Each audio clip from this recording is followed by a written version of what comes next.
You are now tuned into Then Radio. If you enjoy our videos, we ask that you consider joining our Patreon to support our channel. Don't forget to like and subscribe so that you never miss a new video. We hope you enjoyed today's episode, and as always, thank you for watching.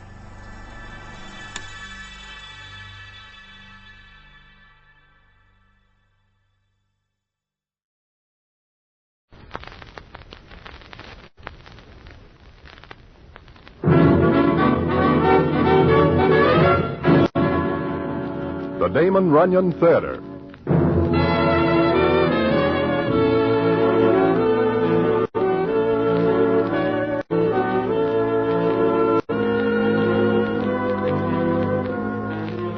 Everyone knows Broadway is in New York. The Broadway, that is. It has a dozen aliases. But whether it's called the Big Drag, the Gay White Way, or just the Street, it means that bustling stretch of midtown Manhattan that is at once garish or beautiful, hard-hearted or soft-hearted, cynical or naive, depending on how you look at it or feel about it. To some people, it can be all those at the same time. One of those people was Damon Runyon. Damon Runyon, one of America's greatest storytellers, knew people and loved them. And because he did, people loved him. Damon Runyon told his stories through the eyes and mouth of a character who seems to have no name. We call him Broadway because Broadway seems to be his only home. And he is satisfied with it and happy. He knows all the guys and dolls, and they know him. How Broadway makes a living is a mystery, and one we'd rather not solve. We accept him, and because we do, we accept his stories as truth. Anyway, here is Broadway. Thanks. One night, I am sitting in Mindy's restaurant on Broadway, partaking heartily of some Hungarian goulash, which comes very nice in Mindy's, when in pops a guy who is a stranger to me and sits down at my table. In short, I do not know this guy. But it turns out later that we are all calling him Tobias the Terrible. And how that comes about is quite a story, which I will tell in a minute.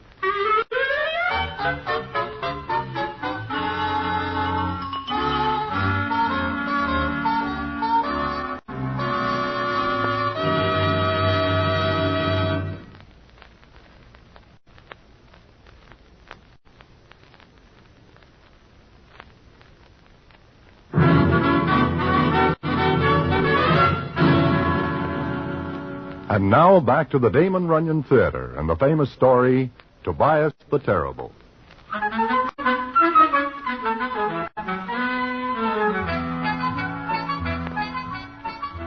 As I am saying, I am partaking of Mindy's Hungarian goulash when in pops a guy who is a stranger to me and sits down at my table.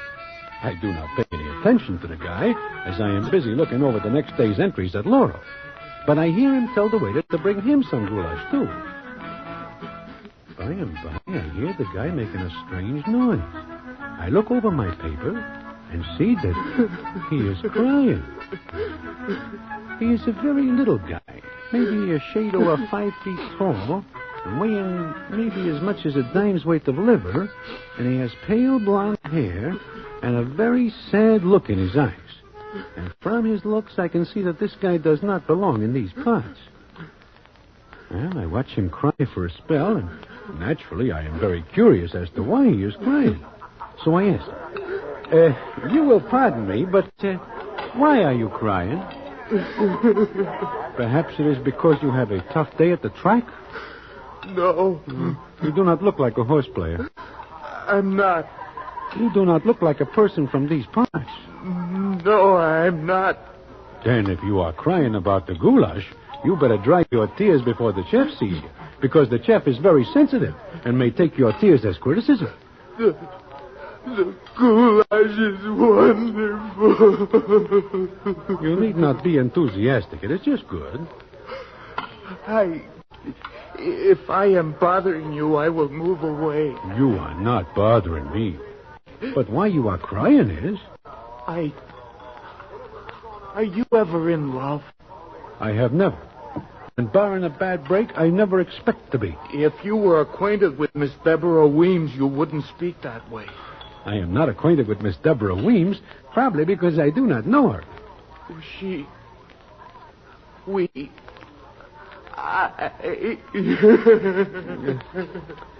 With that, little guy goes back to crying. And it touches my heart, because I am convinced he is leveling with the tears. Now, I have a naturally sympathetic heart for anybody, as long as it does not extend to a touch for a pin, or even a less amount. So I get this little guy to tell me his name, which is Tobias Tweeny. This is an odd name, but it belongs to an odd character, so I lets it pass. He tells me the whole story, which is as follows. My home is in Erasmus, Pennsylvania. Do you know where that is? If it is not within a stone's throw from where we are, I do not. Well, I am in love with Deborah Weems, who was in love with me until she changed her mind. What occasions this chill? What? Why is she not in love with you anymore? She thinks I'm not tough enough. Why does she not see this at first? You do not look like you are ever dangerous. I'm not. That's the trouble, Mr.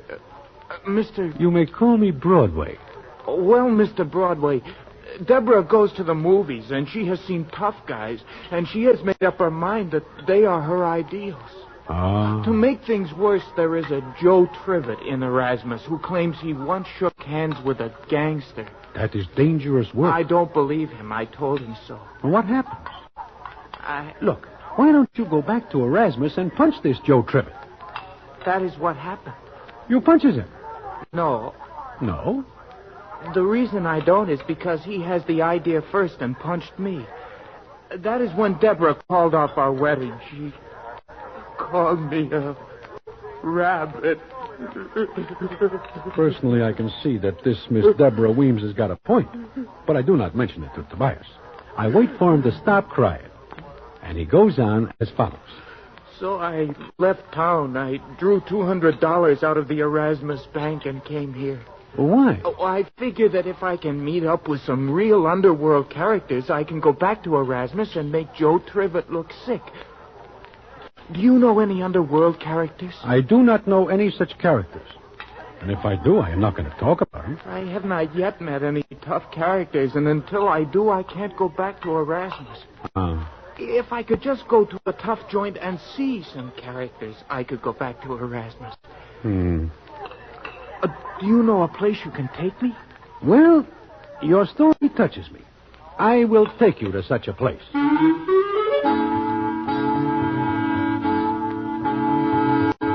Well, it is maybe a couple of minutes later that Tobias Tweeny and I are in a taxicab going up Broadway. Tobias is all eyes, which makes him look like quite a large rabbit by now. He turns to me and says as follows. Golly, Mr. Broadway, this is nice of you. If I hadn't met you, I would never meet any underworld characters. Yes. Look, Tobias, if we should run into some citizens who are, who are not exactly your idea of a Boy Scout, I want you should not mention it. You mean they might kill us? I am crossing my fingers against such a happen. Gee, look at all the lights. Uh-huh. Do you not have lights in Erasmus? We turn them out at 10 o'clock. Well, how does one find one's way around the town? It's not a very large town. It is not large enough for me and Joe Trivett. I see. Well, maybe you will point out some of the sights for me as we go along. I see most of them by day, but I do not recognize them. Tobias, you have nothing on me. I do not recognize him in the day either. Gee, I can hardly wait until I tell Deborah that I am out with a character.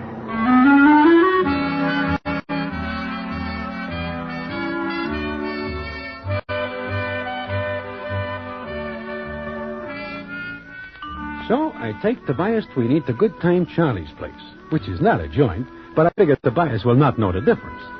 But the moment we go through the door, I am sorry, because who is present but a dozen citizens from different parts of the city, and none of these are a bargain at any time. But I take Tobias around and introduce him. Tobias, meet Harry the horse. Gee.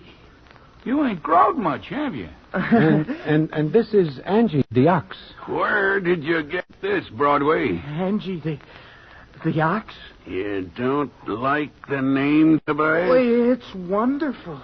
And this is little Mitzi. Hiya, Tobias. So I introduce Tobias all around, and his eyes are growing like saucers. I tell his story, and when I do, Tobias starts crying again. And it affects little Mitzi, who is just tossed around himself more than somewhat by a doll. Little Mitzi says to Tobias, I never hear of such an outrage in my life. If I have time, I will go back to the town with you and make this Joe Trivett hard to catch. Furthermore, I will give this Deborah Weems a piece of my mind. Say, Broadway.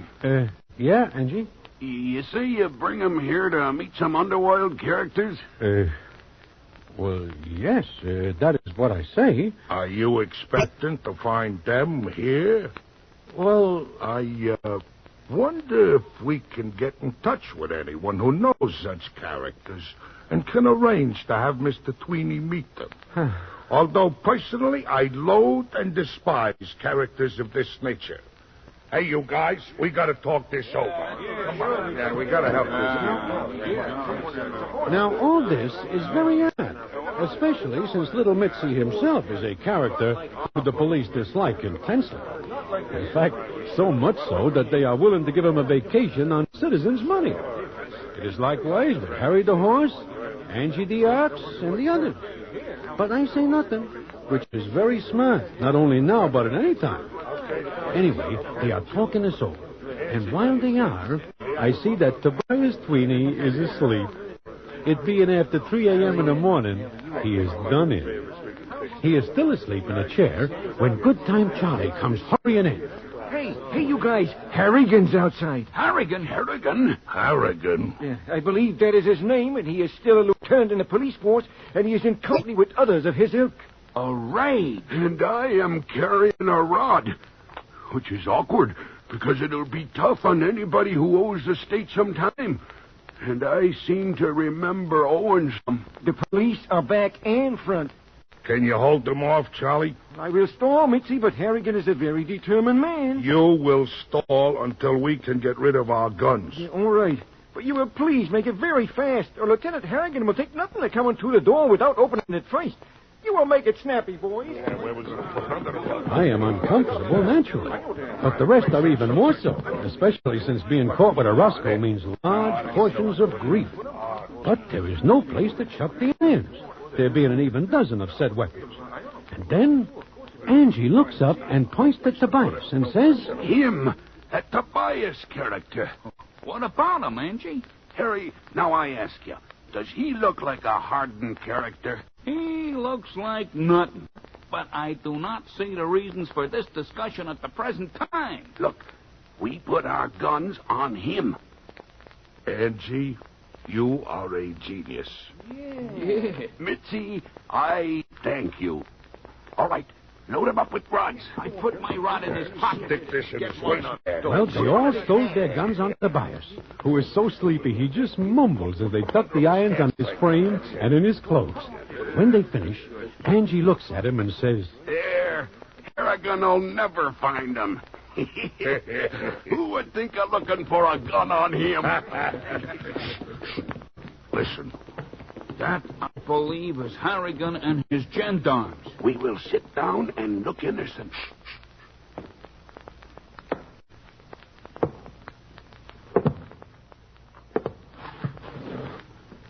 Well. Good morning, boys.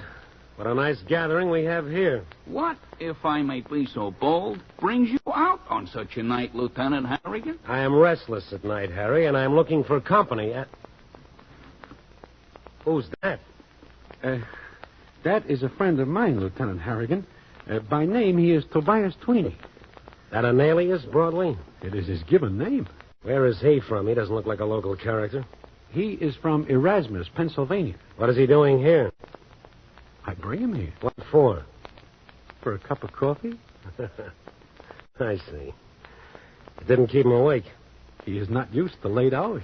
Okay. All right, the rest of you, line up for a frisk. A frisk? You are going to search us? Why? I am playing Roscoe, who's got the Roscoe. And if I find one, I will be very happy to recommend a sentence. I think I will find one. You mean you think we are carrying concealed weapons? Just line up. Not you, Broadway. I know you're clear. Okay, let's take you first, Angie. Hold 'em high, way up, like a good boy. Anything to oblige, Lieutenant. The rest of you face the wall and keep your noses against it. Well, how's that, Lieutenant?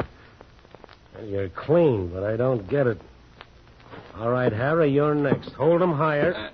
I am troubled with a sore shoulder, which prevents me from obliging you to the limit Skip of it. my...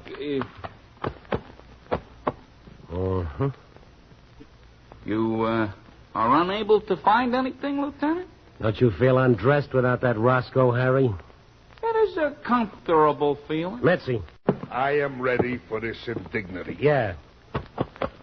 You are a very suspicious man, Lieutenant Harrigan. You should learn to trust your fellow men. My fellow men I do trust. You're not in that class. Okay, you're clear. That I could have informed you of before proceedings began. I don't like the smell of this. You, could leave. Shut up. Okay, the rest of you. Well, Harrigan and his men make the frisk, but good. But there is nothing. Not a single rod, no place. And not once do Harrigan and his gendarmes look at Tobias Tweeny, who is still deep in dreams. Then Harrigan finishes, and the look on his face is very odd when he says as follows. I find this very curious, very peculiar. It could be that you are given a bum steer, Lieutenant. It could be, Angie, and it's lucky for you it is a bum one. I am going to see my alderman. I am a citizen, and I got rights as such. Harry, you are not a good citizen. But I got no gun. That is correct, and I'm puzzled. All right, boys, let's go. Harrigan and his boys are just about to the door, and one and all are breathing again when... Wait a minute, what's the... Holy mackerel. For a minute, there is no sound, because nobody is able to make one. We are all looking at Tobias Tweeny, who falls off his chair and lands on the floor, the 12-gun sliding every which way on the floor. Harrigan's eyes are popping a foot. When he gets back his voice and yells, Grab that guy, boys. Grab him before he gets his hands on one of those rods. I've seen a 2, even a 3-gun man before. But so help me, this is the first time I ever see a 12-gun character. Hey, you, wake up. Wake up, hear me? Deborah, is that you?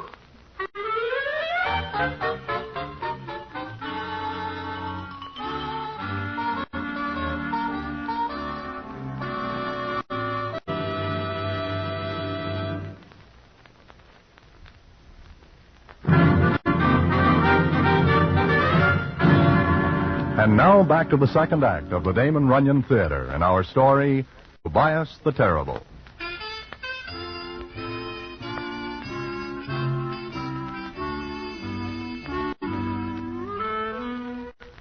So, that is that. Tobias Tweeny is picked up off the floor with 10 gendarmes grabbing parts of him. The next day, the newspapers are full of the capture of a guy they call 12-Gun Tweeny. The papers give a big play, and Harrigan gives out a statement that says 12-Gun Tweeny is a bloodthirsty guy because he says nothing whatsoever, but only glares at them with a steely glint in his eyes. Although, of course, the reason Tobias stares at him is because he is too dumbfounded to think of anything to say. Well, I naturally expect that when Tobias figures this out, he will spill the whole business, and all the parties who are in Good Time Charlie's when he is arrested think the same way, and go into retirement for a time. But it seems that when Tobias finally realizes what is the score, he is getting so much attention that it swells him all up, and he decides to go on being 12-Gun Tweeny as long as he can, which is a nice break for all other parties concerned. So I sneak down to Judge Westover's court the day Tobias is arraigned. The courtroom is packed with citizens eager to see this desperate character. The citizens are milling and pushing around, and there is much talk which I hear as I push to the front. 12 guns he had on him. He's probably responsible for several revolutions. Think you're meeting him when he was in a bed, you... Lieutenant Harrigan took a chance in nailing this character. This guy will be in 20 years. Maybe 50. They say he's a big guy, maybe close to 7 feet tall. Well, I listen to all this and wonder what is going to happen when said citizens get a look at Tobias Tweeny. Then he is brought in. There he comes! Don't stand too close. Maybe he's still got a couple of guns they didn't find. A dead hush falls when they see Tobias. Tobias is smaller than usual. He is some heads under the shortest citizen in the courtroom, and his rabbit face is quivering. But he stands there as proceedings go on as follows. You will please rise. In comes Judge Rascalba, who takes his place on the bench. Good morning. Morning, Judge. The judge adjusts his glasses and looks down and says, Where is the prisoner? This is Tobias Tweeney, Your Honor. Where, Lieutenant Harrigan? Here, Your Honor. That is the prisoner? Yes, Your Honor. Just a moment. I think my glasses are steamed up. And now, did you bring in the right prisoner? This is Tobias Tweeney, Your Honor. You mean to tell this court that this half portion is the desperate 12-gun Tweeney? Yes, sir. Mr. Tweeney, are you Tobias Tweeney? I'm 12-gun Tweeney. Just a moment. Lieutenant Harrigan, come up here.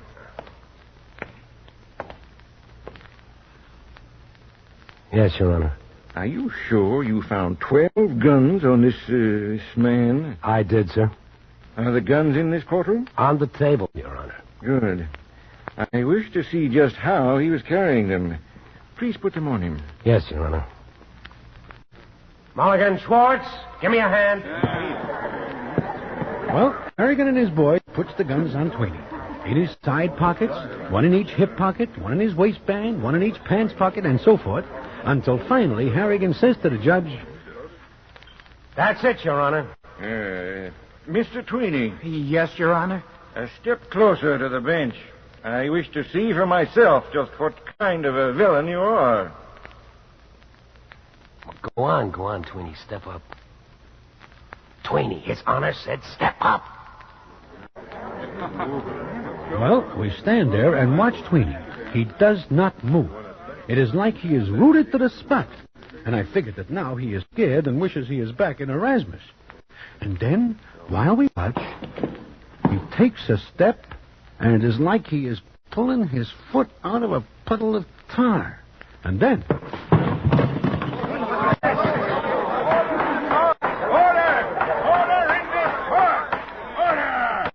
See what happens. Tobias does not fall off the chair in Good Time Charlie's place. He is just naturally top-heavy from all the guns. And it is the same here. He is not able to walk under the load, and he topples forward on his face. While everybody is trying to get a look, a young doll rushes out of the crowd, and the scene is as follows. Tobias! Tobias, my darling. Deborah. Toby, darling, I love you. I did not realize this until we saw the New York papers in Erasmus. Deborah, you love me. Oh, Toby, you are wonderful.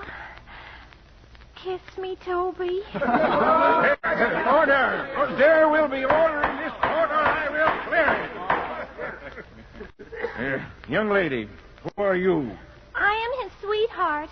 I love him. So I see. You may sentence him to prison, but I will be waiting for him when he gets out, even though it may be 6 months. Quiet, do you live in Erasmus, young lady? All my life. And Mr. Tweeney, have you known him all your life? Since we were children. Mr. Tweeney. Yes, Your Honor. How long have you been in New York? 4 days. 4 days? All this trouble in only 4 days? Yes, sir. Young lady, what does Mr. Tweeney do for a living in Erasmus? He is a very good shoe salesman. Quiet! Order in the court! I see. Mr. Tweeney, young lady, I should like to see both of you in my chambers immediately. And Lieutenant Harrigan? Yes, sir, Your Honor. It would be very nice if you came along. We can then discuss the case of 12-gun Tweeney at some length. Yes, sir. Court's adjourned.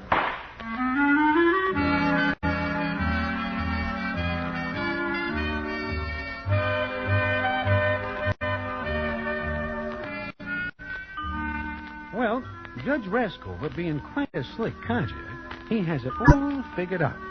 And it is figured out along the right lines, which makes Lieutenant Harrigan uncomfortable, and also some other characters whose names you know. They are forced to stay undercover. Well, Tobias Tweeny and Deborah Weems go back to Erasmus, and it is not until a month later that I hear the payoff, which I will tell you in a minute.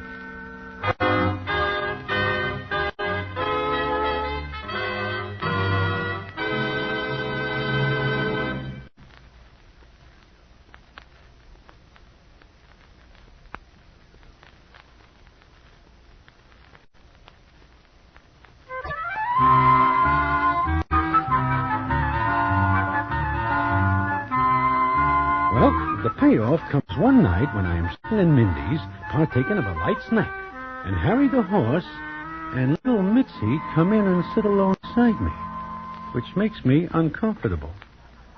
Harry the horse looks at me for a minute and then speaks as follows. Hello, Broadway. Hello, Harry. Hello, Broadway. Hello, little Mitzi. Broadway, we ought to be mad at you. Harry is right, Broadway. Very mad. Oh, why? It is like this. You bring that Tobias Tweeny around, and we are all in trouble when the thing is over. It is not me who puts the guns on him. No. But we are not mad at you. I am happy about that, Mitzi. You see, Broadway, we are at Good Time Charlie's that night having a peace meeting with Angie the Ox and his boys. And we learned something very interesting. Yeah. Such as what? Such as the fact that Angie the Ox and his boys are carrying guns which we agree not to carry, since this is a peace meeting. Yes. Well, I see, but your guns... That is besides the point. Yes. Broadway, we now know who our friends are. It seems we cannot trust Angie the Ox and his boys. Also, we are very mad at Tobias Tweeny, who is your friend. I renounce him as such. Stop him now. He is an ingrate. We make it possible for him to marry this doll Deborah, which he does. We make it possible for him to have such a tough reputation that he is elected constable of Erasmus. We make it possible for him as constable to run Joe Tribbett from the town. So, we think maybe we are able to hide out in Erasmus until this blows over. But he is an ingrate. We go to see him, and you know what happens? Oh, no, I do not know. What? He fines us $50 apiece for carrying concealed weapons. And so ends the saga of Tobias the Terrible, another famous Damon Runyon story. Listen in again next week for the Damon Runyon Theatre. The Damon Runyon Theatre, with John Brown as Broadway, is directed by Richard Sandville, and the stories are adapted for radio by Russell Hughes. This is a Mayfair production from Hollywood.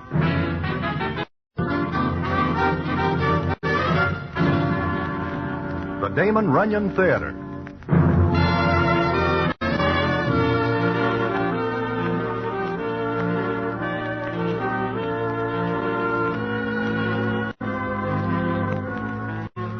Once again, the Damon Runyon Theatre brings you another story by the master of storytellers, Damon Runyon. And this, one of his most famous, Little Miss Marker. And to tell it to you, here is Broadway. Thanks. This is Broadway speaking. Maybe you know a guy we call Sorrowful Jones. He makes a living by making book. That is to say, he is slightly illegal because he takes bets on the horses if one is not able to get to the track due to circumstances.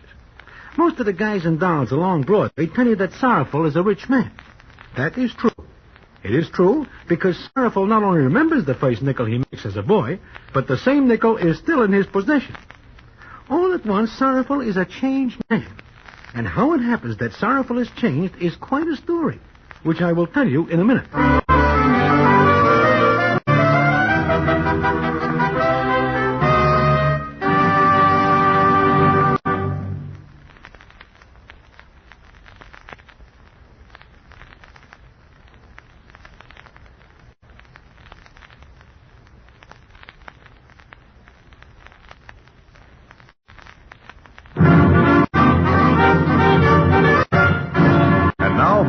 Damon Runyon Theatre and Little Miss Marker.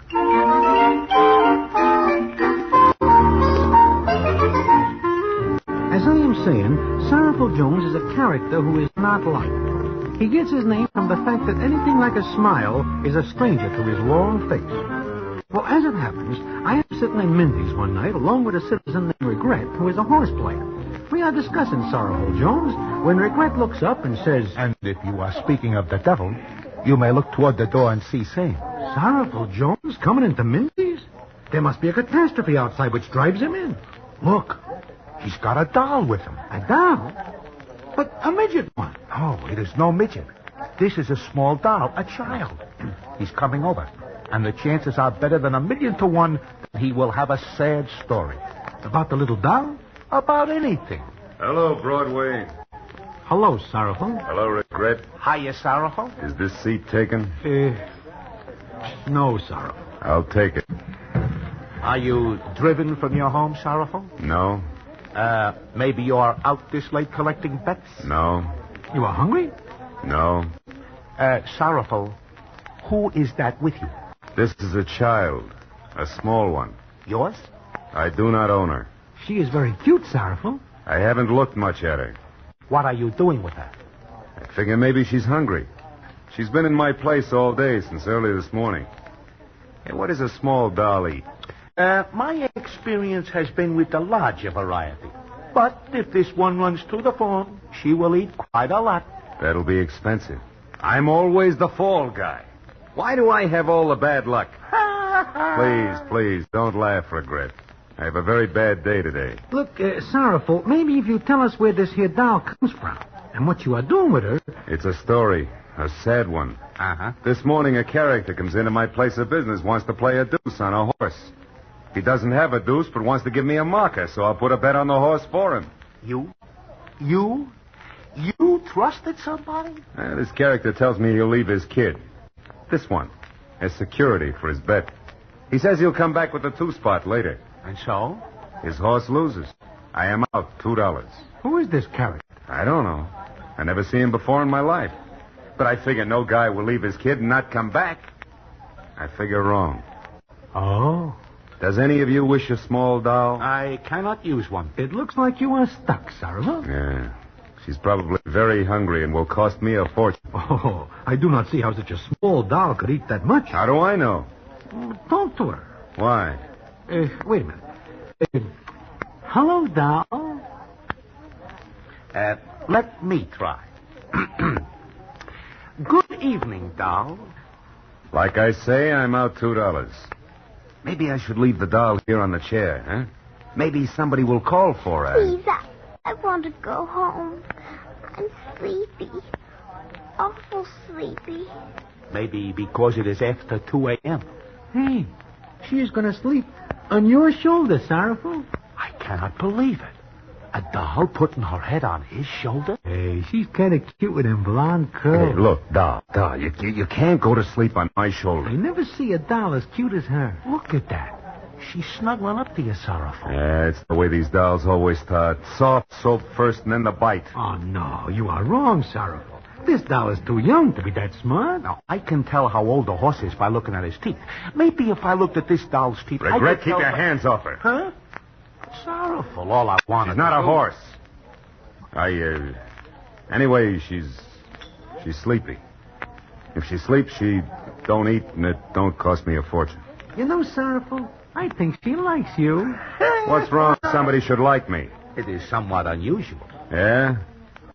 This kid's the first character that doesn't try to nudge me out of a fin or a 10-spot. All she wants to do is sleep. Maybe I like her, too. Anything wrong with that? Nobody said there is, Sorrowful. Look, what are you going to do, Sorrowful? I don't know, Broadway. It's a cinch you can't sleep here. It is also a cinch that you can't take her back to that joint you live in. It's only one little room.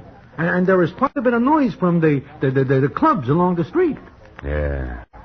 Maybe you're right. Okay, I'll find a place.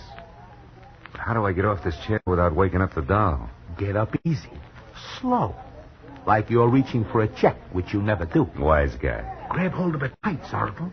Yeah. She doesn't weigh as much as a herring. Shut up. First guy wakes her up is the guy I slug. And as for reaching for the checks, you guys can be wrong. Give them to me. Sorrowful. I gotta go get a taxi.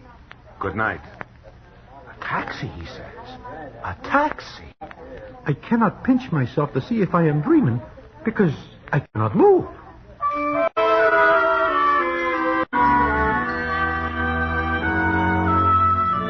Well, that is that. Sorrowful walks out of Mindy's carrying the small doll, and we do not see him for 3 days. Until we get a message from him that says to come to a 59th Street address.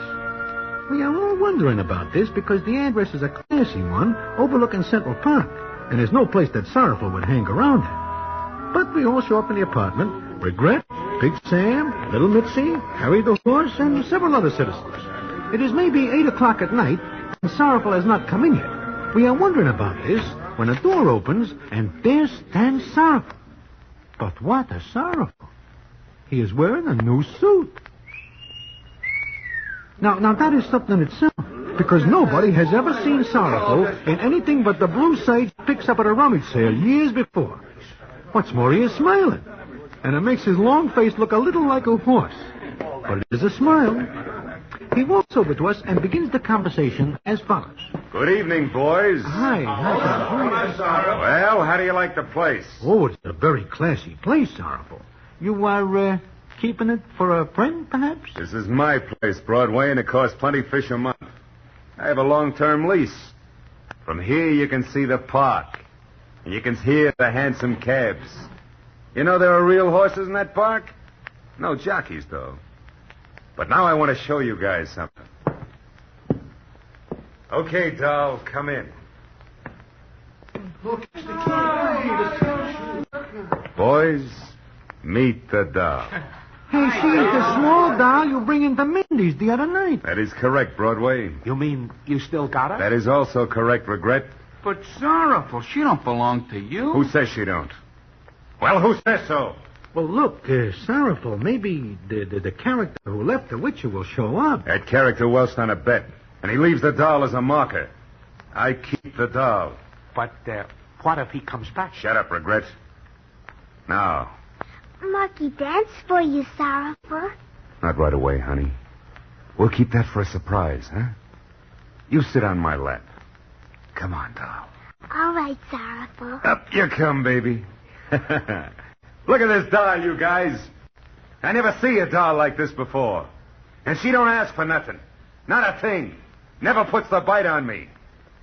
I never know there's a doll like this any place. Well, she is a cute doll, Sorrowful, but why are we here? Because I know nothing about a doll this size, and I figure I'm going to need help. From us? From you, Harry. But... No buts. Today you lose $50 on a parlor. You got the 50? Well, Sorrowful, You have not got it. All right. We'll forget the 50. You are going to forget a 50? That's correct. Regret the same as I will forget the C note for which you are on my books. The same goes for all of you. Broadway. Yeah? Sorrowful? You knows around town pretty much. You ought to pick out a nurse, a housekeeper, a good one. Where am I to find such a character? You'll look. Harry, you will put your attention right here. You will go out and buy clothes, lots of them. With my money? I will open charge accounts at the stores. Now, if anybody does not want to help, then I will see to it that outstanding debts owed to me by some citizens are collected the hard way. We will help you, Sorrowful. After all, she is a cute little doll. Yeah, she is. Marky. Yes, Sorrowful? Tell him the story you told me this morning, huh? Which one, Sorrowful? Any of them, honey. Go ahead. Will they listen to me? They'll listen to you, Marky. Go ahead. All right, Sorrowful. Jack and Jill went up the hill to fetch a pail of water. Jack fell down and broke his crown, and Jill came tumbling after. How do you like that, huh? That's great. Yeah. This kid knows more about literature than all of us put together. Marky dance for you now, Sorrowful. Yeah, you sure will, honey. Sorrowful, I got an engagement. That's right, Harry. Right here. Go ahead and dance, Marky. Regret, switch on that radio. Okay, Sorrowful. You watch Marky now, Sorrowful. You bet, honey. Go ahead.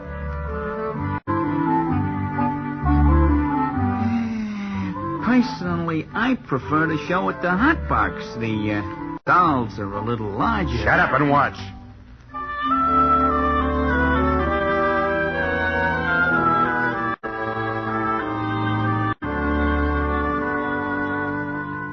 Well, we watch Marky dance. We listen to her tell stories until 3 a.m. Sorrowful never gets tired, and he never stops smiling. It is easy to see he is taken, but good. And it goes on like that for days. And it is wonderful what the various citizens say about the change in Sorrowful. It is even said that he is good for a touch now and then. Provided the touch is not of too generous proportions. Well, one night, several of us are sitting in the hot box, listening to the music and watching the guys and dolls, when something happens, as follows. How come you don't bring Marky along, Sorrowful? The housekeeper says it's bad to keep her out until 2 a.m. every night. Oh, I do not believe that. Look at me. Look at regret. Nevertheless, she's in bed where she belongs. Besides, it's snowing outside. It's cold. Yeah. She sure is a cute little doll. Mhm. You are a lucky man, Sorrowful, to have such a ready-made family. Yeah, What's the matter? I gotta get out of here. What's eating you, Sorrowful? Look, coming in the door. That is Milky or Willie. He looks mad. He is mad. Today we have a slight argument over a parlay bet he claims he wins. Milky or Willie is no citizen with whom to have an argument. Look, I'm leaving by the back way. You don't know where I am, see? Okay, I Sorrowful. cannot see him till he cools off somewhat. I'll go and... Go ahead. It's too late. There are some of Milky's boys at the back. Uh-oh. He sees you. Sit tight. Hello, Sorrowful. Hello, Milky. Broadway, how are you? Never waste in my life. It's too bad. Regret how the horses. The ones I pick have 3 legs only. Funny thing is, I pick a good parlay bet today. Don't I, Sorrowful? You do not have a parlay bet today. There is some doubt between us. I think we will clear that up. I will sit down. What do you want? You, Sorrowful. Now, look, Milky. Get up and start moving to the door, just like nothing is happening. Milky, you can't. Broadway, I like you, so I will thank you to stay out of this little argument. All right, Sorrowful, on your feet. We are going for a ride. It is snowing outside. It is not a good night for a ride. Sorrowful will not worry about the weather. All right, I said on your feet and move out ahead of me now. All right, Milky. But there are witnesses. They will not talk, will you, boys? It's like I say. They will not talk. Get moving, Sorrowful. That's it. Stay right in front of me and smile. So they move away from us. I figured that this is the last time we will see Sorrowful. But then something happens which alters things slightly more than somewhat. And I will tell you about that in a minute.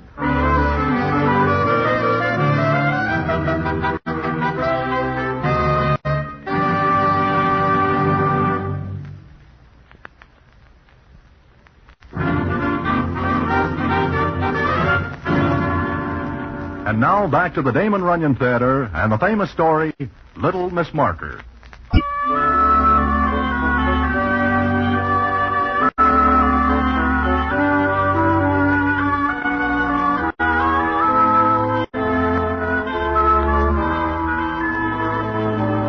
Well, like I am saying, Milky and Sorrowful move away from us.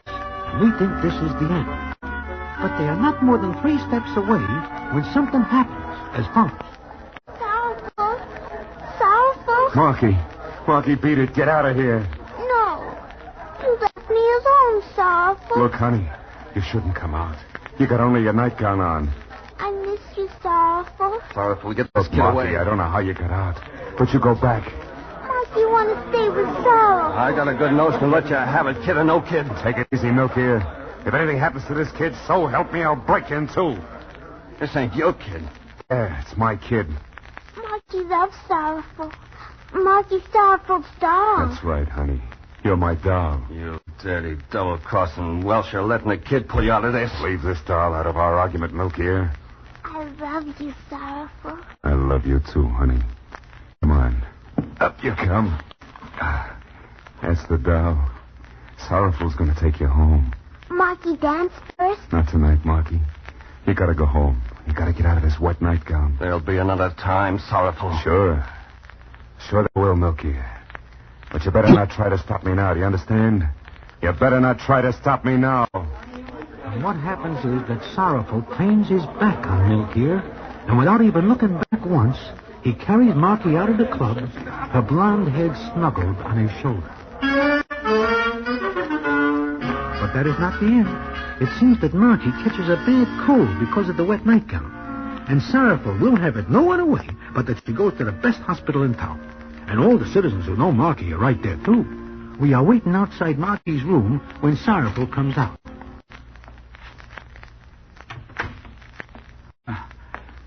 How is she, Sorrowful? Not good, Harry. She looks like she's got pneumonia. Oh. What's the doc say? Nothing, Broadway. Move over. I want to sit down. Sure. Anything we can do, Sorrowful? Nothing, Harry, thanks. Nice of you boys to stay here with me. Oh, there's nothing, Sorrowful. We want to stay with Marky, too. Yeah, sure. It's funny. A few weeks ago, I'm just a bookie. Today, Listen, that kid's got to get better. Sure, Sorrowful, sure. That's right, she will. Look at the papers. Somebody thought a big shot was here because all the boys were coming to the hospital. But we told them about Marky. Look at the story.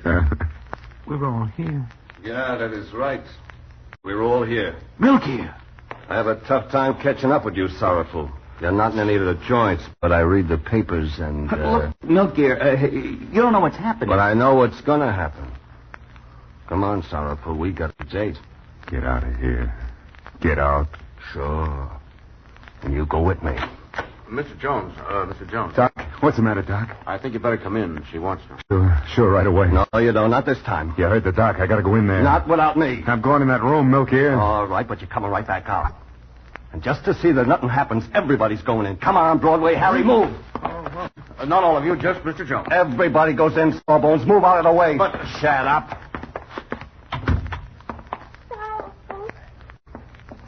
Sorrowful. Here I am, Marky. How do you feel, baby? I'm awful tired. And I want to dance. In a little while. Sure. Hey, is this the same kid that comes in the club that night? Yeah, the same kid. Hey, she looks pretty sick. Marky, you're gonna get better, huh? For Sorrowful? Marky loves Sorrowful. Marky. Is he crying? Yeah, he is. Sorrowful.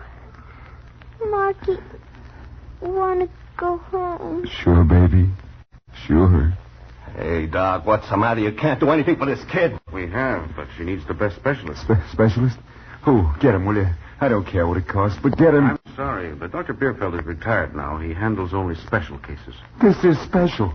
Get him. Oh, you don't understand, Mr. Jones. He's very high-priced, and unless you are very well known, he won't touch the case because he's retired. Is this Bierfeld in the city? Yes? Sorrowful? Yeah, what, Milk here? You're really nuts about this kid, huh? I guess I am. Wait here. I'm going to get this Bierfeld. With that, Milk here leaves the room. It's not more than a couple of hours later that we're all sitting in the hall outside Marky's room when Milk here comes back. He's got some of his boys with him, and walking fast in front of them is a short, fat little guy in pajamas. His hair is all mussed, and his eyes popping from his head. You all arrested. Boys, this is Dr. Bierfeld. He is here. You thugs, you gunmen. Doc, you did come. These lawless idiots came and got me. He does not want to come at first, but we use persuasion. I tell you, I will have you all arrested, convicted, sentenced. Look, Doc, you gotta help. You're the only one who can. I will help none of you gorillas. Kill yourselves off, but I will not save one like you. I will Doc, not. It's my kid. My Marky, she's got pneumonia. I tell you, I will not submit to this outrage for one of your... Did you say a child? Yeah, mine, Doc, my kid. My doll, Marky. Child? Well, why don't you say so in the first place? Where is she? Right there, Doc, in that room right there. Good. We'll wait out here. And somebody, please get me some pants.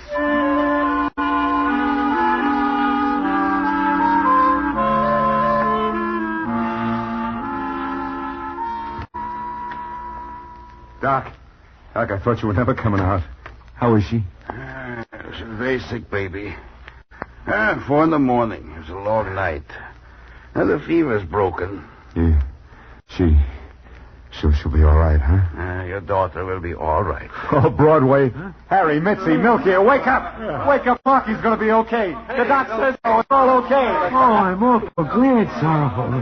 Doc, you are a very lucky guy. I am? Why? 3 guesses. Well, I guess that is that. I guess I got to thank you, too, Milky. Milky. I'll go with you now. Huh? Maybe I could be wrong about that parlay, Sorrowful. It could be I am wrong. I think you're right about it. Stop in my place later and I'll get it off my books.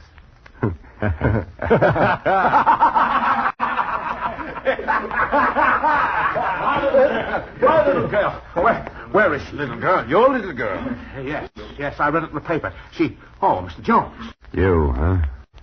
You come back, huh? Where is she? Is she all right? I do not understand. Are you talking about the same child? Yeah, the same doll. She's in that room. Is it all right if I go in? It is not. Let him go, Milky. He's her father. I'll be right back. Well, I've done all I can. I will go now. Yeah, send me your bill, Doc, will you? Sorrowful Jones is the name. Anybody will tell you where I am. All right. Goodbye. Sorrowful. You're going to give up Marky? Got any ideas? But look, Sorrowful. He's her father. Maybe I kind of know how he feels. Especially after tonight. But Sorrowful, he gave her to you. Gave her to you for a marker. He's her father. A real father. I'm thinking that maybe I'm not so good for the doll. That character is? Shut up. She's sleeping. I didn't want to wake her up. Uh-huh. Broadway. Yeah? Come on in with me.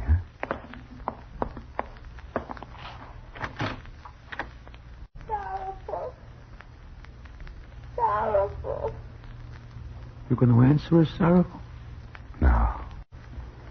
She's just talking. In her sleep.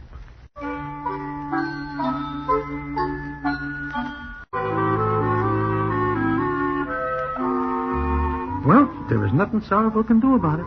Marky does belong to her father, whom we find out is a kind of a black sheep, but he is due for a lot of money when his grandfather leaves it to him.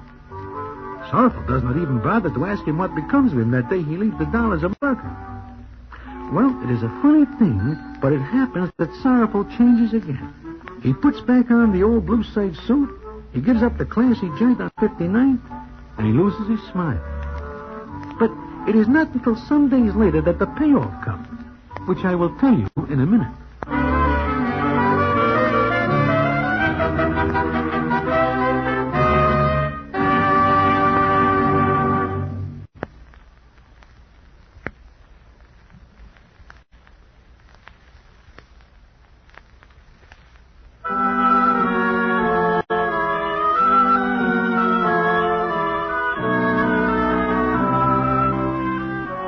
Like I am saying, the payoff comes some days later.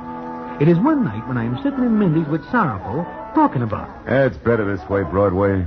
The doll has nothing with me. She almost died because she comes out that night looking for me. Yeah, maybe you are right. Look. That's Marky's father coming in. Yeah, that's him. Looks like he's looking for someone. Yeah, he's coming over. Are you going to let him have a stick full of fingers, Sorrowful? Quiet. Gee, I've been looking all over for you, Mr. Jones. They told me I'd find you here. They tell you the truth. You mind if I sit down? Go ahead. Thanks. Well, look, Mr. Jones, I don't know how to begin, but just any time you want to come and see Marky, you'll be welcome. Thanks. But I'm never that far uptown in the classy neighborhoods. Oh. I know you went to a great deal of trouble for Marky, clothes, everything, and that hospital bill. Now, my grandfather's very wealthy, and he's willing to pay you. And we do owe you something, don't we? Yeah, I guess you do. Fine. All you have to do is name it. My grandfather will pay it. Sure. I'll trouble you to send it to me so I can get you off my books. Of course. How much does it come to? I got it marked down right here in my little book. You owe me $2 for the bet you blew that day.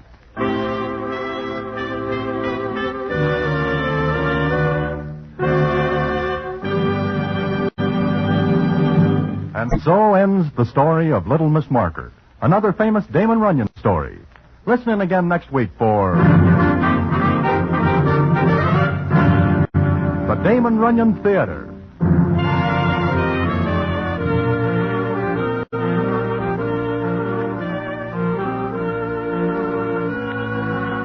The Damon Runyon Theatre with John Brown as Broadway is directed by Richard Sandville, and the story is adapted for radio by Russell Hughes. This is a Mayfair production.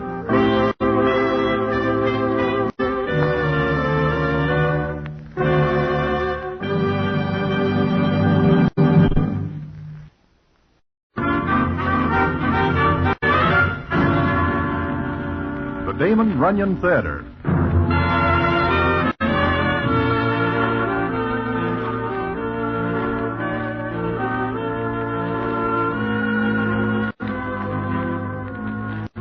Once again, the Damon Runyon Theatre presents another story by the master of storytellers, Damon Runyon. And this one, the hilarious Romance in the Roaring Forties. And to tell it to you, here is Broadway. Thanks. Maybe you know a citizen who is called Dave the Dude, and maybe you know another citizen who is entered under the name of Waldo Winchester, who writes a gossip column. That is his real name, although some of the characters claim this handle is one of those nom de plumes, which is fancy French for an alias. Well, how this Winchester tangles with Dave the Dude, and how Miss Billy Perry, Dave the Dude's girl, figures in, is quite a story, which I will tell you in a minute.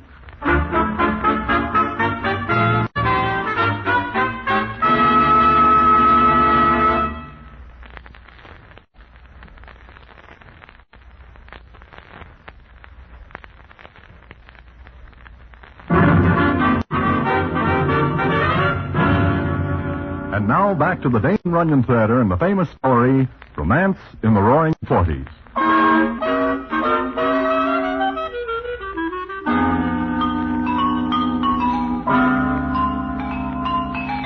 As I was saying, Waldo Winchester is an influential citizen along the steppe, but he is no more that way than Dave the Dude, although Dave is better known by the gendarmes of various settlements than he is by the general public. Well, one night I am sitting in the 1600 Club, which belongs to one Miss Missouri Martin, whom we call Mizzou for short. Mizzou is at the table with me, and the conversation is as follows. You've not been around lately, Broadway. Been sick? Well, not exactly, Mizzou. It is just that I have not the time. I've made a few additions to the place. So I see, especially in the doll department in the show. In particular, I noticed one... Sure. The little brunette, third from the end. Do not notice her anymore. What? You know Dave the Dude. Although I am not a real personal friend, I know Dave the Dude. Would you say he is a man to double-cross? I would say that Dave the Dude is a man not to cross, even in the singular. Then forget the little brunette, third from the end. Oh, why? Because Dave the Dude was in the other night. He also saw her. Mizzou, I do not think I ever see the little brunette third from the end. And you better tell all the boys. I will give the information around. Her name is Billy Perry. Would you care to meet her? Oh, no, she is not my type. You mean Dave the Dude is not your type? You are correct. And, speaking of Dave the Dude, your front entrance is filled with him. Every night he comes here. Every night. There's still one more show to go, but Miss Billy Perry will not be in it. Why not? Because Dave says she is a delicate creature and can do only one show per night. This sounds like Dave is serious. Billy is the first doll I think he's serious about. Here he comes. Goodbye. No, stay. Hello, Miss Sue. Broadway. How goes it? Never better. Hello, Dave. Is Miss Perry done for the evening, Miss Sue? Are you asking me or telling me? Will you ask her to join me? Sure. Right away, Dave. Well, if you will excuse me, Dave. You are my guest. I want you to meet a very wonderful creature. Oh? Broadway, have you ever been in love? Only once. How'd it feel? I do not remember. I am only 6 years old at the time. You're missing something wonderful, Broadway. I thought all girls are alike until I meet this Miss Perry. She is special? Extra. You will call her Miss Perry. Seeing that is her name, I will be glad to. The other night I had to cool off little Mitzi because he called her a dame. Little Mitzi does not know any better. I repaired that flaw in his character. Hey, Broadway. Look. There she comes. While Dave's eyes are glazing over like two molasses apples, I look where he points. I admit that this Miss Billy Perry is something for the books. She is prettier than someone, and $1 million worth of figure is putting it at a low estimate. She comes up to the table. Hello, Davy. Hello, Billy. Broadway, meet Miss Billy Perry. I am charmed beyond measure, I'm certain. How are you? Just fine, Mr. Broadway. Are you tired tonight, Billy? No, not very. But I am hungry. Broadway, go to the kitchen. Tell the chef I want to order. Oh, sure. Anything special? Broadway, you will tell the chef to bring everything so Miss Perry can make a choice.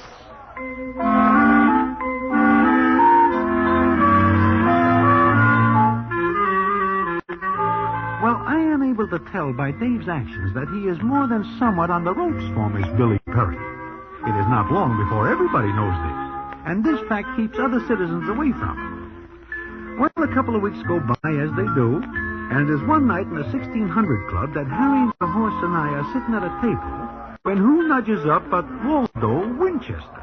Oh, hello, Broadway. Harry. Hi, Waldo. Waldo. Mind if I sit down? If it will make you more comfortable, please do. Same old Harry. What's new, Broadway? I take it you are looking for items for that column you write? Always on the lookout for something good. There is nothing good. Nice crowd in here tonight. Nothing special. Oh, I wouldn't say that, Broadway. Do you see what I see? That all depends on what you see. Who's that girl? Which girl? The little brunette, third from the end. I am unable to see that far due to a slight nearsightedness. I do not know her. Don't give me that, Broadway. You know everybody. Oh, that is a figure of speech. Hey, what's the matter with you? I asked you a question, that's all. It is not a good question. I don't get this. Look, Waldo, we do not know the girl. No? To repeat, no. How is the column going, Waldo? Fine, just fine. Hey, she's a very pretty girl. I read your column this morning, Waldo. It is very good. Thanks. Maybe I should have come in here before this. Looks like I missed something. Waldo, that is not all you are going to miss. Huh? Hey, what are you talking about? Hey, Broadway. She smiled at you. You are making a mistake, Waldo. She does not even know me. And why is she coming over here? I do not know, but I am going over there to the door that leads out. I'm going with you, Harry. Broadway, wait a minute. Good night. Harry, wait. I have an engagement on the other side of town, a very important one. What's the matter with him? Broadway, you sit down or I'll tell Dave you were rude to me. I am sitting down. Well, Broadway, you going to introduce me? I wish I didn't know you. Oh, you're Waldo Winchester. Gee, I read your column in the paper every morning. I see your picture on the top. Thank you. Miss Perry. Oh, Miss Perry, huh? Miss Perry, may we have the honor of your company? Now, isn't that gentlemanly like? Gee, did you hear that, Broadway? I wish that I am deaf. May I order something for you, Miss Perry? Well, I'm not hungry, but I could eat. Good. Broadway, how about being a good egg and running out to the chef? Tell him it's for me. Uh-huh. What do you want? Well, seeing that this is a very special occasion, you'd better have him bring, everything. Miss Perry can make her choice. And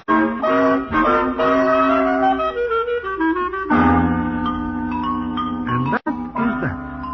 It so happens that Dave the Dude is out of town when this happens, and he does not get back for 2 weeks. Waldo is seen every night in the 1600 Club, and Miss Billy Perry is seen with him. Somebody tells him that this is unhealthy, but he laughs it off. He figures because he is with a newspaper, Dave the Dude will do nothing.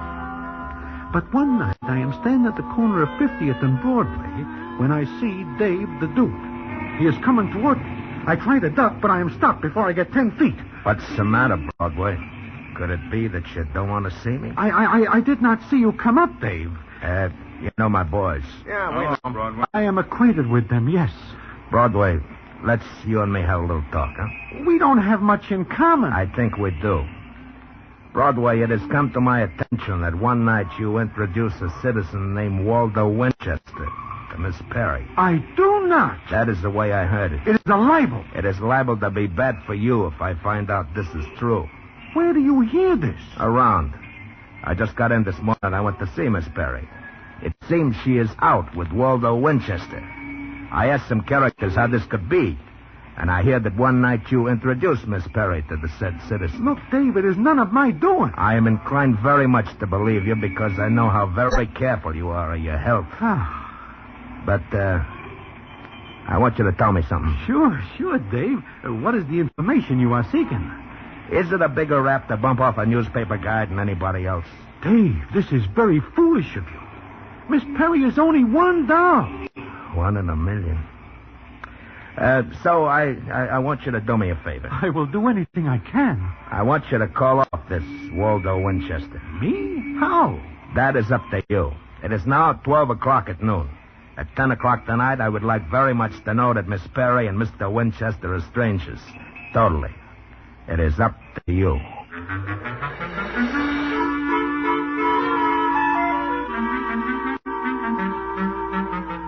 It is up to me, he says. He does not give me instructions, so I am on my own.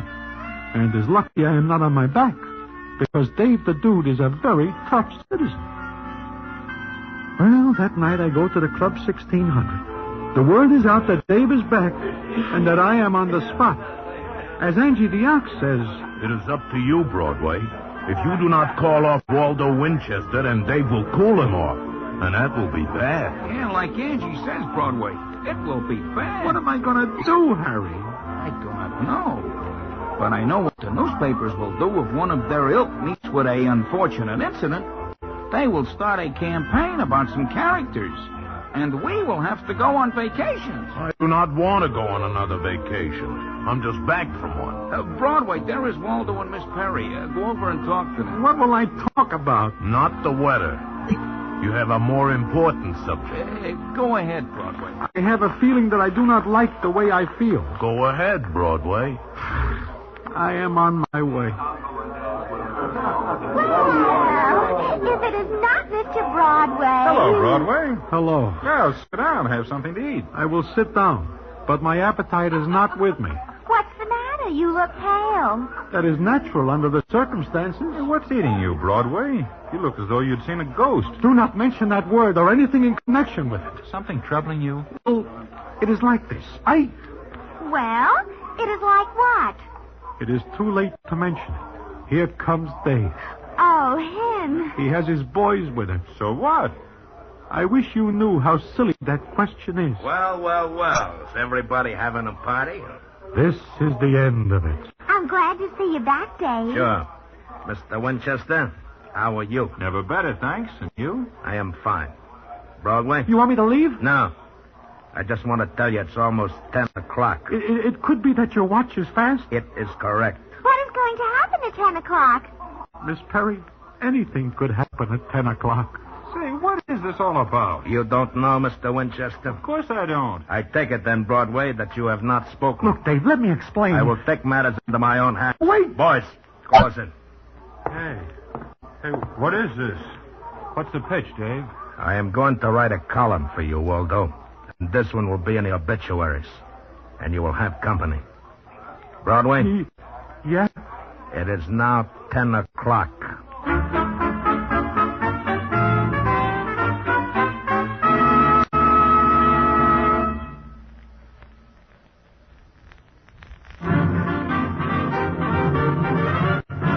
And now back to the Damon Runyon Theatre and the famous story, Romance in the Roaring Forties.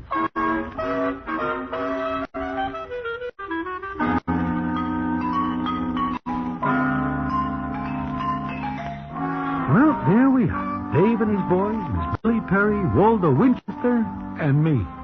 It is not long before Waldo gets the idea that things are more than somewhat wrong. He looks at Dave the Dude, and the scene is as follows. Dave, what is this? Mr. Winchester, I am going to erase you. Oh, listen, Dave. Shut up. I don't get this. You will, but before I put a permanent chill on you, I will give you this for an appetizer. Oh! All right, get up, Mr. Winchester. I will never shoot a man when he is lying down. You're crazy. Get up. Dave, don't. You don't realize what you are doing to the man I love. I know what I am doing. The man you love? Yes, the man I love.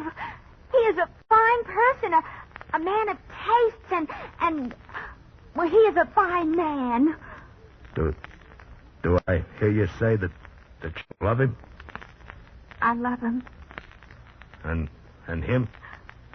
He has never told me, but I have every reason to believe that he does. I want him to tell me. Boys, lift him up.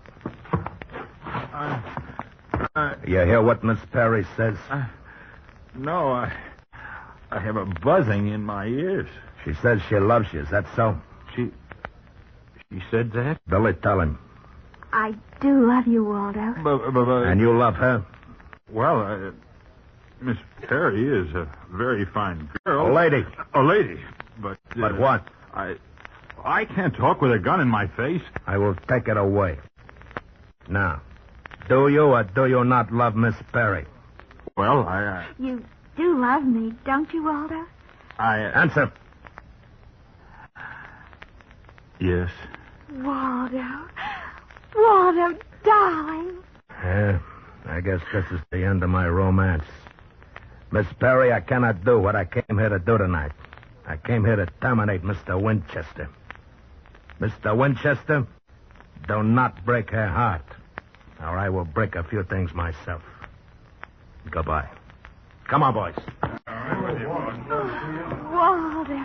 Waldo, you love me. You told me. Uh-huh. I told you. What's the matter, Mr. Winchester? You look as though you see a ghost.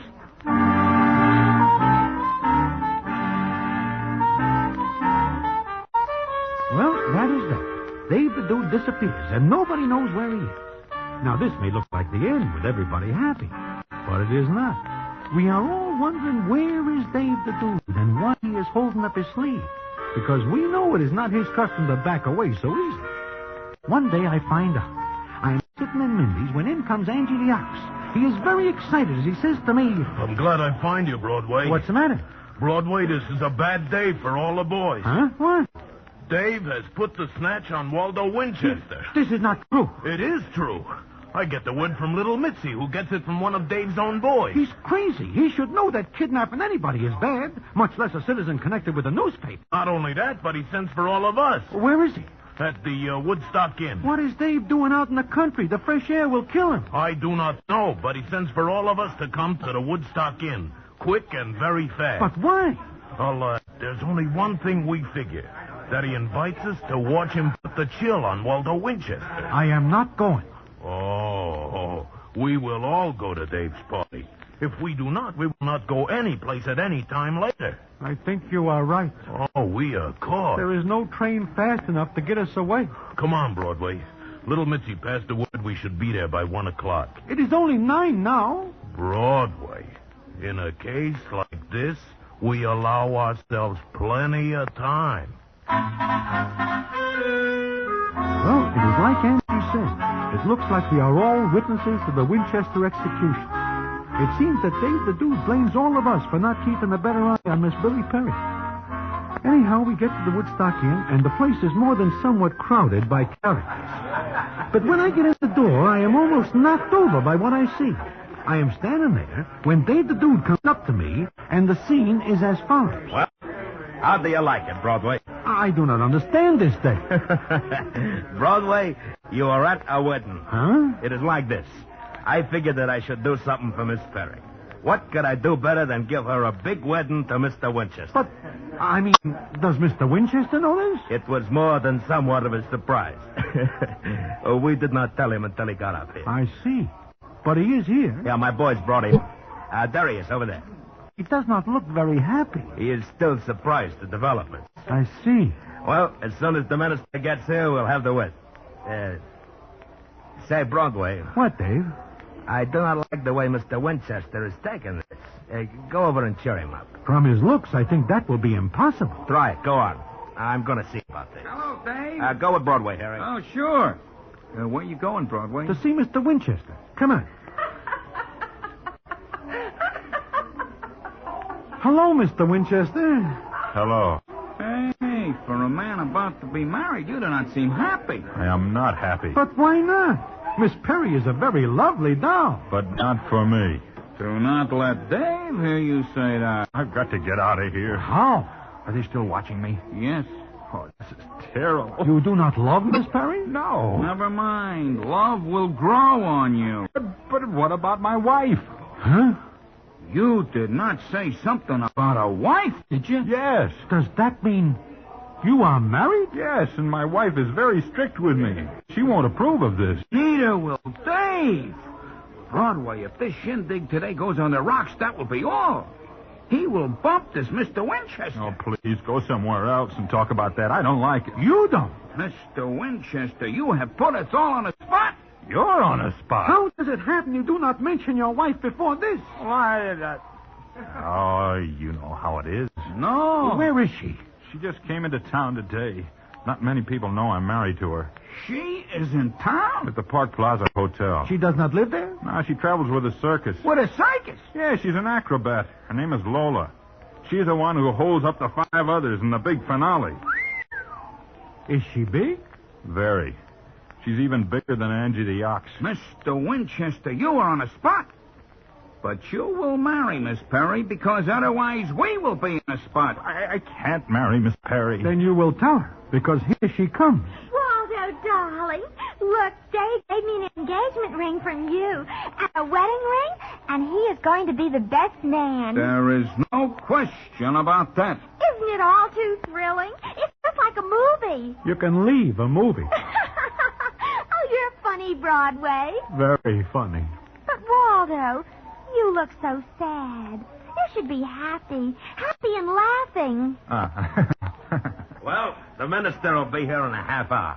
Meanwhile, everybody have a good time. Oh, Dave, you're such a wonderful, kind man. It's all for you, Miss Perry.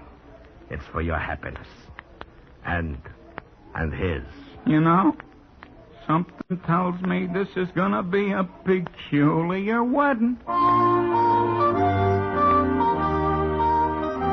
Well, Dave arranges it. He is very happy seeing that Miss Perry is made happy. Waldo tries to get away 3 or 4 times, but they run him down and bring him back before he is 10 feet away. The minister gets there, and we help Waldo to the altar, where Dave has given Miss Perry away. But then something happens. The minister is just about ready to begin when... Hey, where do you think you're going? You can't go in there. Who says I can't? Where's my husband? Where's Waldo? Hey, what's the idea? Who let this doll in here? She is a very big doll. Lola! Waldo, baby, what are they doing to you? Lola, please get me out of here. Just a minute. Boys, watch the doors and windows. Look, who are you? Lola Winchester, you cheap tin-horn sport. What? This is my husband you're trying to marry off. Husband? Waldo! This is my wife, Lola. Wife? Why, you... Get away from him! I'll cook him. I'll take him apart.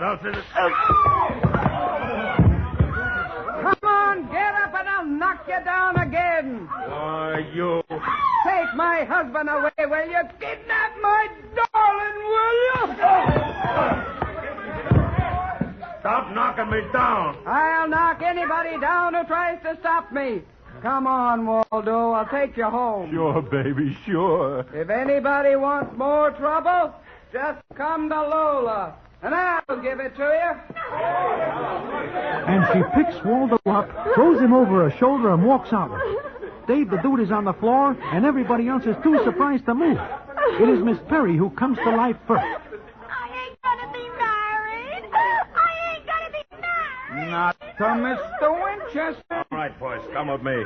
We got a job to do. Oh, Dave, wait a minute. And you, Broadway, you got something coming. And the rest of you. You can't rub him out, Dave. I'm going to. But the newspapers. I don't care about them. Miss Perry, you are well rid of such a man as Waldo Winchester, who keeps such a large wife undercover. He is a rat and a snake in the grass. He is... Well, I guess he is. He is not worthy of you. You need a man who is. Perhaps you will find such a man for yourself. What do you mean? I mean, you do not have far to look. What are you talking about, Broadway? Dave, you love Miss Billy Perry. I do. Miss Perry, Waldo Winchester is not the man for you because he is more than somewhat married. But... Me? You. Oh, gee. It is a shame to let all these pretty decorations go to waste, and the ring. And I'd have to give it back if I wasn't married. Oh, you could keep it. I think you are the man for me, Dave. Me? You mean that? Sure she does, Dave. Where's the minister? He is waiting. Well, then, what are we waiting for? Come on! Broadway, I take off my hat to you. Harry, I take off my hat. But only because for a minute it was very hot in here. And so Miss Perry and Dave the Dude are married. But it is not until a day or so later that the payoff comes, which I will tell you about in a minute.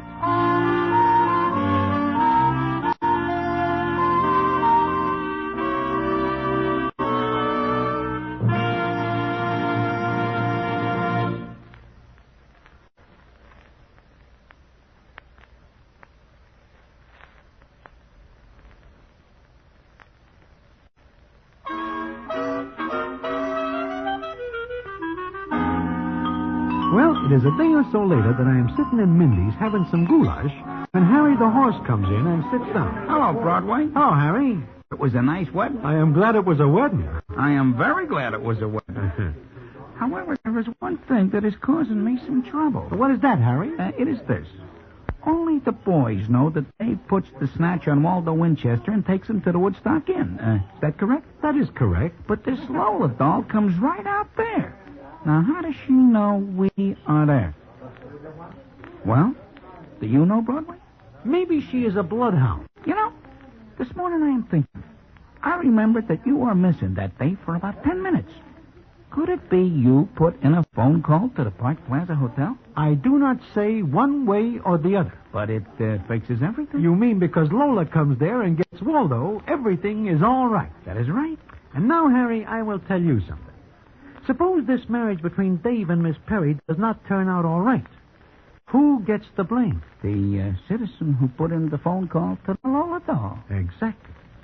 So I hope you are very forgetful, because you are the only one who knows I am missing for 10 minutes. Broadway, I do not ever remember you being missing for even 1 minute. Harry, you are a gentleman. Broadway, you are a genius.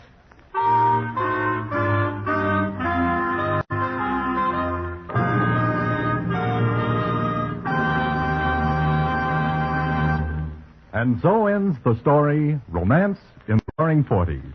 Another famous Damon Runyon story. Listen in again next week for the Damon Runyon Theatre.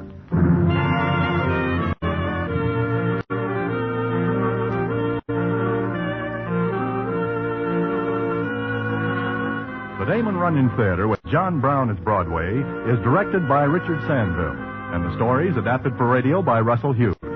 This is a Mayfair production.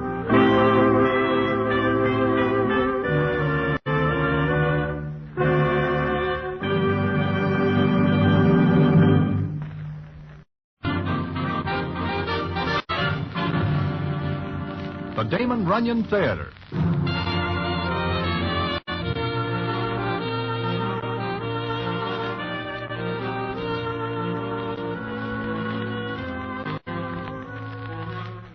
Once again, the Damon Runyon Theatre brings you another story by the master of storytellers, Damon Runyon. And this one, The Lemon Drop Kid. And to tell it to you, here is Broadway. Thanks. The other day, I run into Regret, the horse player, and he tells me that he runs into the Lemon Drop Kid, and the kid sends regards to me. It is a long time since I see the kid, maybe a year. It is that long since the night in Mindy's when... But that is getting ahead of the story of the Lemon Drop Kid. One that is more than somewhat full of what the Broadway critics like to call human drama. If you like, I will tell it to you in a minute.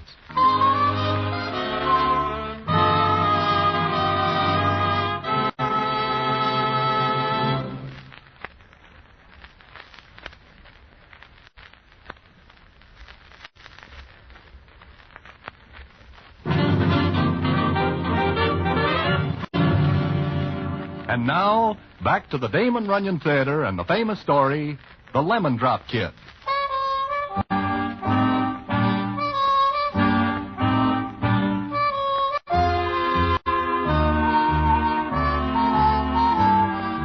I am going to take you back a matter of 4 or 5 years to an August afternoon and the racetrack at Saratoga, which is a spot in New York State very pleasant to behold. And also to a young guy by the name of Lemon Drop Kid, who is called the Lemon Drop Kid because he always has a little sack of lemon drops in the side pocket of his coat and is always munching at same.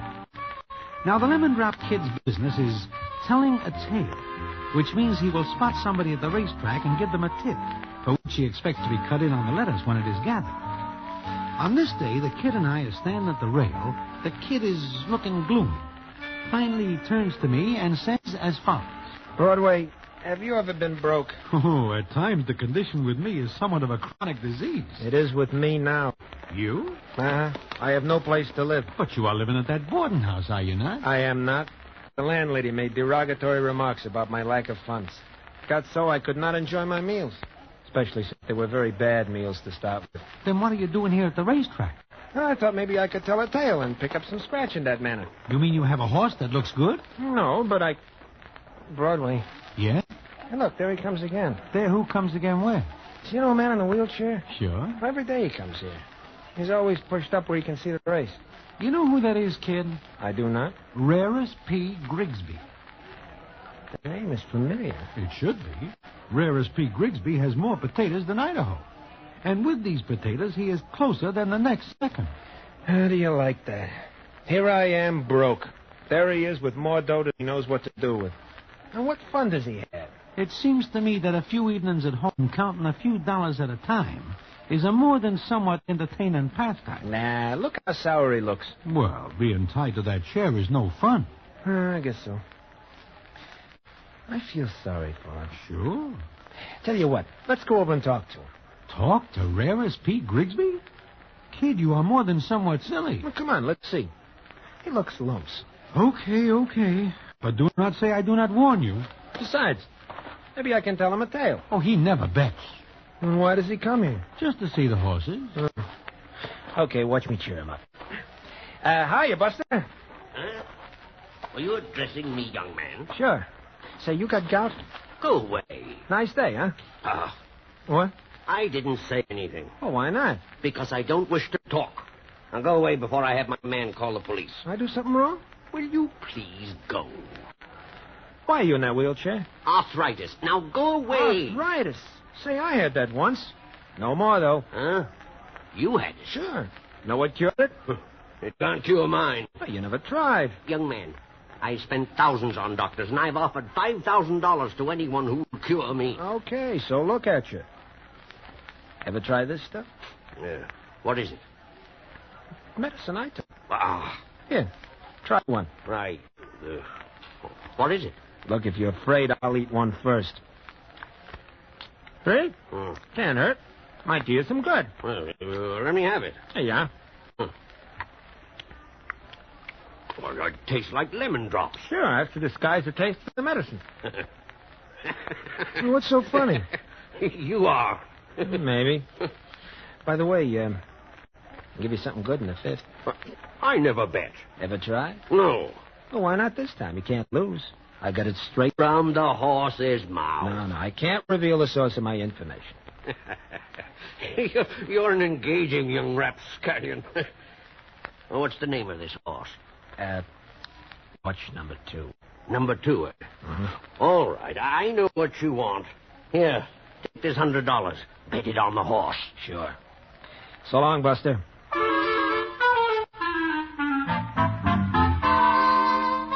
And I am flabbergasted because I know the kid does not know what horses are running in the fifth. But the kid just smiles and walks away.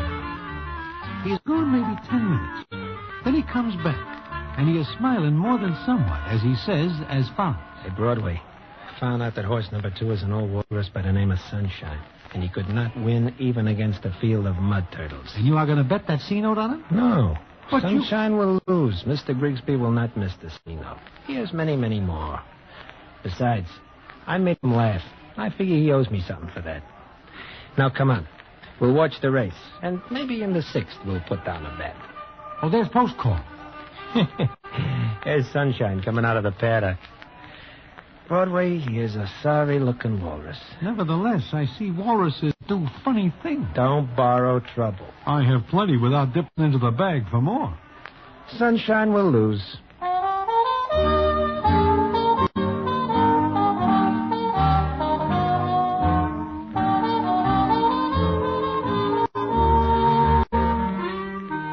But Sunshine wins. Probably because he is running against a field of mud turtles that are not in shape. And the price is 20-1, which means whereas P. Grigsby wins 2,000. Now, at this point, it seems the Lemon Drop Kid should be hard to catch. But he does not run away. He is funny that way, because he figures Mr. Grigsby should be told why the tip does not stand up. So I stand back when the kid says to him, "Well, what do you say?" Say. That's the most fun I've had in years. I'll give you a little reward, young man. That's generous of you, Mr. Grigsby. Well, where's the money? Money? What money? Why, the money I won. Well, Mr. Grigsby, why are you under the impression that you won? Huh? What did you say? You did not win. We lost on that race. Wait, what? Wait, young man, you... Horse number 2 won that race. Sure, horse number 2 won. It is a matter of history now. Then where is the money? Mr. Grigsby, I think you misunderstood me. I meant that horse number 2 was the horse to watch against ours. Remember? I said watch number 2. You crook! You young thief! You swindler! Police! Detectives! Police! Help! Now, take it easy, Mr. Grigsby. Your condition. Confound my condition! I'll throttle you with my own hands. I'll tear you in half. Why, you thief! You crook! Goodbye, Mr. Grigsby. It's been very nice knowing you. You come back here! Get him! Stop him! I'll have you hunted down and found if it takes every remaining day of my life! Well, that is that. The Lemon Drop Kid takes off with every gendarme and detective in the track at his heels. But he's a very fast runner, and he leaves the track under a good hit of steam, and does not stop until there are several miles between him and the nearest competitor. He stops only when he comes to a little town named Kibbsville. Now, the rest of the story I do not see in person, but I hear it later from the kid, and it goes as follows. Will that be all, sir? Yes, thanks. Goodbye. Goodbye, sir. Say, I wonder if you could give me a drink of water. Oh, you scared me. Didn't see you come up. Sorry, but I'm kind of dry. You been running? Yeah, I was in it in the last race and lost direction. You want some ice water? Any kind. Thanks. Well, why don't you sit down? I'll bring it to you. Here, sit on this stool in the shade. Oh, thanks. This your gas station? It's my father's. I take care of it. Here you are. Oh, thanks. Drink it slower. That's better. Yeah. Why were you running? Exercise. Do it all the time. Were you running away from something? Nah. Say, you got change for a $100 bill? For 100? No. Business good here? Well, sometimes. Not much traffic comes down here. Hmm? You say, you mind this place all by yourself? Well, my father helps. Where is he? He's in the house. All I have to do is call for him. You scared of me? Well, don't worry. I'm not a stick-up man. I didn't say you were. You don't look like one. No? What do I look like? Like a nice young man. Nice young man. Yes, why? Oh, nothing. Well, okay, thanks for the water. I'll be on my way. You're welcome. Oh, were you at Saratoga? Why? What? I was just wondering what the girls there were wearing. You know, their hats, dresses, suits. Get out much, do you? Oh, yes, sometimes. Sure. Was it pretty there? Oh, yeah. Lots of dolls. Dolls? Dames, girls. Were they pretty? Pretty? Yeah. Yeah, I guess they were. Why are you looking at me like that? Maybe because I never seen a girl like you before.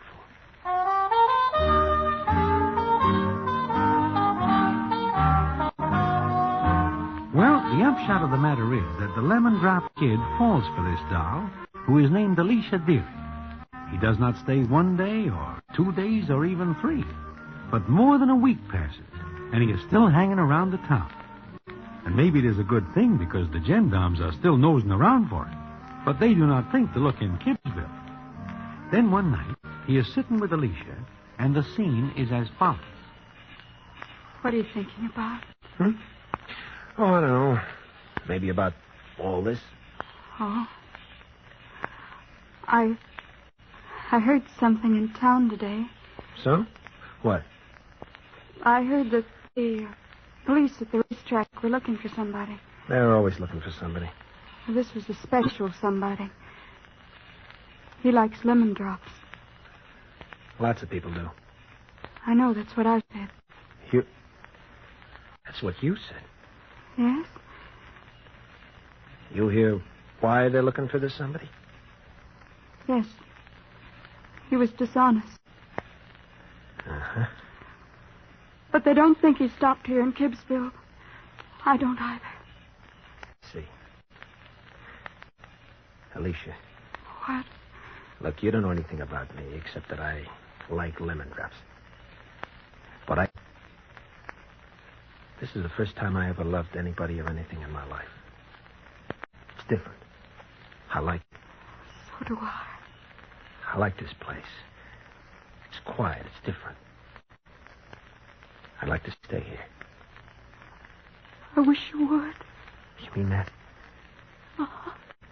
I don't know how to do anything but tout a horse or pull a phony deal. But I'd like to try. Starting now?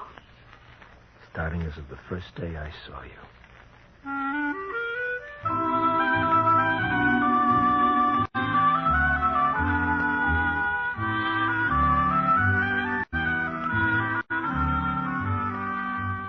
And that is how the Lemon Drop Kid proposes and is accepted. What comes later is quite a story, which I will tell you about in a minute.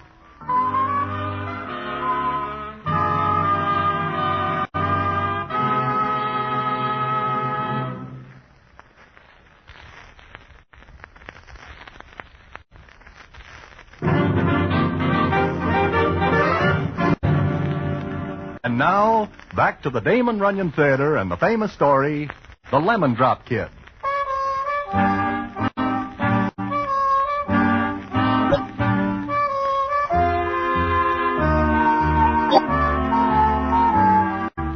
So it happens that the kid stays in Kibbsville. Now, it turns out that he and Alicia are very much in love. But, as they say, there is a large fly in the ointment. Naturally, the kid has to tell the doll's father. And the scene is as follows. So you want to marry Alicia? Yeah, that's the idea. On what? Well, I got a few bucks. 100. How long will that last? I don't know. You ain't got a job. Well, not yet.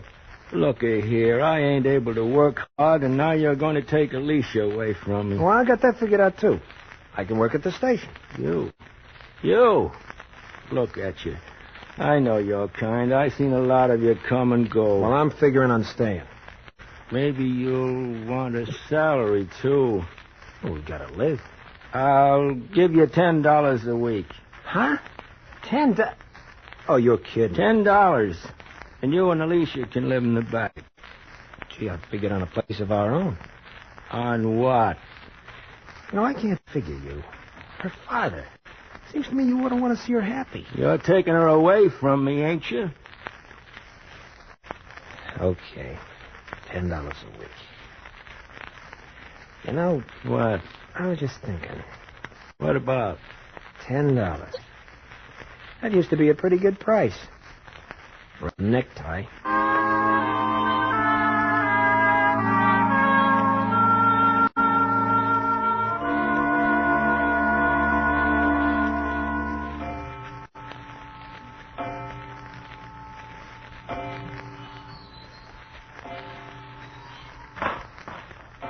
Kid, that you? Yeah.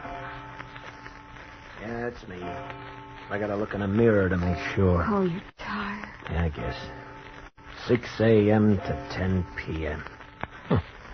Long hours for short pay. For 8 months. Yeah, for 8 months. Want a glass of milk? No. I'm sorry, kid. I'll forget it. Alicia. What, kid? We gotta get out of here. You and me, we gotta get out of here.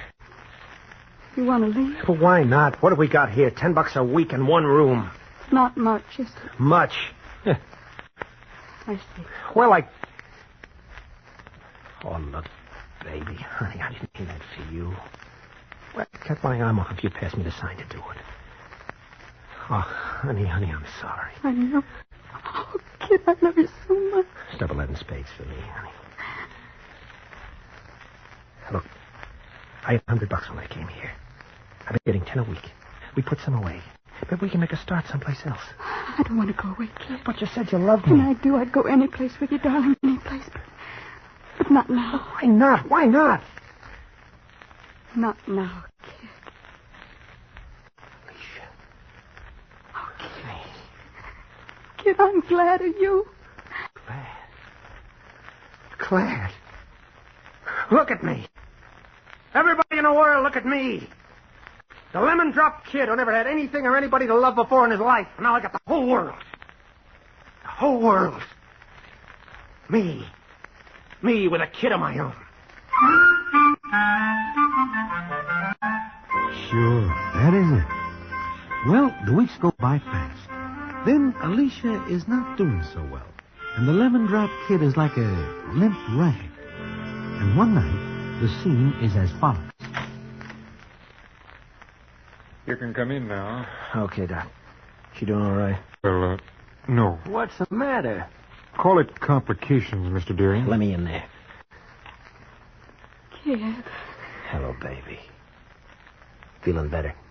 Yes. Sure you are. Everything all right? Couldn't be better.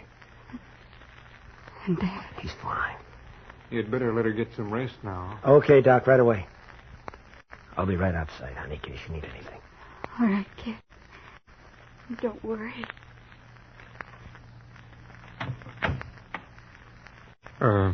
I've got to talk to you. Yeah? What's the matter, Doc? She needs a specialist. Specialist? She's worse than you last night? I'm sorry, but I've done all I can. She needs a specialist. Badly. Badly? That's right. Where from? Well, there's one in New York City. It's rather expensive. Never mind that. Give me his name and address. I've got it here for you. Here you are. Okay, thanks, Doc. I'll drop by again in an hour. Yeah. Specialists cost a lot of money. Uh-huh. Look out. You got that kind of money? We got $150. We saved it. Kid. It was right here. It's gone. It was right here and it's gone. Look, kid, there was something I wanted to... Where's that dough? Where is it? Look, with one thing and another, the station not doing well. And you took it. I had to pay off some bills. I never thought you'd need it like this. You took it. Why? I had debts. You wasn't needing the money when I took it. I was going to put it back as soon as I could. I'm going to kill you. You're her father, but I'm going to kill you. Kid. I broke my back for that dough. You got it by stealing in the first place. I ain't thinking of that now. All I'm thinking of is her. Oh, you dirty little... Kid, let go, please. Let go. I didn't mean to, kid. Let go. Honey, what are you doing out here? Alicia, don't let him go. Kid, he didn't mean anything. He didn't. Honey, you got to get back to bed. Please let him alone, kid. Promise me. All right. Help me. Help me, Alicia. Well, the kid figures the only way he can get money and get it fast is to try the races. So he starts out for Saratoga. But on the way, he learns that Grigsby is still hot to get his hands on him. So the kid does not go to the track. But it seems that same night, a masked bandit holds up an all-night restaurant and gets away with a whole take in the place, which amounts to considerable. And it so happens that the next morning, the kid shows up at his and Alicia's home. Who's that? Oh, it's you. Yeah, me. Doc, how is she? I can get her to New York now. What are you looking at me like that for? Kid, Doc, she's... No, not yet. But your baby. I'm sorry. Oh, no. You better go into her. You've still got a little time.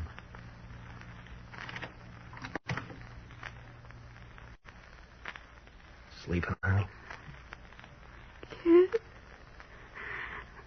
Kid, is that you? It's me. I've been waiting for you, kid. Just waiting. I got a little delayed. But I got the money, baby. Baby. Oh, no, don't, honey. Please don't. Look, you're going to be okay.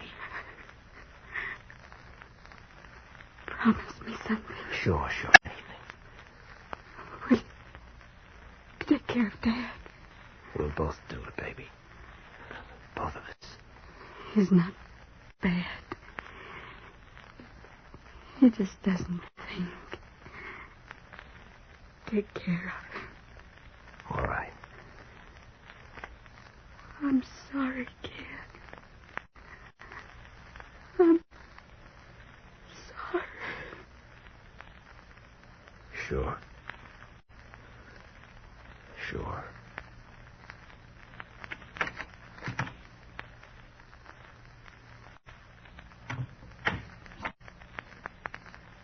I'd better go in now. You don't have to, Doc. Oh, I'm sorry. If we could have taken her to New York 12 hours ago. Just 12 hours. 12 hours. I was busy 12 hours ago. Getting some money. Oh. Well, I'll be going. Oh, by the way, there's someone on the porch to see you. Me? Yes. Come on, I'll walk out with you. I don't want to see anybody. I think you'd better come.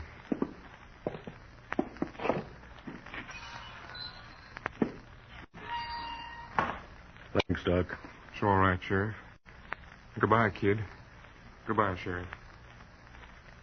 Kid, I've got to ask you some questions about last night. 12 hours ago. That's right. We found this spigot wrapped in tin foil. Looks mighty like a gun. Yeah, it does. Somebody used it to hold up an all-night restaurant a good piece from here. Uh-huh.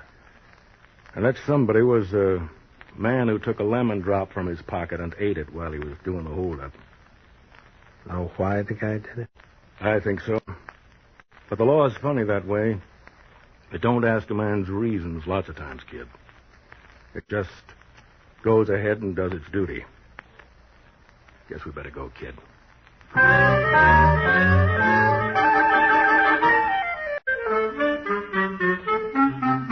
So the kid is sent to Auburn to do 2 years. And all the while he's there, he sends money to Alicia's father. Money he gets by selling knickknacks to visitors. And then he gets out. And his hair is kind of splashed with gray. And there are lines on his face.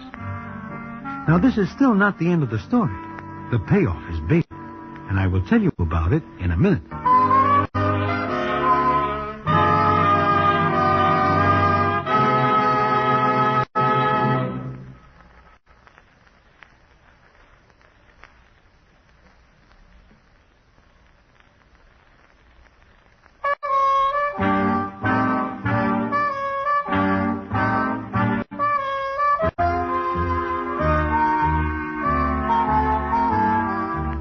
One night we are sitting in Mindy's. The kid is with us. He is out of Auburn maybe 3 days. He does not talk much, just sits there. And then there is a commotion, and the scene is as follows. There he is. There he is at last. That's the man. Kid, look, Grigsby. Yeah, I see him. Beat it, kid, beat it. What for? Ah, there you are. There you are. I finally chased you down. Congratulations. It took me a long time, but I swore I'd find you. You see, I'm walking. I'm no longer in my wheelchair. Well, what do you say to that? Again, congratulations. To you, too. I'm giving you a check for $4,900. I offered $5,000 to anyone who could get me out of that chair. Lemon drops. Bah. I forgot all about my arthritis. Oh, my doctor said it was they who did it, but I know better. Well, you made me so furious that I got up and ran, and I haven't been in that... Well, what's the matter with you? You were in Saratoga maybe 2 years ago? Yes, why? I could have had this check then? Yes, it's minus the 100 you cheated me out of, but there it is. It's a good joke, isn't it? Yeah, great. Look, if I put my name on this check... Endorse it? That's it. I do that, can I send it to anyone, and could he cash it? Oh, the check's as good as gold, young man. Okay, I'll endorse it. You send it to a man named Henry Deering, Gibbsville, New York. Kid, what is this you're doing? Keeping a promise, Broadway. Always do that. It's better for everybody. Where are you going? I am out of lemon drops, Broadway. All out.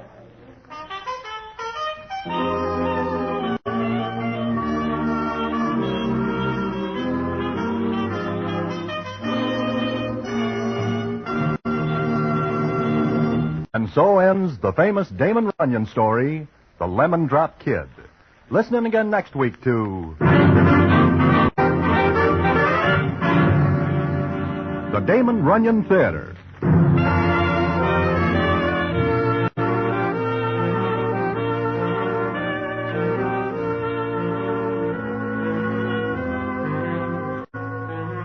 The Damon Runyon Theatre, with John Brown as Broadway, is directed by Richard Sandville, and the stories adapted for radio by Russell Hughes. This is a Mayfair production.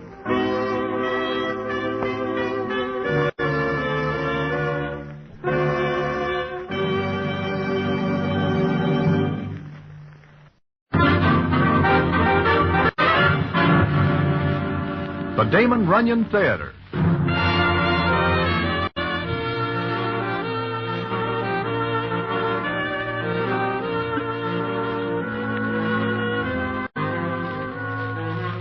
Once again, the Damon Runyon Theatre brings you another story by the master of storytellers, Damon Runyon. And this one, the hilarious A Nice Price. And to tell it to you, here is Broadway. Thanks. One hot morning in June, I am standing in front of a hotel where I am staying in New London, Connecticut. And the reason I am in such a surprising spot is something that makes a long story quite a bit longer. But it is one which is more than somewhat astonishing and gets me mixed up with the Harvards and the Yales. And I will tell you about it in a minute.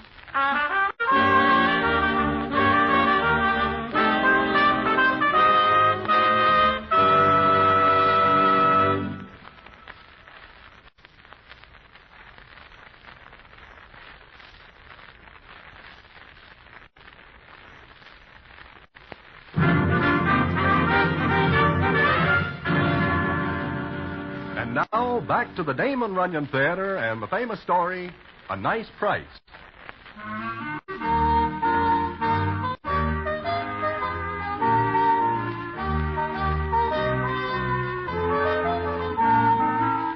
As I am saying, I am standing one hot morning in June in front of my hotel in New London, Connecticut. It is quite a piece from Broadway, and how I get there goes back a couple of nights before, when I am walking along Broadway and run into Pete the Peddler.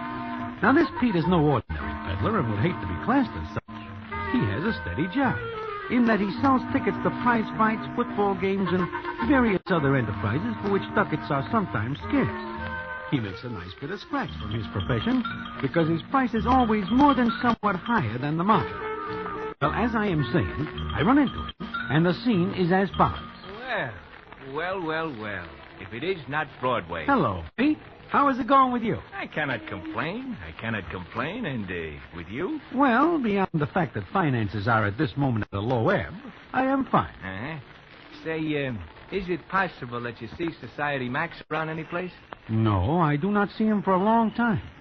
You, still looking for him? I am. Someday I will find him, and when I do, I will part his hair down to his ankles. You are still sore at him for taking Sonia away from you. I am. It is not right for one man to steal another man's fiancée, especially when I come by her the hard way, having to take her away from Big Eddie. It is tough. It is. But I hear you say you are low in the pockets. I am broke. I think I am able to put you in a way of cornering several bobs for yourself. That is nice. I have here some ducats for an event which is to take place in Connecticut. I have quite a few of these ducats. What are they for? A boat race. A boat race? That is what I said. This is an extra-large boat race, and I figure I can make plenty of black ink for myself. By the way, do you ever see a boat race? No. I never witnessed one myself. But I understand this one is between the Harvards and the Yales. Oh? Why are they boat racing? It happens every year. They take all their clothes off and get into rowboats and row until their tongues hang out and until they are all half dead. What is their reason for doing this? I cannot figure it. Furthermore, I am too old to figure out why college guys do this to themselves. Me too. But you say you have a proposition for me? Yeah. I am one hand short. If you will come along to New London, Connecticut with me and help me dispose of these ducats, I will cut you in. I accept the proposition. Fine. We will leave tonight. Maybe we will be able to figure out why these college guys knock their brains out in rowboats.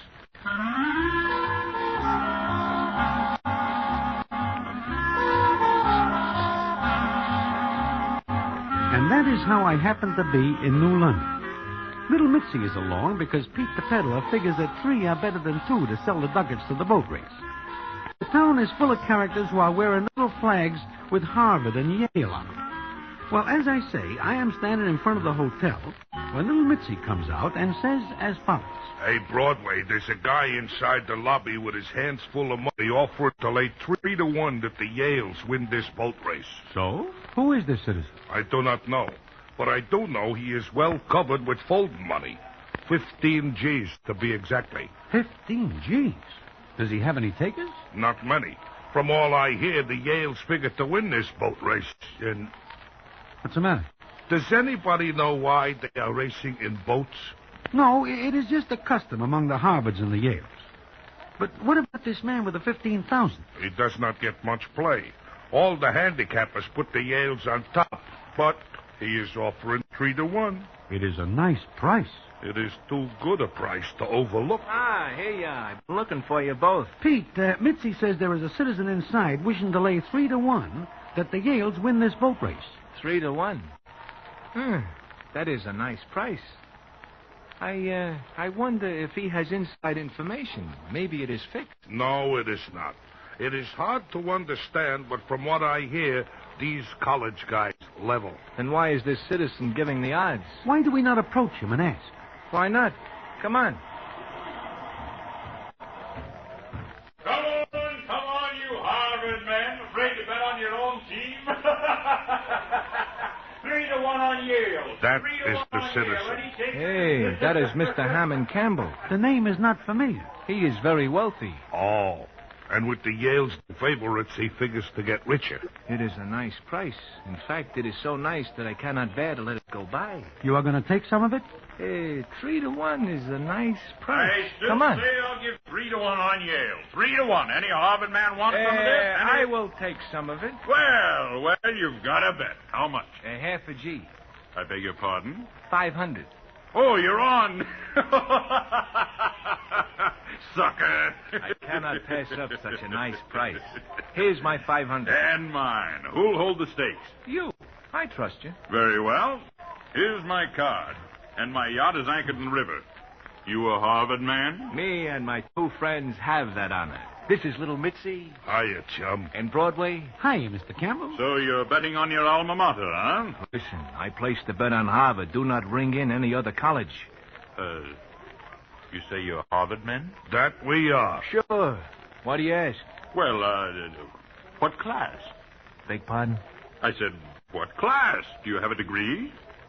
2nd degree, but it was a frame. I see.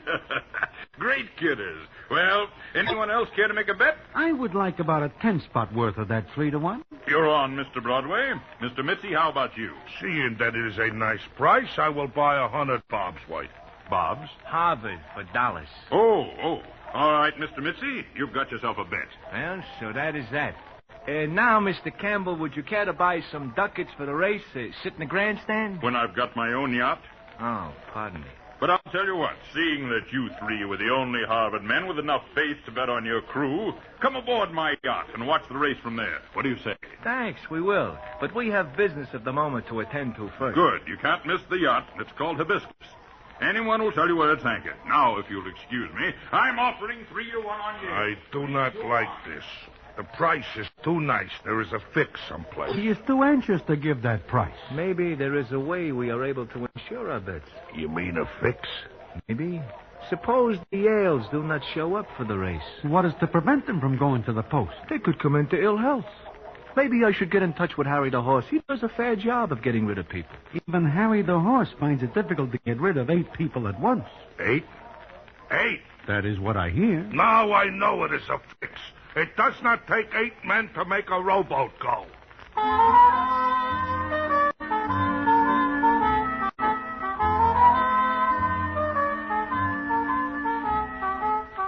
So, that is the way it stands. It comes on later in the afternoon, and the 3 of us are in the lobby of the hotel trying to figure a way we can insure our bets. I am deep in thought, so I do not notice the young doll right away. It seems she is standing in front of me. Little Mitzi does not see her either. And when little Mitzi does not see a doll even 500 yards away in a thick fog, he is deep in thought, too. Anyway, I do not see her until she says as follows. Excuse me, gentlemen. Excuse me. Huh? Are you addressing me? Yes. I wonder if I might talk to the 3 of you for a minute or 2. Take 10, doll. Take 10. Thank you. May I sit down? Oh, it is a pleasure, young miss. Thank you. I saw you this morning when you bet against my father. Mr. Campbell? Yes. Are you married? No, why? Have you ever given it a thought? Oh, shut up, Mitzi. I'm only looking to the future. You are crying, miss. Yes, Oh, gentlemen. Harvard must win this evening. Miss Campbell, you take the words from 3 mouths. You bet on Harvard. Do you know they'll win? If you mean, is it a fix? No. Oh. Do you have a large bet on the Harpists? My whole life. What price do you get? Price? Hmm. Oh, my happiness. My whole life depends on this race. Perhaps you will explain. It's about my fiancé, Quentin. She's got a fiancé. What about him, young miss? He goes to Harvard. He's in his last year there. He serves his full time? Oh, shut up, Mitzi. Go on, Miss Campbell. My father doesn't like Quentin, but I love him. Your father? Quentin. Oh. You love Quentin, who goes to Harvard. That much we got. Now what? One night, Father and Quentin had a quarrel about me. You wish your father knocked off? Oh, no, please. Then what? Father is a Yale man. Excuse me, but he is a little old for school, is he not? Oh, you don't understand. He's so loyal to Yale. And Quentin being a Harvard man, well, they don't get along. So they had a quarrel one night. And Quentin said that if Harvard lost to Yale, he'd give me up and never see me again. He bets you against 8 men in a rowboat? And Father will hold him to it. Besides, I agreed to go to Europe if Yale wins. Oh, I was so sure. Quentin was so sure. Why do you not elope? We can't. You don't understand Quentin. He's proud. He'll keep his word even if it costs him our happiness. Uh-huh. But, young miss, why are you telling this to us? Because I heard you make the bets and I thought you knew that Harvard would win. This is a shame. Pete, Broadway, we will have to help this young miss. You got an idea? Short of knocking off 8 Yales, no. Hey, maybe we are able to get some help from some of these guys who are once in stir. What guys? All the guys with stir haircuts. Mitzi, you're an ox. This is the type haircut all college guys wear. And they do not have to? Oh, shut up. Broadway, you got an idea? At the moment, I am as cold as last week's marinated herring. There must be something to do. Look, I hear these college guys are always writing home for money. I hear they need lettuce all the time. Why do we not offer some to the Yales? That is no good. They do this race for the spirit of somebody named Alma Mater. I am unable to touch them. The fix is out. I can't live without Quentin. How does he get along? He's so proud. He cannot lay aside his pride for the sake of some millions? No. Well, young miss, you come to us with a problem at the moment. We cannot think of anything. But you'll try. Sure we'll try. How? We must think. It is tough. Miss Campbell, we cannot bear to see a young doll in sadness. We will try to do something. Oh, thank you. I say this because once I am disappointed in love. A guy called Society Max does a fave with my doll. Her name is Sonia, and he walks out on her. I know I know how you are feeling. Thank you. Thank you. I feel so much better. Somehow I know you'll think of something. I have to go now, but I'll see you later. Well? We do not reach a solution, and we have 1 hour before the Harvards and the Yales begin the race. Gentlemen, as they say in books, we have our work cut out for us. And I do not like the way it is cut.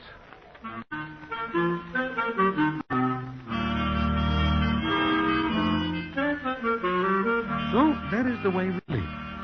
But it is not the way it stays, because something happens that is right out of the books, and which I will tell you about in a minute.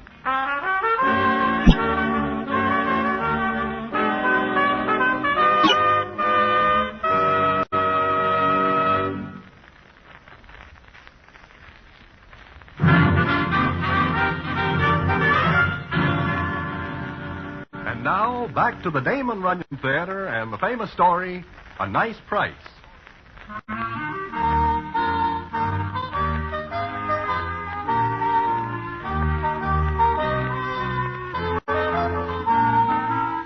Well, that is the way we leave it, with Pete the peddler promising to do something about the Harvards for Miss Clarissa Campbell.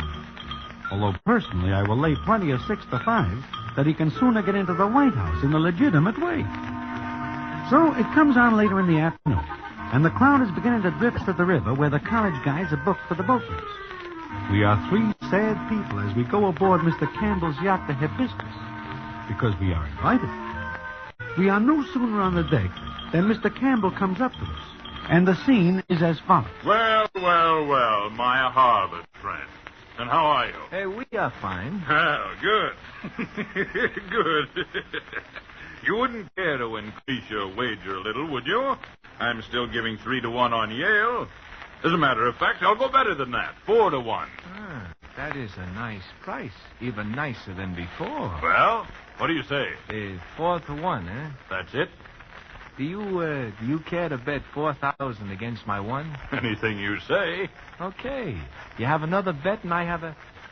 What is it? Backing out already? No, I think I see somebody I know. On the yacht?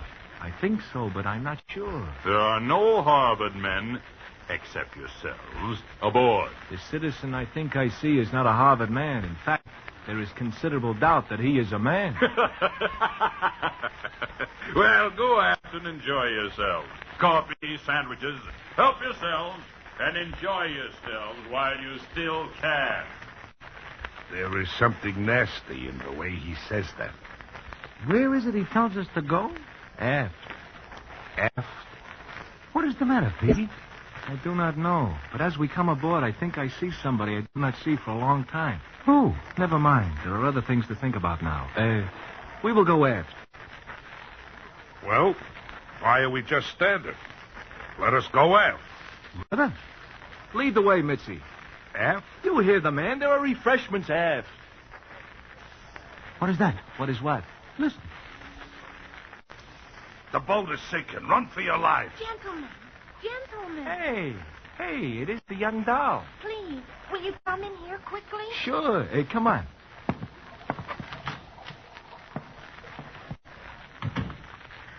Oh, I'm so glad to see you. Is it all fixed? Well, you see... Young miss, we are at a loss. Oh, I'll never see Quentin again. You know, I wish that guy had another name. Somehow I do not like Quentin. Miss Campbell, believe me, it is our wish also that the Yales do not win.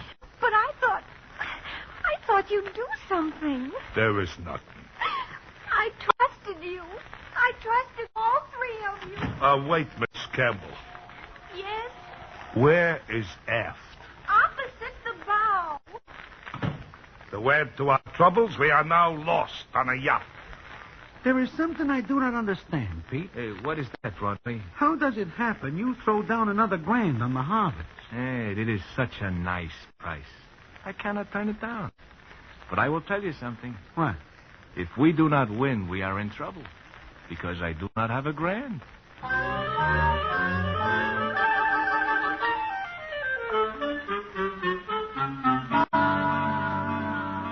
Well, by this time I am wishing that we do not come to this boat race.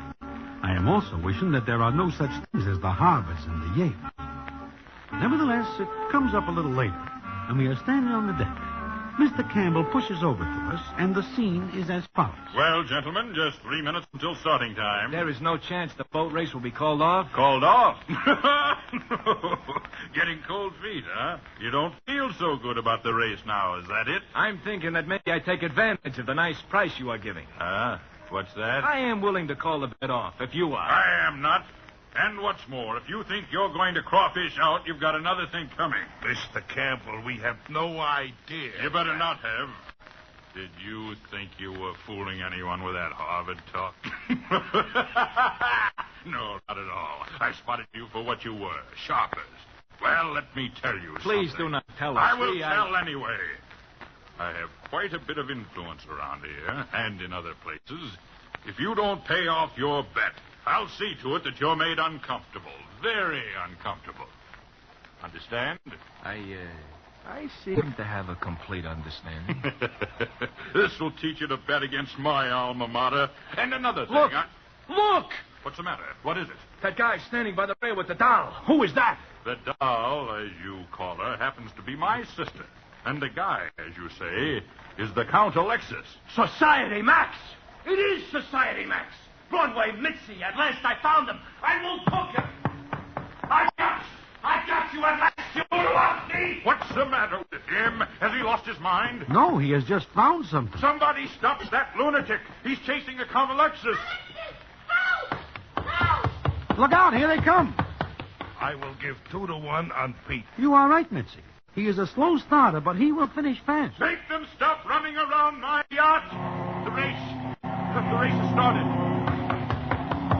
I will give Society Max 2 more laps before he is done. Police! Somebody get the police! The race is on, and I've got lunatics aboard. Broadway, you say Pete is gaining? Society Max is a good runner, but Pete is running for a cause.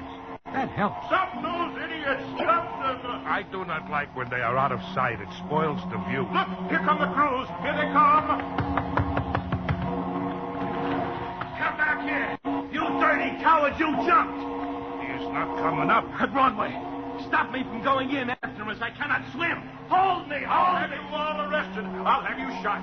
Hey, look, the rowboats are coming.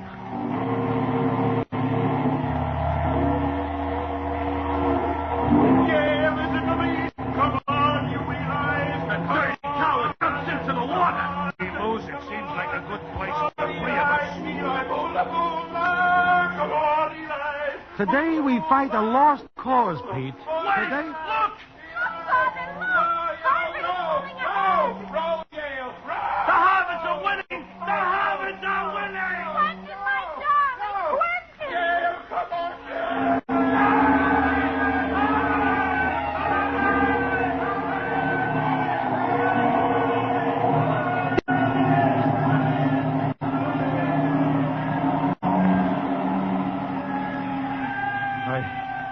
I can't believe it. I can't believe it. My lost. Father, don't forget I can marry Quentin. And there is a little matter of some bets which we have yet to settle up, Mr. Campbell. I simply don't believe it. I can't. Harvard didn't have a chance. Yeah, but the Harvards win. Yes, Harvard won. You're going to keep your promise, aren't you, Father? I always keep my promises. Go ahead, Clarissa. Find Quentin and bring him aboard. You gentlemen, come to my cabin when you want to. It is a nice price. A nice price. I don't know how you did it, gentlemen, but you did. Harvard didn't have a chance, but you helped me. I love all of you. I'm going to kiss each of you. Mr. Broadway? Mr. Mitzi? Oh. Mr. Peddler? Oh, that's very sweet. Love is a wonderful thing. I'm going to Quentin now, and you're all invited to the wedding. She is a very sweet young miss. Yeah. I wonder what becomes of Society Max. The last I see of him, he is sinking in the water. Pete, do you not say this boat race cannot be fixed? Yeah. Why? Then how does it happen that the Harvards hit the finish line first? They do not figure to win. I do not know. But, gentlemen, we have work to do. We are going to collect some money at a nice price.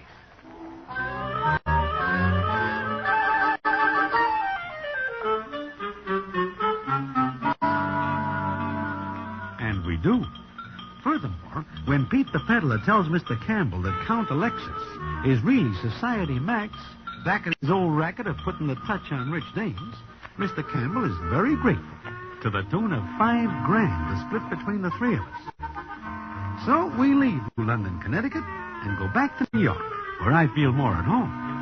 However, how Harvard wins the boat race is still a mystery, until 3 months later, when I run into Pete the peddler in Mindy's.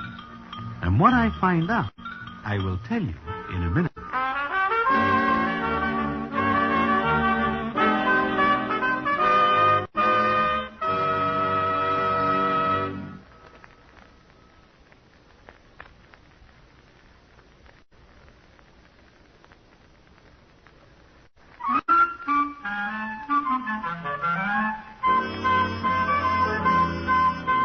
As I am saying, one night I am sitting in Mindy's when I am joined by Pete the peddler. He sits down, and the scene is as follows. Say, Pete. Do you remember the boat race between the Harvards and the Yales? Sure. As a matter of fact, I come in here to find you and tell you all about it. I am listening. Well, it is not until a couple of days later that I hear what happens. I hear it from a sports scribe. So? It seems that the number 6 man in the Yale rowboat breaks his oar, and that lets the Harvards win the race. Now it seems that a broken oar in a race is by no means uncommon. But it seems also that this number 6 Yale claims he breaks his oar on a man's head. Is that possible? That is what everybody asks. They think he is crazy. But you know what? What? It is maybe a week after the Harvards and the Yales have their race that I see Society Max. Alive? And he is still alive after you see him? I am no longer mad at Society Max. I am no longer mad at Society Max because I see he is wearing a bandage on his noggin. Do you tell anybody else? Nah. I want the young miss to think I do it for her. But, I have another problem with her. Which is? It seems that next month there comes up a football game between the Harvards and the Yales. She wants me to do something about that.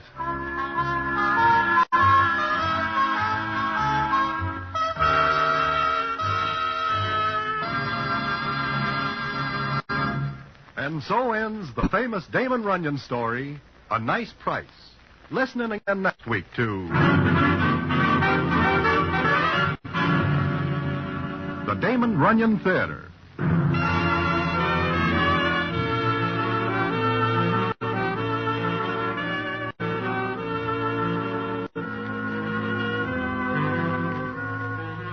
The Damon Runyon Theatre, with John Brown as Broadway, is directed by Richard Sandville and the stories adapted for radio by Russell Hughes. This is a Mayfair production.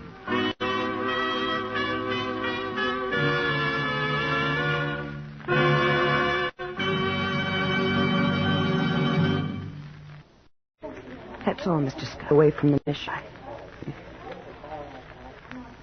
And me. Goodbye. Bye. I never hear a doll talk like that before. More than what they were. You did. I gave the money because I wanted to. I'm sorry we can't return the money you gave us. But I can ask you to stay. That's all, Mr. Scott. Away from the mission. And me. I never hear a doll talk like that before. More than what they were. You did. I gave the money because I wanted to. I'm sorry we can't return the money you gave us. But I can ask you to stay. That's all, Mr. Scott. Away from the mission. And me. Goodbye. Bye. I never hear a doll talk like that before. Wasn't what they were. You did. I gave the money because I wanted to. I'm sorry we can't return the money you gave us. But I can ask you to stay. That's all, Mr. Scott, away from the mission. And me. Goodbye. Bye. I never hear a doll talk like that before. Wasn't what they were. You did. I gave the money because I wanted to. I'm sorry we can't return the money you gave us. But I can ask you to stay. That's all, Mr. Scott, away from the mission. And me. Goodbye. Bye. I never hear a doll talk like that before. Wasn't what they were. You did. I gave the money because I wanted to. I'm sorry we can't return the money you gave us. But I can ask you to stay. That's all, Mr. Scott, away from the mission. And me. Goodbye. Bye. I never hear a doll talk like that before. Wasn't what they were. You did. I gave the money because I wanted to. I'm sorry we can't return the money you gave us. But I can ask you to stay. That's all, Mr. Scott, away from the mission. And me. Goodbye. Bye. I never hear a doll talk like that before. Wasn't what they were. You did. I gave the money because I wanted to. I'm sorry we can't return the money you gave us. But I can ask you to stay. That's all, Mr. Scott, away from the mission. And me. Goodbye. Bye. I never hear a doll talk like that before. Wasn't what they were. You did. I gave the money because I wanted to. I'm sorry we can't return the money you gave us. But I can ask you to stay. That's all, Mr. Scott, away from the mission. And me. Goodbye. Bye. I never hear a doll talk like that before. Wasn't what they were. You did. I gave the money because I wanted to. I'm sorry we can't return the money you gave us. But I can ask you to stay. That's all, Mr. Scott, away from the mission. And me. Goodbye. Bye. I never hear a doll talk like that before. Wasn't what they were. You did. I gave the money because I wanted to. I'm sorry we can't return the money you gave us. But I can ask you to stay. That's all, Mr. Scott, away from the mission. And me. Goodbye. Bye. I never hear a doll talk like that before. Wasn't what they were. You did. I gave the money because I wanted to. I'm sorry we can't return the money you gave us. But I can ask you to stay. That's all, Mr. Scott, away from the mission. And me. Goodbye. Bye. I never hear a doll talk like that before. Wasn't what they were. You did. I gave the money because I wanted to. I'm sorry we can't return the money you gave us. But I can ask you to stay. That's all, Mr. Scott, away from the mission. And me. Goodbye. Bye. I never hear a doll talk like that before. Wasn't what they were. You did. I gave the money because I wanted to. I'm sorry we can't return the money you gave us. But I can ask you to stay. That's all, Mr. Scott, away from the mission. And me. Goodbye. Bye. I never hear a doll talk like that before. Wasn't what they were. You did. I gave the money because I wanted to. I'm sorry we can't return the money you gave us. But I can ask you to stay. That's all, Mr. Scott, away from the mission. And me. Goodbye. Bye. I never hear a doll talk like that before. Wasn't what they were. You did. I gave the money because I wanted to. I'm sorry we can't return the money you gave us. But I can ask you to stay. That's all, Mr. Scott, away from the mission. And me. Goodbye. Bye. I never hear a doll talk like that before. Wasn't what they were. You did. I gave the money because I wanted to. I'm sorry we can't return the money you gave us. But I can ask you to stay. That's all, Mr. Scott. Away from the mission. And me. Goodbye. Bye. I never hear a doll talk like that before. Wasn't what they were. You did. I gave the money because I wanted to. I'm sorry we can't return the money you gave us. But I can ask you to stay. That's all, Mr. Scott. Away from the mission. And me. Goodbye. Bye. I never hear a doll talk like that before. Wasn't what they were. You did. I gave the money because I wanted to. I'm sorry we can't return the money you gave us. But I can ask you to stay. That's all, Mr. Scott. Away from the mission. And me. Goodbye. Bye. I never hear a doll talk like that before. Wasn't what they were. You did. I gave the money because I wanted to. I'm sorry we can't return the money you gave us. But I can ask you to stay. That's all, Mr. Scott. Away from the mission. And me. Goodbye. Bye. I never hear a doll talk like that before. Wasn't what they were. You did. I gave the money because I wanted to. I'm sorry we can't return the money you gave us. But I can ask you to stay. That's all, Mr. Scott. Away from the mission. And me. Goodbye. Bye. I never hear a doll talk like that before. Wasn't what they were. You did. I gave the money because I wanted to. I'm sorry we can't return the money you gave us. But I can ask you to stay. That's all, Mr. Scott. Away from the mission. And me. Goodbye. Bye. I never hear a doll talk like that before. Wasn't what they were. You did. I gave the money because I wanted to. I'm sorry we can't return the money you gave us. But I can ask you to stay. That's all, Mr. Scott. Away from the mission.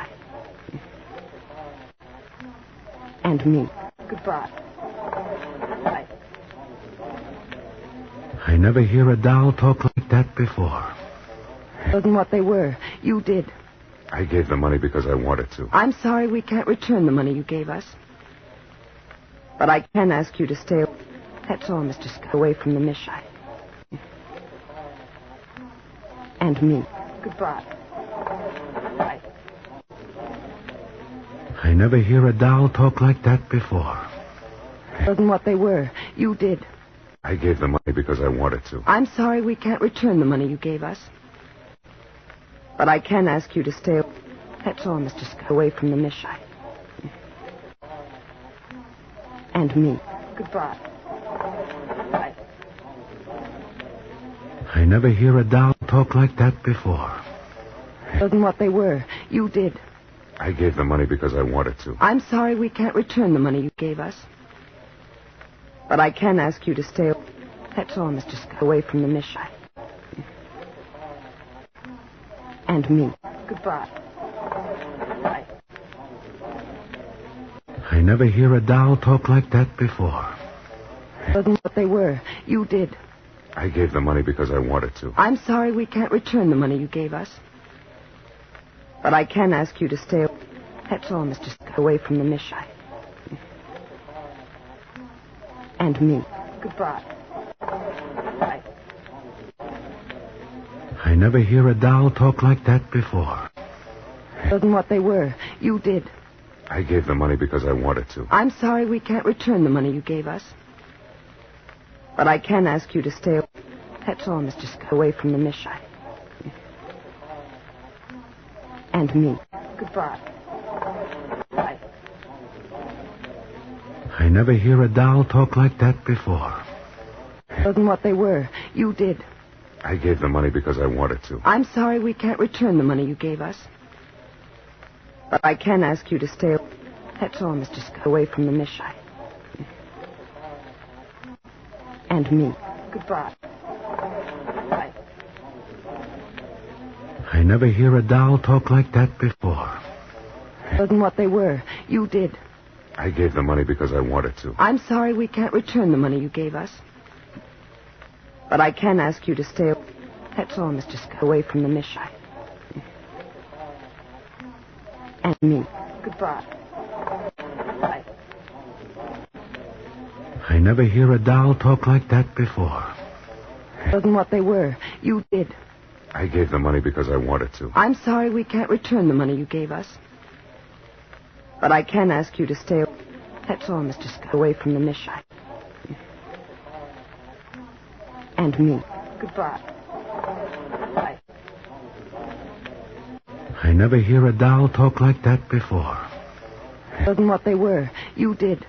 I gave the money because I wanted to. I'm sorry we can't return the money you gave us. But I can ask you to stay. That's all, Mr. Scott. Away from the mission.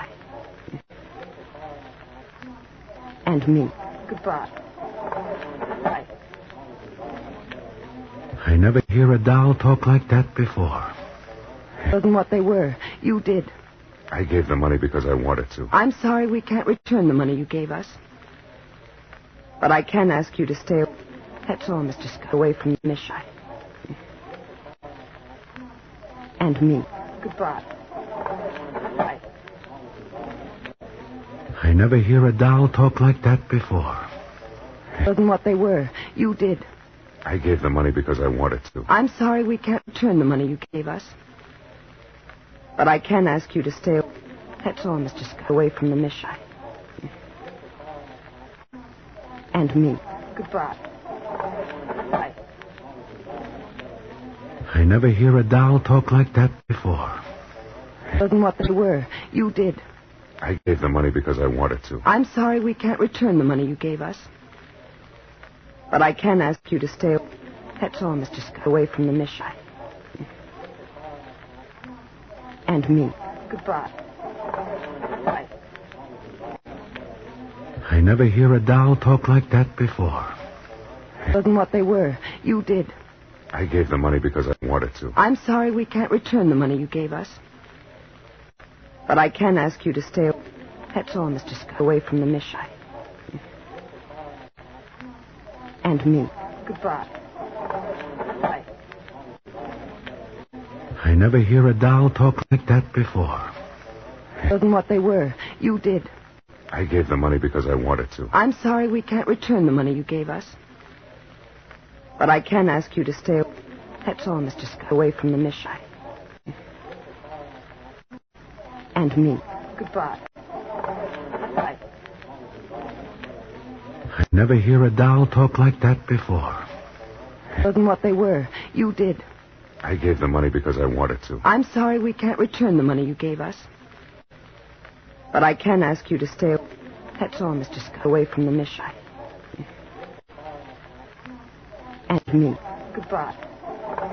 Bye. I never hear a doll talk like that before. Wasn't what they were. You did. I gave the money because I wanted to. I'm sorry we can't return the money you gave us. But I can ask you to stay. That's all, Mr. Scott. Away from the mission. And me. Goodbye. Bye. I never hear a doll talk like that before. Wasn't what they were. You did. I gave the money because I wanted to. I'm sorry we can't return the money you gave us. But I can ask you to stay. That's all, Mr. Scott. Away from the mission. And me. Goodbye. Bye. I never hear a doll talk like that before. Wasn't what they were. You did. I gave the money because I wanted to. I'm sorry we can't return the money you gave us. But I can ask you to stay. That's all, Mr. Scott. Away from the mission. And me. Goodbye. Bye. I never hear a doll talk like that before. Wasn't what they were. You did. I gave the money because I wanted to. I'm sorry we can't return the money you gave us. But I can ask you to stay. That's all, Mr. Scott. Away from the mission. And me. Goodbye. Bye. I never hear a doll talk like that before. More than what they were. You did. I gave the money because I wanted to. I'm sorry we can't return the money you gave us. But I can ask you to stay. That's all, Mr. Scott. Away from the Mishai. And me. Goodbye. Bye. I never hear a doll talk like that before. More than what they were. You did. I gave the money because I wanted to. I'm sorry we can't return the money you gave us. But I can ask you to stay. That's all, Mr. Scott. Away from the Mishai. And me. Goodbye. Bye. I never hear a doll talk like that before. More than what they were. You did. I gave the money because I wanted to. I'm sorry we can't return the money you gave us. But I can ask you to stay. That's all, Mr. Scott. Away from the Mishai. And me. Goodbye. Bye. I never hear a doll talk like that before. More than what they were. You did. I gave the money because I wanted to. I'm sorry we can't return the money you gave us. But I can ask you to stay. That's all, Mr. Scott. Away from the Mishai. And me. Goodbye. Bye. I never hear a doll talk like that before. More than what they were. You did. I gave the money because I wanted to. I'm sorry we can't return the money you gave us. But I can ask you to stay. That's all, Mr. Scott. Away from the Mishai. And me. Goodbye. I never hear a doll talk like that before. More than what they were. You did. I gave the money because I wanted to. I'm sorry we can't return the money you gave us. But I can ask you to stay. That's all, Mr. Scott. Away from the Mishai. And me. Goodbye. Bye. I never hear a doll talk like that before. More than what they were. You did. I gave the money because I wanted to. I'm sorry we can't return the money you gave us. But I can ask you to stay. That's all, Mr. Scott. Away from the Mishai. And me. Goodbye. Bye. I never hear a doll talk like that before. More than what they were. You did. I gave the money because I wanted to. I'm sorry we can't return the money you gave us. But I can ask you to stay. That's all, Mr. Scott. Away from the Mishai. And me. Goodbye. Bye. I never hear a doll talk like that before. More than what they were. You did. I gave the money because I wanted to. I'm sorry we can't return the money you gave us. But I can ask you to stay. That's all, Mr. Scott. Away from the Mishai. And me. Goodbye. Bye. I never hear a doll talk like that before. More than what they were. You did. I gave the money because I wanted to. I'm sorry we can't return the money you gave us. But I can ask you to stay. That's all, Mr. Scott. Away from the Mishai. And me. Goodbye. Bye. I never hear a doll talk like that before. More than what they were. You did. I gave the money because I wanted to. I'm sorry we can't return the money you gave us. But I can ask you to stay. That's all, Mr. Scott. Away from the Mishai. And me. Goodbye. Bye. I never hear a doll talk like that before. More than what they were. You did. I gave the money because I wanted to. I'm sorry we can't return the money you gave us. But I can ask you to stay. That's all, Mr. Scott. Away from the Mishai. And me. Goodbye. Bye. I never hear a doll talk like that before. More than what they were. You did. I gave the money because I wanted to. I'm sorry we can't return the money you gave us. But I can ask you to stay. That's all, Mr. Scott. Away from the Mishai. And me. Goodbye. Bye. I never hear a doll talk like that before. Wasn't what they were. You did. I gave the money because I wanted to. I'm sorry we can't return the money you gave us. But I can ask you to stay. That's all, Mr. Scott, away from the Mishai. And me. Goodbye. Bye. I never hear a doll talk like that before. Wasn't what they were. You did.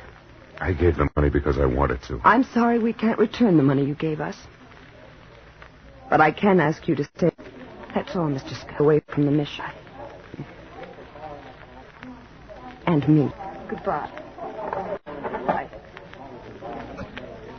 I never hear a doll talk like that before. Wasn't what they were. You did. I gave the money because I wanted to. I'm sorry we can't return the money you gave us. But I can ask you to stay. That's all, Mr. Scott, away from the Mishai. And me. Goodbye. Bye. I never hear a doll talk like that before. Wasn't what they were. You did. I gave the money because I wanted to. I'm sorry we can't return the money you gave us. But I can ask you to stay. That's all, Mr. Scott, away from the Mishai. And me. Goodbye. Bye. I never hear a doll talk like that before. Wasn't what they were. You did. I gave the money because I wanted to. I'm sorry we can't return the money you gave us. But I can ask you to stay. That's all, Mr. Scott, away from the Mishai. And me. Goodbye. Bye. I never hear a doll talk like that before. Wasn't what they were. You did. I gave the money because I wanted to. I'm sorry we can't return the money you gave us. But I can ask you to stay. That's all, Mr. Scott, away from the Mishai. And me. Goodbye. Bye. I never hear a doll talk like that before. Wasn't what they were. You did. I gave the money because I wanted to. I'm sorry we can't return the money you gave us. But I can ask you to stay. That's all, Mr. Scott, away from the Mishai. And me. Goodbye. Bye. I never hear a doll talk like that before. Wasn't what they were. You did. I gave the money because I wanted to. I'm sorry we can't return the money you gave us. But I can ask you to stay. That's all, Mr. Scott, away from the Mishai. And me. Goodbye. Bye. I never hear a doll talk like that before. Wasn't what they were. You did. I gave the money because I wanted to. I'm sorry we can't return the money you gave us. But I can ask you to stay. That's all, Mr. Scott, away from the Mishai. And me. Goodbye. Bye. I never hear a doll talk like that before. Wasn't what they were. You did. I gave the money because I wanted to. I'm sorry we can't return the money you gave us. But I can ask you to stay. That's all, Mr. Scott, away from the Mishai. And me. Goodbye. Bye. I never hear a doll talk like that before. Wasn't what they were. You did. I gave the money because I wanted to. I'm sorry we can't return the money you gave us. But I can ask you to stay. That's all, Mr. Scott, away from the Mishai. And me. Goodbye. Bye. I never hear a doll talk like that before. Wasn't what they were. You did. I gave the money because I wanted to. I'm sorry we can't return the money you gave us. But I can ask you to stay. That's all, Mr. Scott, away from the Mishai. And me. Goodbye. Bye. I never hear a doll talk like that before. Wasn't what they were. You did. I gave the money because I wanted to. I'm sorry we can't return the money you gave us. But I can ask you to stay. That's all, Mr. Scott, away from the Mishai. And me. Goodbye. Bye. I never hear a doll talk like that before. Wasn't what they were. You did. I gave the money because I wanted to. I'm sorry we can't return the money you gave us. But I can ask you to stay. That's all, Mr. Scott, away from the mission. And me. Goodbye. Bye. I never hear a doll talk like that before. Wasn't what they were. You did. I gave the money because I wanted to. I'm sorry we can't return the money you gave us. But I can ask you to stay. That's all, Mr. Scott, away from the mission. And me. Goodbye. Bye. I never hear a doll talk like that before. Wasn't what they were. You did. I gave the money because I wanted to. I'm sorry we can't return the money you gave us. But I can ask you to stay. That's all, Mr. Scott, away from the mission. And me. Goodbye. Bye. I never hear a doll talk like that before. Wasn't what they were. You did. I gave the money because I wanted to. I'm sorry we can't return the money you gave us. But I can ask you to stay. That's all, Mr. Scott, away from the mission.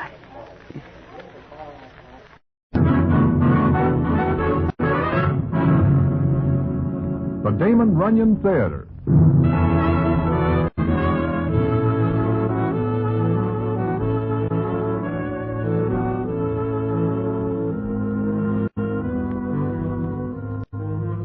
Once again, the Damon Runyon Theatre brings you another story by the master storyteller, Damon Runyon. And this one, The Touching for a Pal.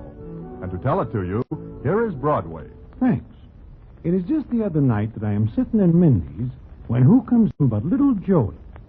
Little Joey is all by himself, which is more than somewhat strange. The reason for the strangeness is because he is pals with Blind Benny. I asked little Joey why he is not with Blind Benny, and he tells me a story that at first I do not believe.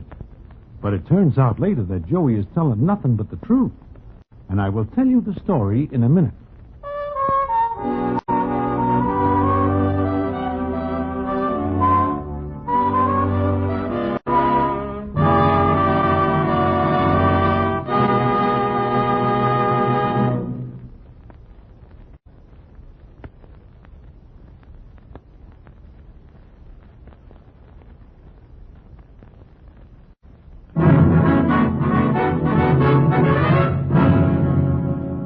And now back to the Damon Runyon Theatre and the touching story, For a Pal.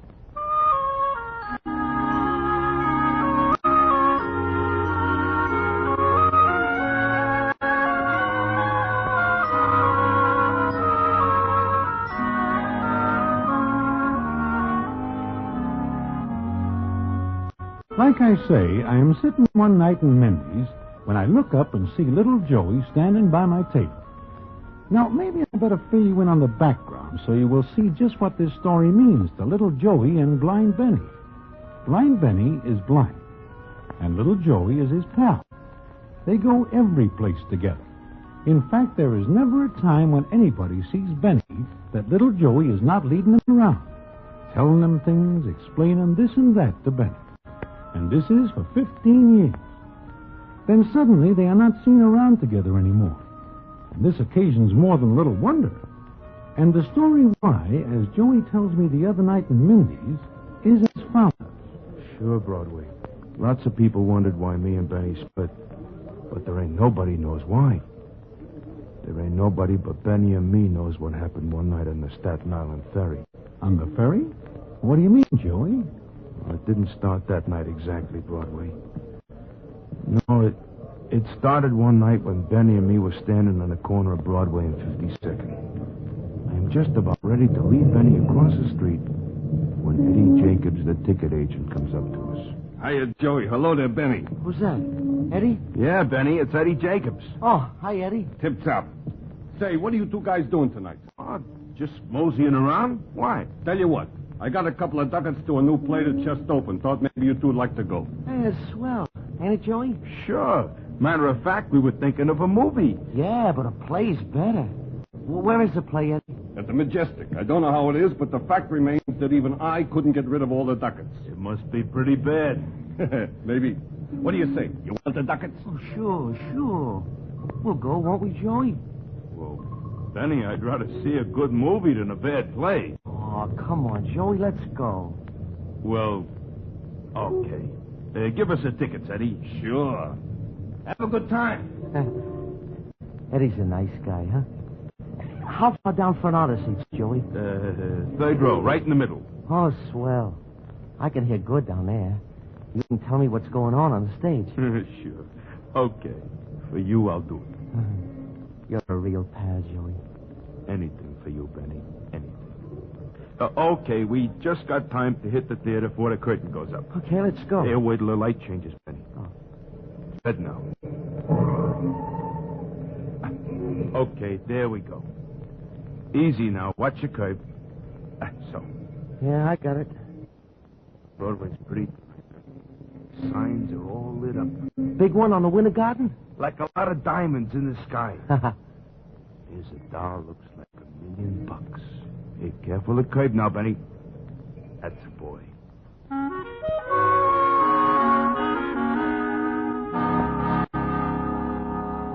So, Broadway, me and Benny went to the play. If I had $1,000,000, I'd give it if we hadn't met Eddie Jacobs that night. Why? I do not understand. He gives you tickets for a play.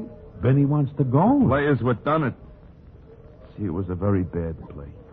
And Benny and me are talking about it so loud that the actors hear us and we get the bums rush out of the place. You mean you and Benny are tossed out? Practically on our ears. We're standing in the lobby outside wondering whether we should ask for our money back. Money back? But those are free ducats you get from Eddie. Uh-huh. But it was such a bad evening, we figured we ought to get something out of it. Then, while we're standing there, she comes. She? Who is she? Miss Mary Marble. Anyway, she comes up to us, and the first thing she says is... Oh, gentlemen, just a minute. I want to talk to you. Huh? Hey, Joey, who is this? I've never seen her before. Excuse us, miss, but we don't know you. I know you don't, but I heard your remarks in the theater about the play. And you wish to take exception to them? Look, miss, we got a right to give honest criticism. That is a terrible play. Oh, sure it is. And it was terrible acting. Hey, let's go, Joey. No, wait. You didn't give me a chance to explain. There was something to explain. Not about that play. Now, let's go, Oh, Benny. please. Don't be angry at me. Oh, we're not. But we will be.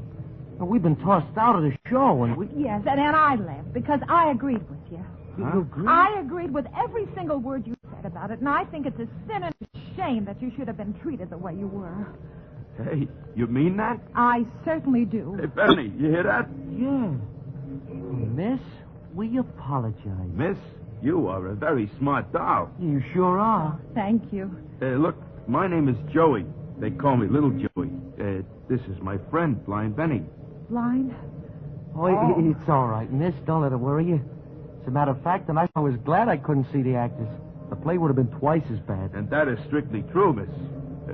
Miss... Oh, well, my name is Mary. Mary Marble. Oh, we are pleased to make your acquaintance, Miss Marble. Likewise. Well, I'm sorry I burst in on the two of you like I did, but I just had to let off steam. Yeah, sure.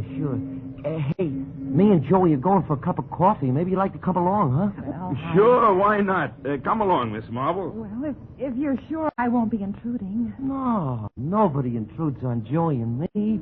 Right, Joey? Not a chance. Okay, let's go. Huh? There's a coffee place down the street. Oh, thanks. I'd love it. Yeah. So would we.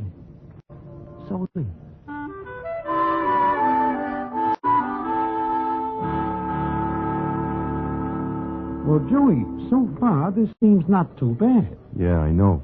But I ain't finished yet. You know, it turns out that Miss Marble works in a shop that sells women's stuff. So?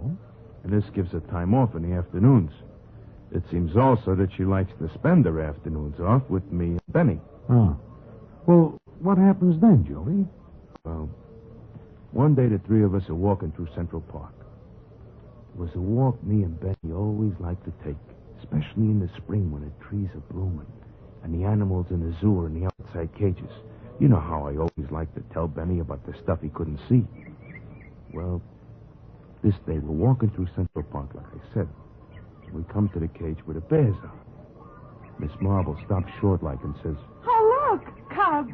They're cubs. Hey, they're pretty cute, ain't they? Cubs? How many of them are they? 2, Benny. Oh, no, 3. You missed one, Joey. See him? Behind the rock there. Oh, sure, I missed one. Tell me, what do they look like? Well, Benny, they're kind of brown, little... Oh, they're wonderful, Benny. Like little animated balls of fur. Yeah? Look, the smallest one is trying to get into the water. How's he doing it? What's he doing? Well, it's kind of funny to watch him, Benny. He's... Oh, he's awkward. His back legs can't keep up with his front. Look, he fell in the water, Benny. He slipped and fell in. Hey, that must have been funny, huh? You see it, Joey? Yeah, I saw it. Go on, Mary. What else is happening? I can tell you later, Benny. Come on, let's go to the other... Oh, no, wait. The other 2 cubs are trying to get at the one in the water. What happened, Mary? What happened? Well, there are all 3 of them in now. One fell in right after the other. You make it so as I can almost see him, Mary. Joey, ain't she swell? Sure, she's swell. Hey, Joey, what's the matter? Matter? Nothing. Why? Well, I just thought you looked kind of funny, that's all. I'm okay. All okay. Sure he is. Joey's always okay. Huh, Joey? Yeah. Oh. Well, let's walk around some more, huh? Let's go to the seals. It's about their feeding time. How about the monkey house? Benny, you always like me to tell you about the monkeys. No, let's go see the seals. It's about the feeding time.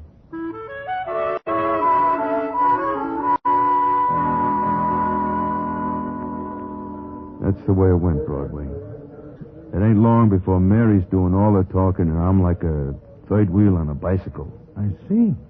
Well, look, Joey, if you feel that way about it, why do you not tell this Miss Marble to take a bus far away?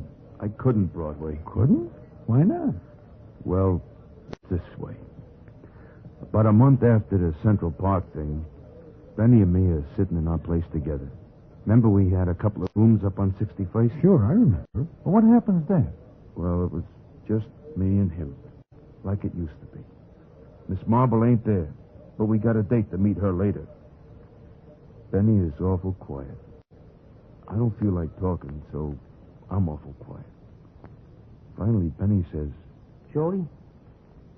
Joey? Yeah, Benny? I want to ask you something. Something awful important. Sure, go ahead. It's about Mary. Oh? What about her? She's got a pretty voice, ain't she? Yeah, awful pretty. Why? Well, I was kind of wondering about the rest of her. So? What are you wondering about? Well, maybe you could tell me about her, Joey, what she looks like. You know, this is the first time I miss my eyes. What's the matter, Joey? Nothing. I was just trying to think how to start. Start with the hair. Joey, what color is it? Well, it's a kind of honey color. Yeah? Like the honey they give you for the hot biscuits in them fried chicken places. Yeah, I can see that. Go on. And her eyes, well, it's kind of hard to tell about them, Benny. Why? They ain't always the same color. Sometimes they're kind of blue-like. Then at night, they're kind of like... Oh, sure. Sure. You know, a long time ago when I was a kid, I remember seeing a girl like that. Joey? What? She's beautiful, ain't she? Joey? Yeah, Benny, she is. She's beautiful. I knew it, Joey. I knew she had to be. So what if she is? There's 100 dozen dolls like her. Huh? What do you mean, Joey? There ain't 100 dozen dolls like her. And you know there ain't. Oh, all right, Benny. All right, there ain't. Hey, you sure? Oh, no, sure not. Why should I be sore? I kind of thought you were. You know, sometimes I can see things other people can't. Like what? Things inside people, Joey? Okay, there ain't nothing inside me but my stomach. I'm hungry. Let's go get something to eat, huh? Okay, Joey, we'll go get something to eat.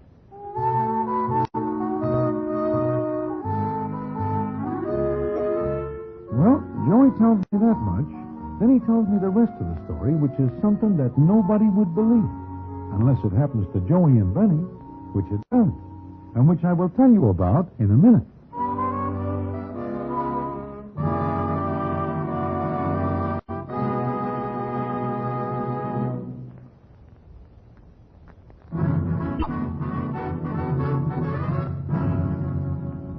And now, back to the Damon Runyon Theater and the famous story, For a Pal.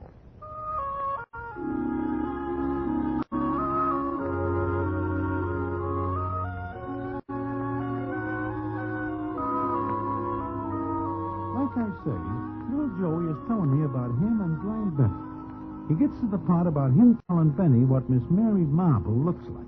So you see, Broadway, I know what's happened. Benny's in love with Mary Marble. In love? But he does not ever see her. So, what difference does that make? I gave him a build-up about her, and he falls just like that. Well, what happens next? This is the part I don't like to tell. Look, Joey, it seems to me that you are aching for an ear into which to put this story. Mine is a pretty good ear, and here's a lot of things. Things that stop right in the middle of my head without ever going out again. Okay. I gotta tell somebody. Well, it was about a year ago. Yeah, just about a year. By this time, Benny is all gone about Mary Marble. There ain't nothing I can do about it. Leastways, that's what I thought.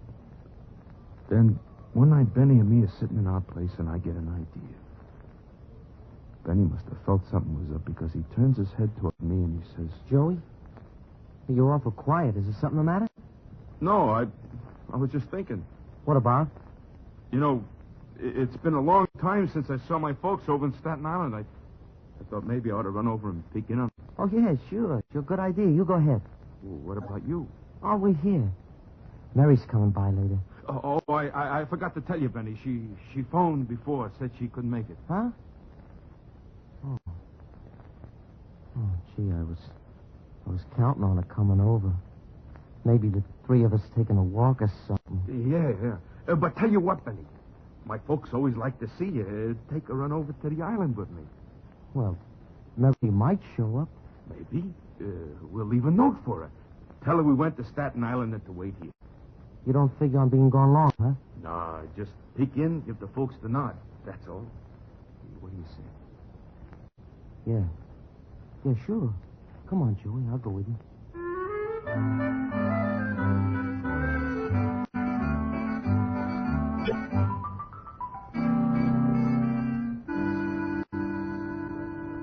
So, Broadway, we get to the ferry.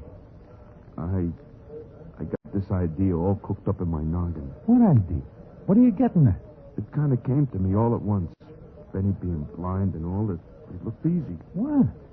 Go ahead. What did you do? Well, Benny and me got on the ferry. It was foggy. So foggy you couldn't see the deck if you was laying on it.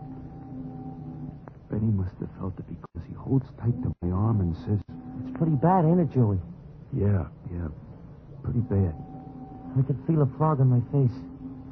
It's cold. Oh, here. Put your coat collar up, Benny. Yeah. Ain't many people on here, is there? No. Come on, we'll walk to the back of the ferry. Don't you want to sit down? No, I don't want to sit down. Okay, Joey. Let's go.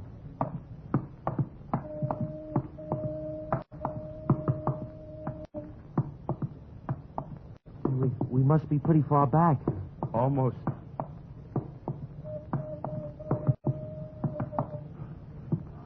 Here. Huh? You want a cigarette, Benny? Yeah. Light one up for me, will you? Oh, sure. Better let go of my arm first. I got to reach in my pocket. Sure. Here, wait a minute. Here, open your mouth. I can hardly see you. There. Thanks. Hold it. I'll give you a light. What was that? You dropped something? Yeah, my lighter. Stay where you are. I got to find it. Hey, sure, Joey. I can't find it. You're getting farther away from me, Joey. It's all right. You can find me by listening to my voice. Oh, okay. I got the lighter. Now, walk this way, Benny. To my voice. Yeah. Yeah, stay right where you are. Being in the dark ain't nothing new to me. I'll find you. Joey? Keep coming, Benny. Keep coming.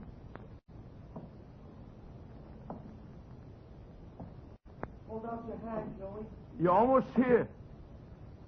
Just a couple more steps.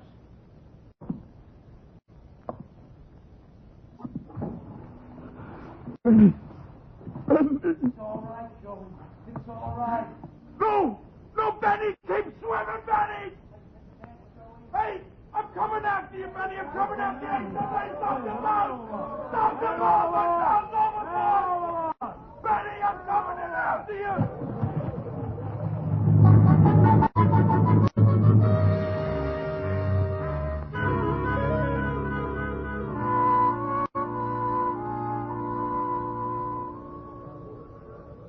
So you're going after him, huh, Joey? Yeah, I did, Broadway. I got to him all right. Yeah, you get to him.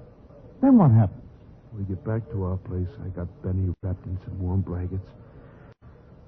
I'm just sitting there, watching him. I don't know what he's thinking. I don't know until he says... You shouldn't have jumped in like that, Joey. You might have been drowned. Forget it. You saved my life. I didn't save your life. I wanted to kill you. You hear? I wanted to kill you. I knew you couldn't swim. How do you like that, huh? Sure. I knew that, Joey. Why, you're crazy. You didn't know a thing. You walked off the back of that boat like a dumb sheep. Yeah, I walked off. Right over the place where the chain should have been. The chain that keeps dumb people from walking off. You hear me, Joey? I heard you take that chain off. Nobody else could have heard it, but I can hear things nobody else can hear. I can see things, too, Joey. You're crazy. You didn't know nothing. You didn't know nothing at all. Joey, I've been blind for a long time. Ever since I was a punk kid about 15. What's that got to do with it? I learned how to take care of myself, Joey. You think I'd have walked like that on a boat? You think I'd have took the chance? That's one thing a blind man learns, Joey, when he ain't sure of himself. He stands still and waits till he is. What you going to do it for, then, huh? What you going to do it for, then? Because you wanted it that way? What do you mean? I told you. I can see a lot of things nobody else can see. Like Mary. What's she got to do with it? You kind of love her, don't you? Don't you, Joey? No. I knew it the night you was telling me how beautiful she is. Yeah, I could tell it, Joey. Just as soon as you started to talk, I could feel it in the room.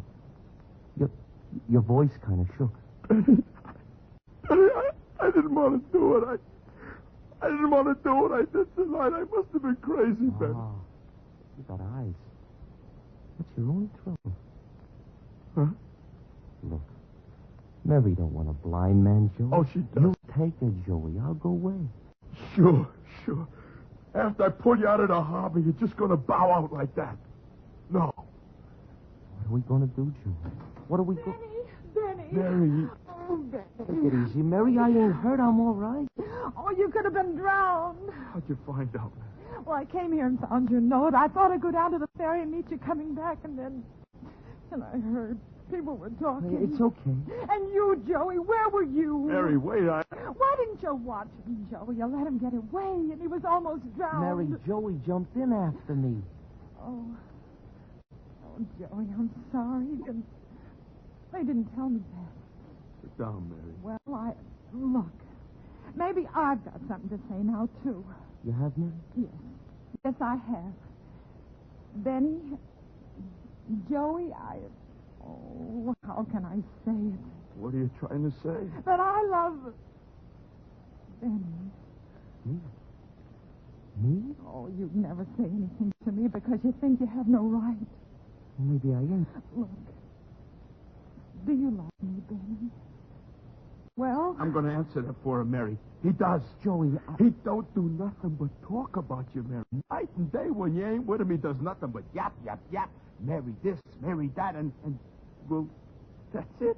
Benny, I hoped you loved me. I gotta go. What? Sure, I was on my way over to the Staten Island to see my folks when it happened. I guess maybe it'd be a good idea if I went over now. But it's late. Too late. Yeah, you ain't got any idea how late it really is.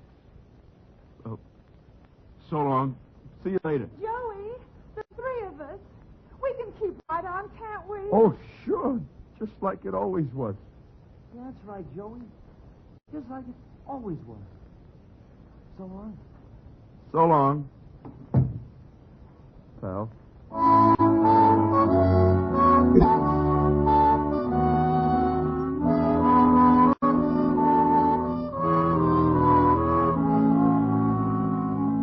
Well, that is the story that little Joey tells me the other night in Mindy.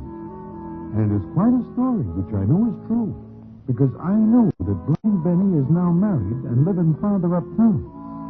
But that is not quite the end of the story. I do not get the end of it from little Joey himself, but rather from another citizen who is none other than Eddie Jacobs, who is the character who gives the ducats to little Joey and Blind Benny and starts the whole thing. And if you stick around, I will tell you the end in a minute.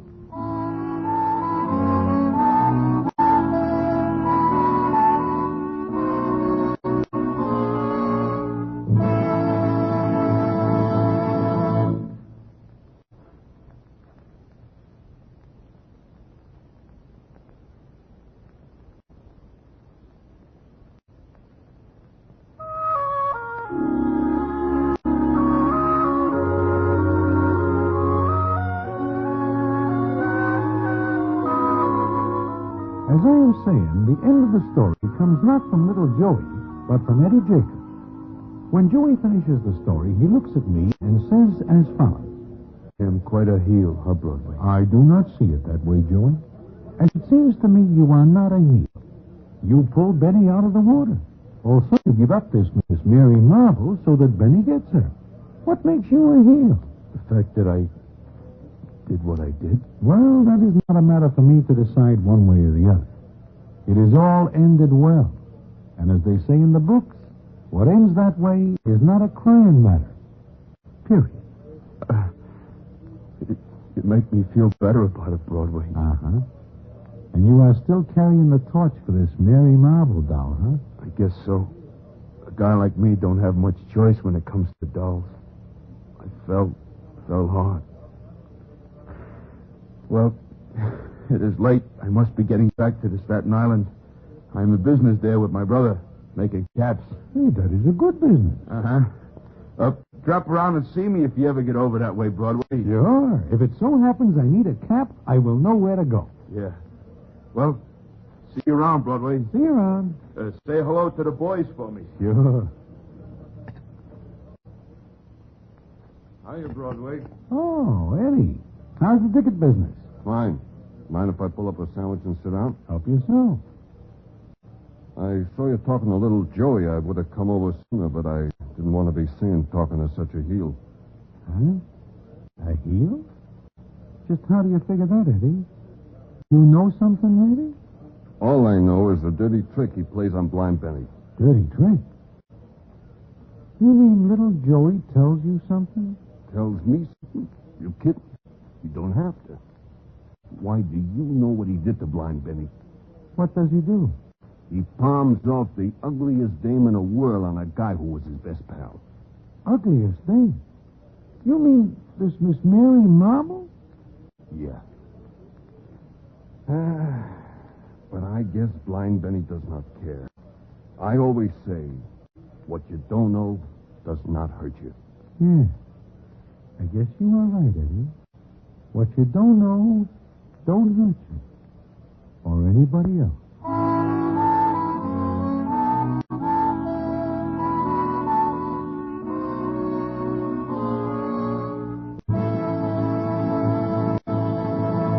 And so ends the famous Damon Runyon story, For a Pal. Listen in again next week for the Damon Runyon Theatre.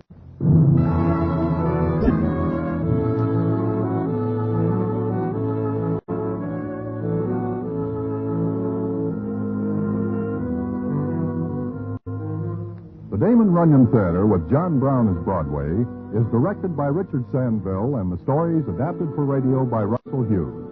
This is a Mayfair production.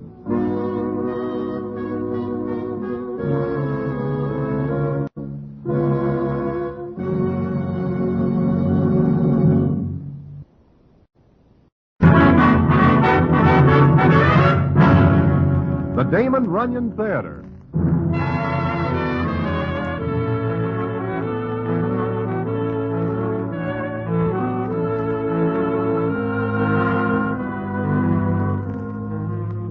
Once again, the Damon Runyon Theatre brings you another story by the master of storytellers, Damon Runyon. And this one of his most famous, Princess O'Hara. And to tell it to you, here is Broadway. Thanks. I guess nobody who is not a patron of Broadway ever hears of Princess O'Hara. But there are quite a few citizens along the stem who do remember. I am among said citizens. Indeed, I will lay more than a little 6 to 5 that I am not likely to forget. Because it is because of the princess and a racehorse named Gallant Godfrey that I almost put my checks back in the rack before the appointed time for my demise. And how this comes about is a story I will tell you in a minute.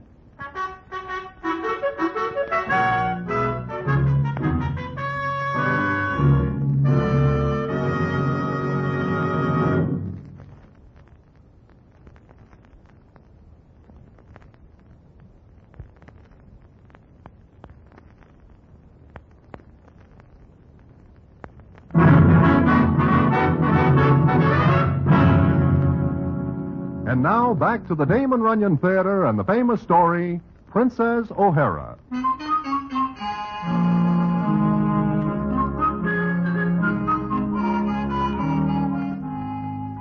As I am saying, it is Princess O'Hara and a racehorse named Gallant Godfrey who almost occasioned my early departure from this earth.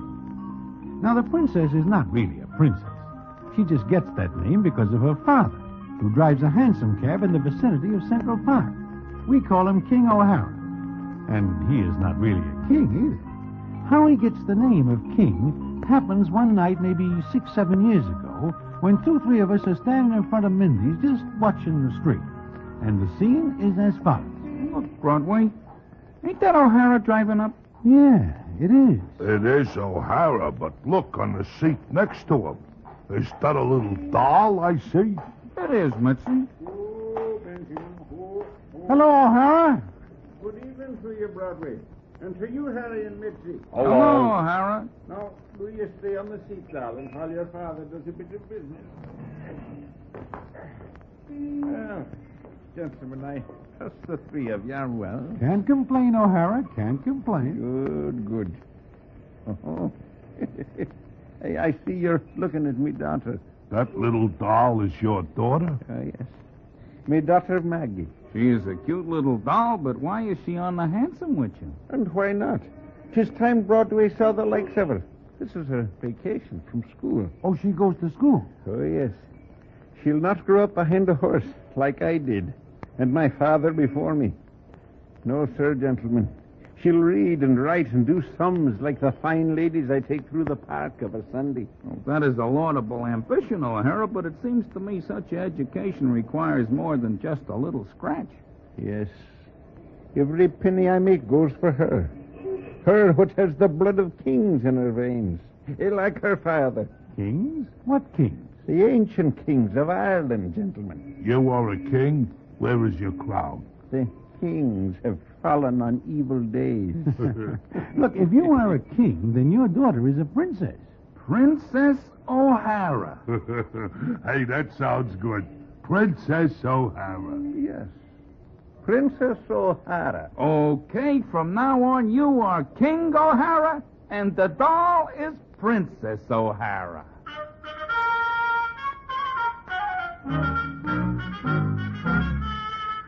So, that is the way it is. Then it happens that King O'Hara falls on even more evil days. In fact, there are no more days for him, because he died. And we do not see his horse Benjamin anymore. There is some talk about what becomes of the princess. But nobody does anything, and we forget about it, what with this and that occupying our attention now and then. Then One night in front of Mindy's, I am standing with Last Card Louie the gambler, and the scene is as follows. As I am saying, Broadway, Harry has no right to... As you are saying? Look, Broadway, do you see what I see? I do not know. Perhaps I am not looking in the same direction. Ain't that Benjamin and King O'Hara's hansom pulling up? Yeah. Yeah, it is. But may I always thought the inside streets if it ain't a doll in the driver's seat. It is. And what? It's the princess. Princess? What princess? Princess O'Hara. Good evening, gentlemen. Well, where has this doll been keeping herself? She is grown up. Yeah, she is. Excuse me, but I'm looking for a gentleman called Broadway. I am called Broadway. Oh, I'm so glad. You don't remember me, do you? Princess O'Hara. Oh, that's right.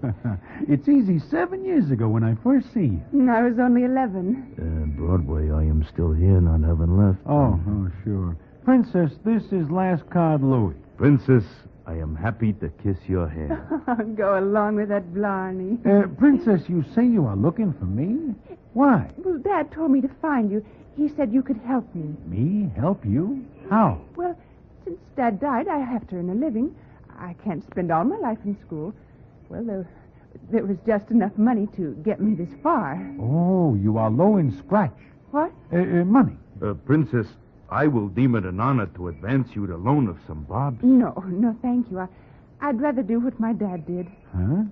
You mean drive a hansom? Why not? But that is just what he does not want you to do. Oh, I'm not afraid. He put me through school doing it. I can support myself doing it. I have a license. Well, how do you like this? Princess, what can I do? Well, Dad said you knew everyone, and maybe you'd tell your friends about me. Sure. Princess, you have your first customer. 92 times around the park will be all right for a starter. Oh, I hope Benjamin will hold out. That is a very ancient horse. Oh, but wonderful. Dad drove Benjamin all his life. Well, what are we waiting for? Princess, you are in business.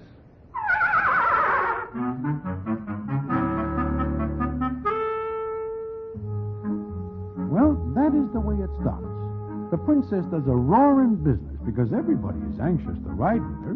The reason being she is a doll who is #1 in the looks department and in personality. In fact, some of the boys get to know Central Park by heart and can even tell now where the trees are. But none of them ever gets out of line except Last Card Louie. But then he is somewhat of a suspicious character. Well, this goes on for some weeks. Then one night we hear that Benjamin the horse is sick, and the princess cannot go about her usual rounds. So a group of us, composed of Harry the horse, little Mitzi, and myself, go to the livery stable. And the scene is as follows. I hope we are not too late. Horses is very funny. 1 minute they are all right, and the next they are running out of the money. Yes? Oh, Broadway. Mitzi and Harry. How is he? Well, come in, please. Oh, he's very sick. It's colic. Oh, colic. Do you have a doctor for him? Oh, yes, but there's nothing more the vet can do. He does not look so good. This is the first time I ever see a horse laying down. Except one season at Hialeah when I see a lot of horses laid down. With my money on them.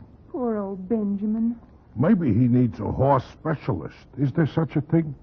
He keeps his eyes closed. Does he get enough rest and quiet? Well, we're doing everything we can for him. It is tough. What does the doctor say? Nothing, just wait. How long does the doc expect Benjamin to be out of the running? Well, maybe 3 weeks or 4, until he gets his strength back, if he gets better. And in the meantime, you will have no horse to pull the hansom cab. Oh, I'll get along. I just want Benjamin to get better. Now, Princess. Things are never as bad as they could be sometimes. But that looks like a real sick horse. He does not seem to be breathing. Oh, he is breathing, but very little. Princess. What, Broadway? What are you going to do? I'll get along. But how? Oh, I'll find a way. Maybe we could raise enough scratch to see you through this illness. Oh, no. No, thank you. Last card Louis offered to help, but I'll get along. It seems to me what you need is a horse to take Benjamin's place until he is back on his feet. Where could I get a horse? There are many horses in the wild. Oh, but they cost money to rent. I couldn't make expenses if I didn't own Benjamin. Yeah. Yeah, I guess so. There is only one thing to do. Get a horse for you. Oh, but where and how? At present, I have no ideas. You are thinking of something, Harry? I do not know. Well, Princess, we are going now, but we will drop in again and see the patient. Oh, thank you, Harry, and Broadway, and Mitzi. It is practically nothing. In the meantime, Princess, you will let us know if there is anything we can do. Oh, of course. Good night.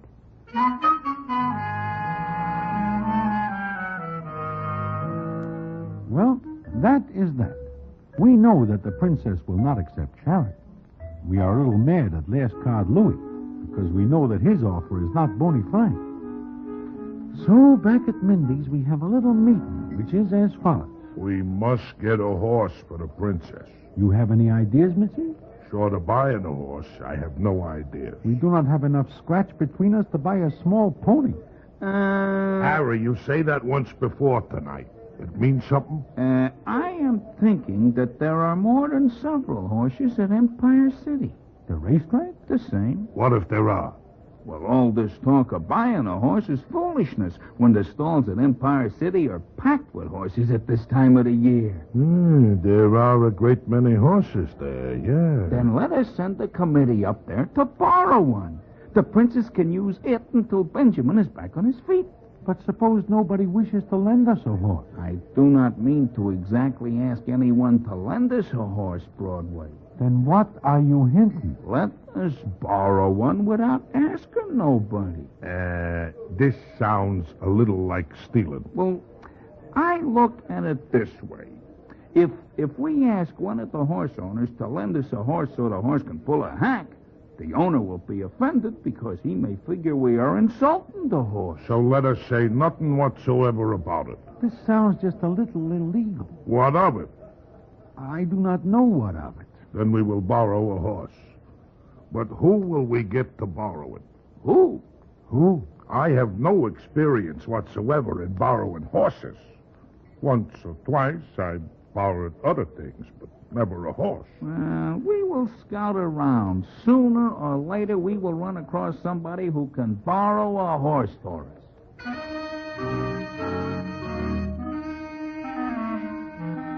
But it is not that easy, because it comes out that nobody along Broadway seems to know anything about borrowing a horse.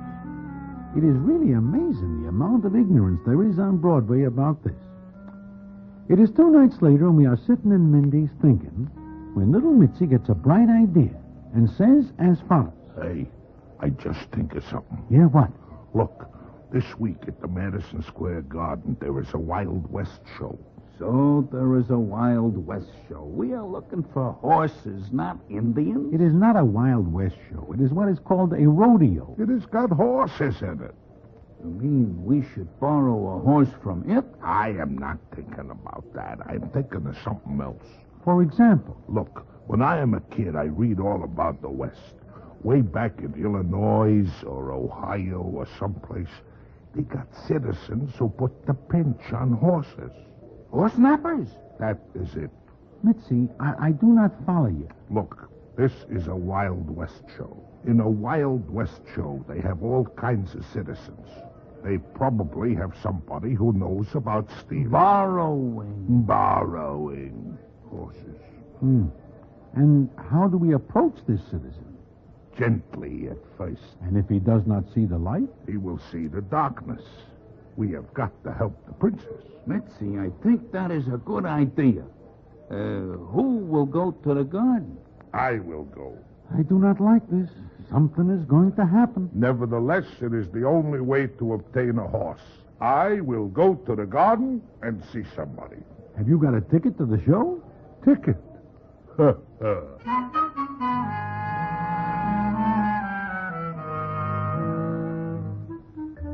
Well, comes up the next day, and we do not see little Mitzi, and we wonder what happened. Then we get a message that we are all to meet him at the livery stable, and so we go to the stable. The princess is not there, due to the fact that she is elsewhere, which is just as well because we wish to surprise her with the horse. It is late at night, and me and Harry the horse are waiting. Then we hear... That must be little Mitzi. Yeah, I wonder if he's got a horse. I think if we open the door, we will be able to see. Sure. Is the coast clear? Come on in. I have got a horse out here. Bring him in. Okay. Mitzi, what are you doing? How does one make a horse go where one wishes? I will give you a hand.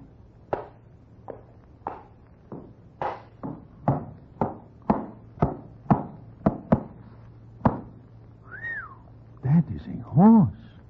A beautiful horse. Close the door. Mitzi, I am proud of you. You do it. It is easy. I go to the Wild West show and I make some inquiries. One of the citizens tells me there is an old guy who used to pinch horses when he is younger. Go on. What then? So, I find a guy who was wearing leather pants with hair on him. He snatches the horse from Empire City. Just like that? Oh, he says it is easy. All he does is walk up, open the stall. Here is the horse. Yeah. Here is the horse. Here is the horse. Harry, why do you say it like that? Because I take a good look at this horse, and I know who he is. There is something wrong with him? Nothing. Nothing at all. Except that he happens to be Gallant Godfrey. Gallant Godfrey? Yeah. The greatest racehorse in the country. In fact, the greatest racehorse in the world.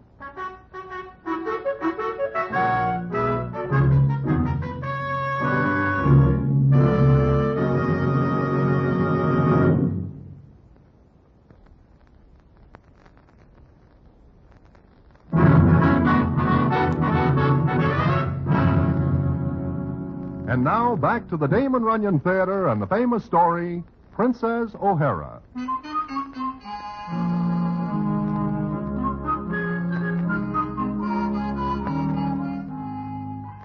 Well, that is that.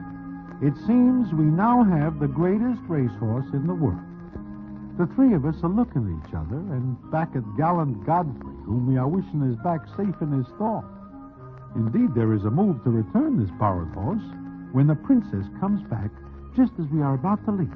And the scene is as follows. Boys, you... Oh, where did you get him? To tell the truth, Princess, the horse will have to be returned. That is right. Yes. Well, naturally, as soon as Benjamin is better, we'll take this one back. Oh, my, he's wonderful. Where did you get him? We borrow it. Oh, I know, but where? It is a long story, and it is very late. Oh, this looks like a wonderful horse. He doesn't look as though he's built for pulling a hansom. Maybe his looks are deceiving. Oh, come on. Help me harness him to the cab. You are going to harness him to a cab? Isn't that why you brought him? Well, isn't it? Yes. I guess it is. Yeah, I guess it is. Well, then, come on. Please help me. A handsome cab. We'll see how he looks. I wish I know how I will look in a few days. What? Nothing. Help me, boys.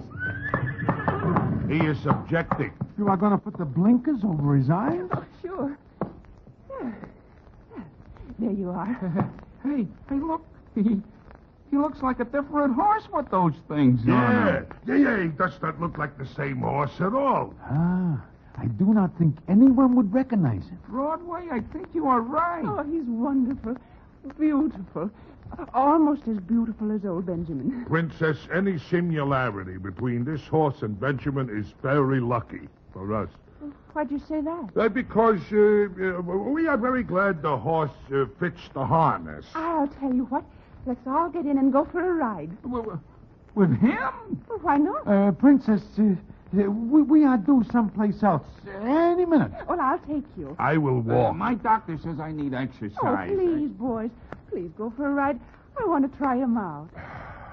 Boys, let us face the music. We are going for a ride.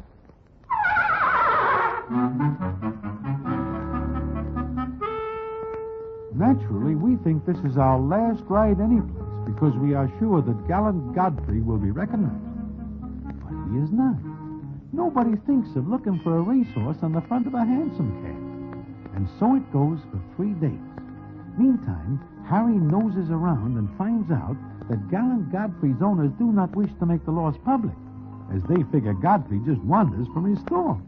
And because he is due for some big races later, they do not wish to alarm those who want to place bets on it. Now, it so happens that about a week later, I am standing in front of Mindy's talking with Last Card Louie when the princess drives up, and the scene is as follows.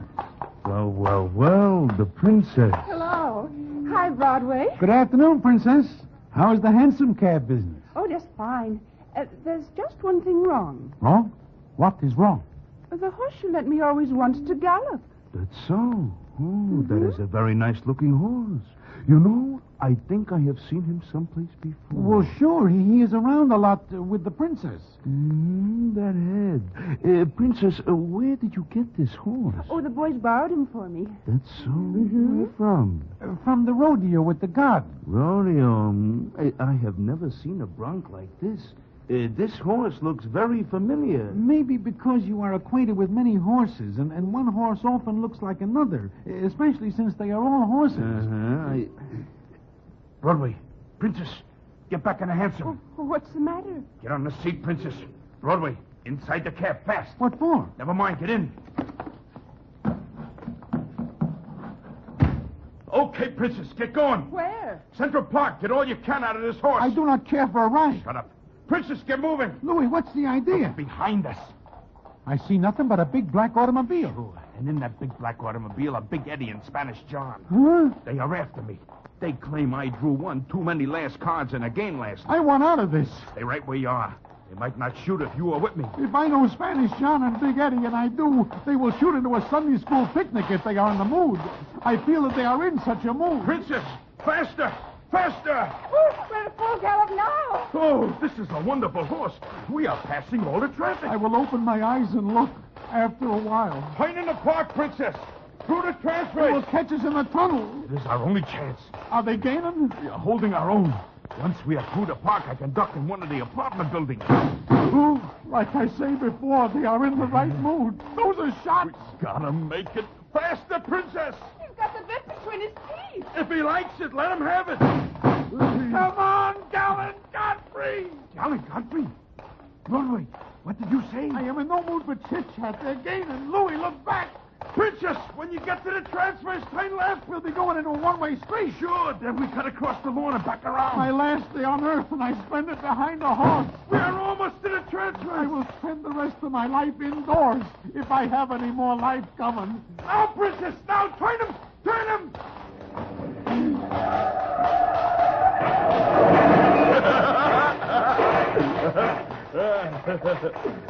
What happens? Oh, they cracked up. They could not turn into the one-way street. Is it all over? All over. I think Big Eddie and Spanish John are out of their mood. Are they dead? I do not think so. But, Broadway, do I hear you say the name Gallant Godfrey? Gallant Godfrey? What's that? Nothing, Princess. Nothing at all. This is a very wonderful horse. He saved my life. Louis, what are you going to do? Broadway, I have not yet made up my mind. But when I do it, it'll be something real nice.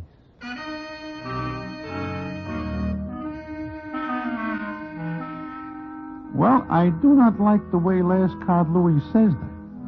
But I am in no condition to offer argument because I find I cannot move due to the previous excitement. However, the payoff does not come until several days later, and I will tell you about it in a minute.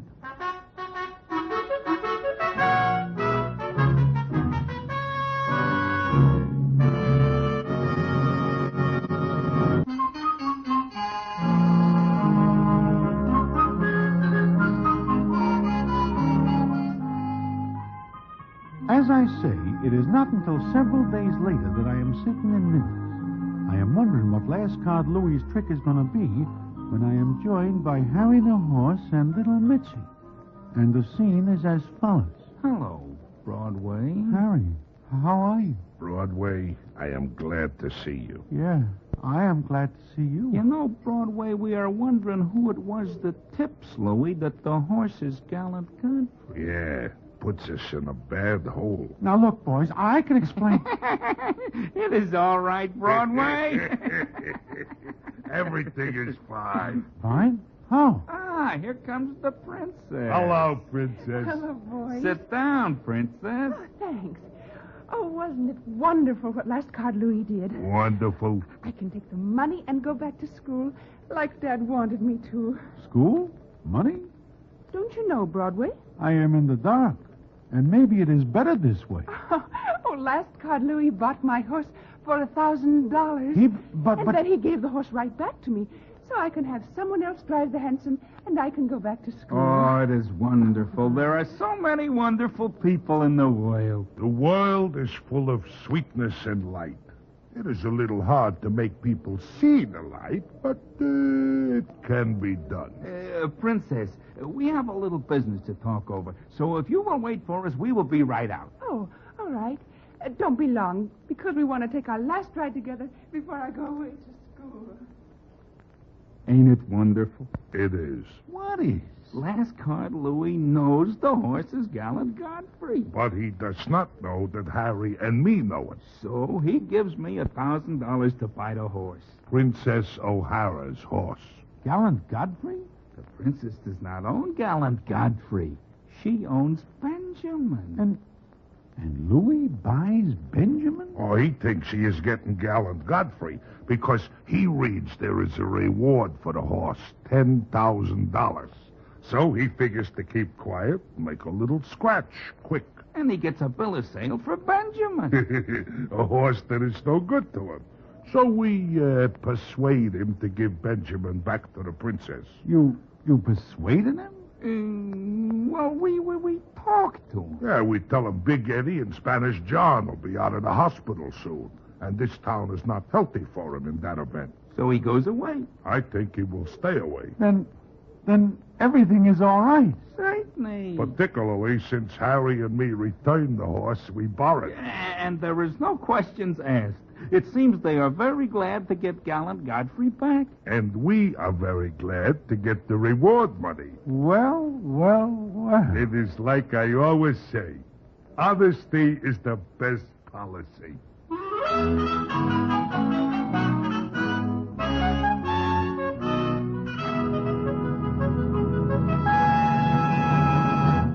And so ends the famous Damon Runyon story, Princess O'Hara.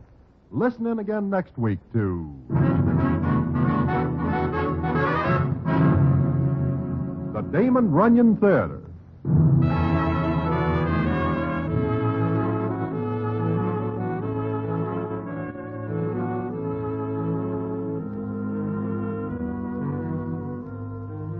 The Damon Runyon Theatre with John Brown as Broadway is directed by Richard Sandville and the stories adapted for radio by Russell Hughes. This is a Mayfair production.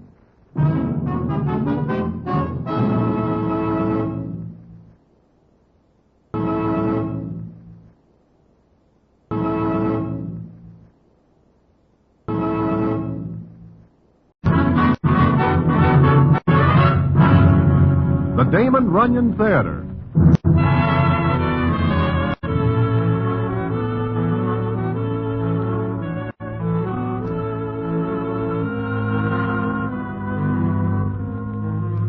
Once again, the Damon Runyon Theater brings you another story by the master storyteller, Damon Runyon. And this one, Butch Minds the Baby. And to tell it to you, here is Broadway. Thanks. I do not know quite how to begin this story, except to say that I wish I never have anything to do with it. Because being in it takes maybe 10 years off of my life. And 10 years are just as valuable to me as any other citizen who wishes to live his time out in peace. Nevertheless, I am in it.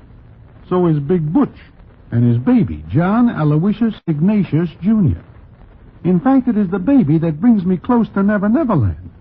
And how that happens, I will tell you in a minute.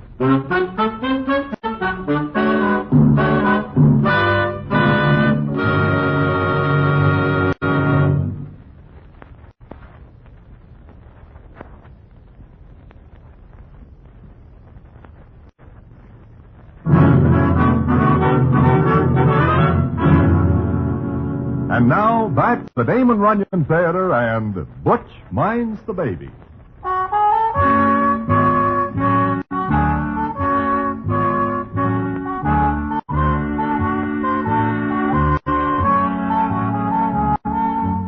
Well, to make the story get started, I am sitting in my hotel room one night, planning on spending a quiet evening with the newspaper, when I hear a knock at my door. When I open it, there stand Harry the Horse and Spanish John. Now, there is nothing wrong with these two citizens when they are in a good mood. But when they are in a bad mood, there is nothing right with them. From their looks, I can see their mood is opposite from good. Harry the Horse begins the conversation as follows. Broadway, Spanish John and me are very tired. Very tired, I think. Well, I would ask you to sit down and be comfortable, but to tell you the truth, I'm just going out. In fact, my hand is on the knob when I hear your knock. Good night. Inside, Broadway. Yeah, inside. Is there something the matter? With me, perhaps? We are looking for Big Butch. Do you know where he lives? Look, boys, you know me. I do not wish any trouble. Even if I know where Big Butch lives, which I do not. I do not wish... There is nothing wrong, only that we are tired. We want Big Butch for a job in which there is as much as 10,000 fish. 10,000? Yeah. And if Butch hears that you steer him away from such an amount of scratch, it could be he will be mad at you. And he is very large. Yes, he is. Now, do you wish to tell us? You sure there is nothing wrong? Nothing. On West 49th, near 10th Avenue. What is the exact address? That I do not recall. Then you will take us. But I am planning a quiet evening at home. I am going to catch up on my reading. A minute ago, you say you were going out.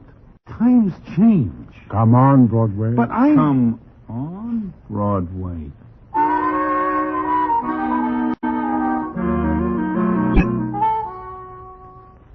So, there is no other way to it but I take Spanish John and Harry the Horse to where Big Butch lives. And I am very nervous, because if Harry and John wish to play rough, then I will get the blame. We get to where Butch lives, and there is Butch sitting on the front stairs, holding a bundle in his arms.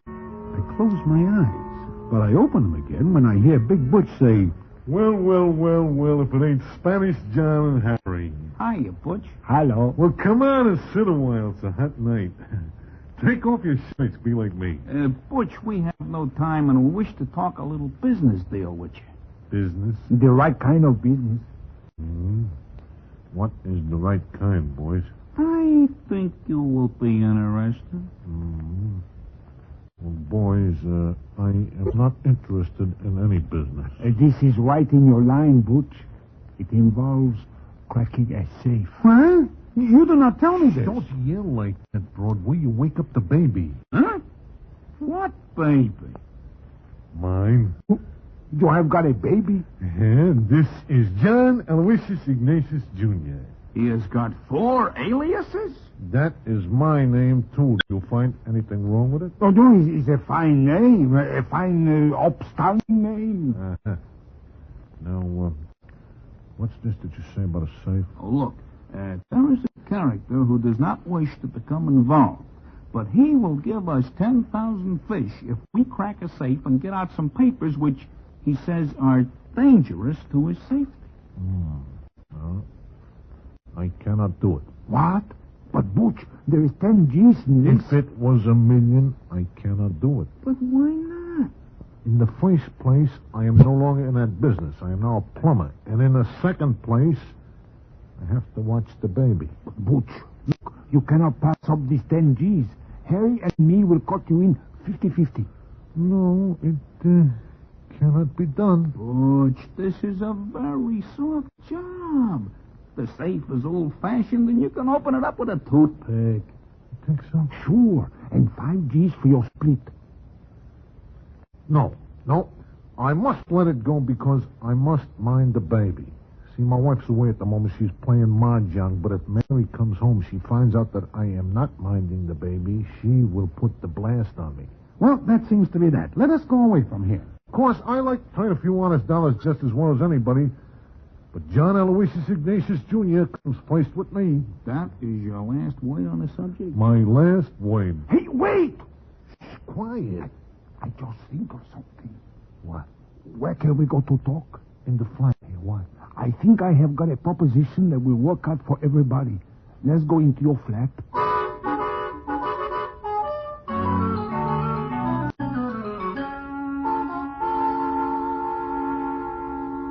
Well, mosey into Butch's flat, Butch carrying John Aloysius Ignatius Jr. I take a good look at the baby then, and while I am no judge of baby beauty, I can see that this one is no rose geranium, because he looks a great deal like Big Butch himself. Once inside, Butch puts the baby in a crib, and the four of us sit down at a table, and the scene is as follows. Okay. Now you go ahead and talk, John. Well, as I see it, you will not crack the safe for us because you have got to mind the baby. That is the situation in a nutshell. What is your idea, John? Butch, what time will your wife get home? She is known to play mahjong until all hours. So she will not come home for maybe 2-3 hours? Oh, no. Okay. We will take the baby with us. Huh? That way you can open the safe and still be minding the baby. John, that is a brilliant thing you say. Wait a minute. What is wrong, Broadway? You are not figuring on taking the baby with you. Not really. Is there any reason why not? Yeah, why not? Hey, this is quite an idea. Indeed. But is he not a little young for such goings on? Could he learn any younger? Not much. But is it not dangerous? Nah, this is a pie. Hey, boys, you got yourself a deal. We'll take him along, but on one condition. What is the condition, Butch? You will cut John Aloysius Ignatius Jr. in for 10%. 10%? Yeah. This is robbery. That's what I keep saying. I mean, Butch is holding us up. Nevertheless, he gets cut in for 10%. The way I look at it, he is part of us. Well, make it 3% because of his small size. 7%. 4. 6. 5. That sounds good. 5%. Good. You will not regret this, Butch. John Aloysius Ignatius Jr. will have a very nice nest egg. Yeah, now, what kind of safe is this? Oh, it's an easy one. Well, I will have to find my tools. I don't use them in a plumbing business. In fact, the last time that I see him is when I build the crib for John Aloysius Ignatius Jr. Come on, step on it, Butch. Yeah, I think I know where the tools are. There are other things I got to take along. Like what? It'll only take a minute. Here, you take this, Spanish John. Catch it. What is this? It is John Aloysius Ignatius Jr.'s mama doll. If he wakes up, he will want the doll. Don't break it, John. It's the only one I got for him. Well, I think I will be going. Having brought you here, I have no further business. You will wait a minute, Broadway. Why? It seems to me that you are the only outsider who knows about this little job. I do not like that. I give you my word. In fact, I will do better than that. I will hope never to eat again in Indies if I so much as breathe a word. If you do not go along, you will not do so much as breathe. Period. Boys, please. Okay, boys, I'm ready. What are all those things? Well, there's tools and a couple of other things I have to take along. You do not need me. You hear us, Broadway? You will go along. Oh, no. All this comes from just answering a knock on my door.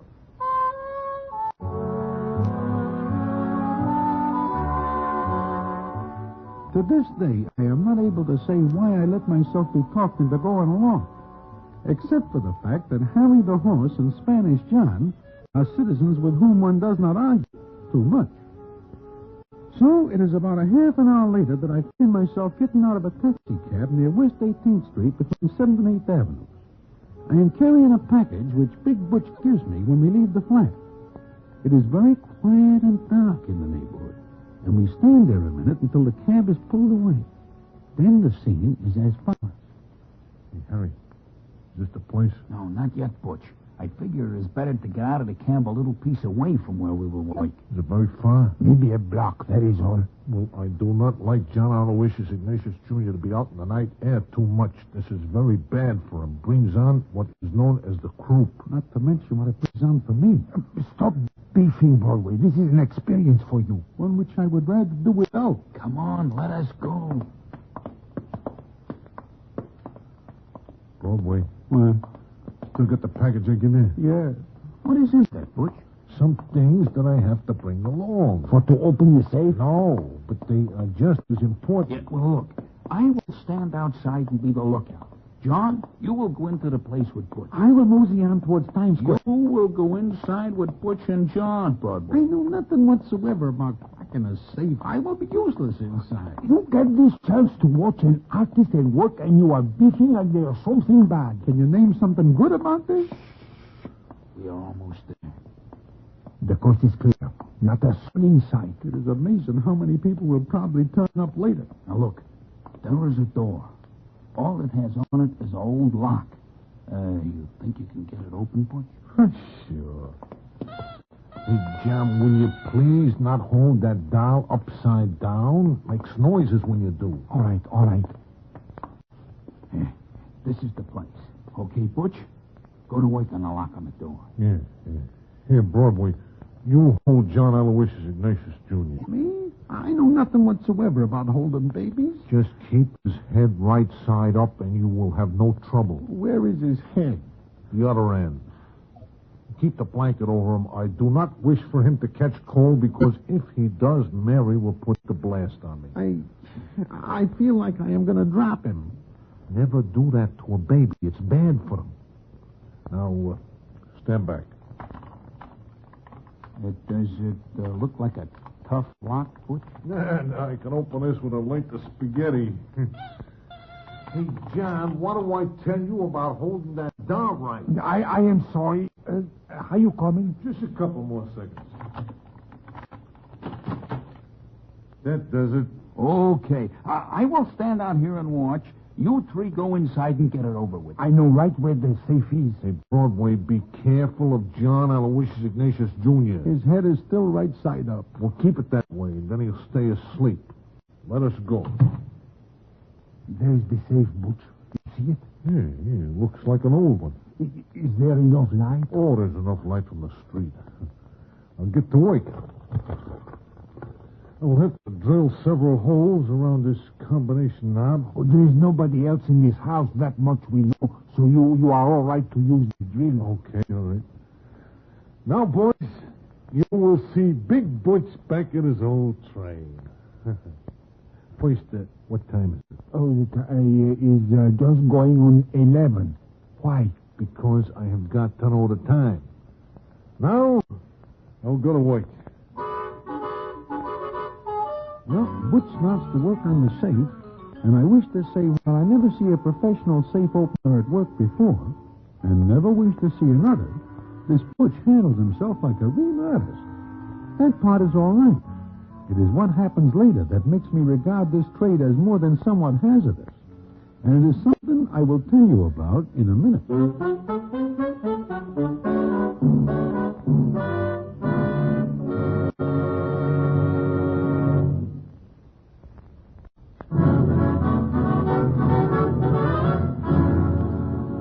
And now, back to the Damon Runyon Theater and Butch Minds the Baby.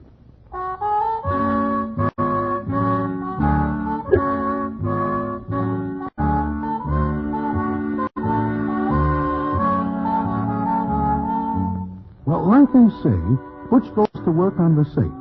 Spanish John and I watch him while he works. And meantime, Harry the horse is making regular trips up and past the window. And every now and then he looks in to give us the okay sign. Well, it must be the sound of the drilling that causes it, because it is right in the middle of everything that this happens. Holy mackerel, Butch. Do you not have a quieter dream? I have news for you, John. That is the baby. Hey, Broadway, what are you doing to John Aloysius Ignatius Jr.? Believe me, I am doing nothing. He has the floor. Get him quiet, Butch. Oh, give him to me, Broadway. You are welcome to him. Butch, do something. He's just like a foghorn. Yeah. You ever hear a pair of lungs like that? This is no time for admiring his wind power. There, my little Daddy is here. The kid does not understand English. That is Harry tapping on the window pane. See what he wants, Broadway. What do you want, Harry? What happens? Does Butch break a drill? No. Well, it sounds like it. Is that the baby? It is the baby. Butch, for the love of Mike, do something. His sleep is broken. That is not all that will be broken. If you do not like my child, I will take him away and leave with him. No, I do not mean anything, Butch. You better put the window down again, Broadway. John Aloysius Ignatius Jr.'s voice is carrying to the battery. I think he's hungry. Feed him when you get back home. This is no time for a picnic. It's feeding time. At Broadway, hand me that drill.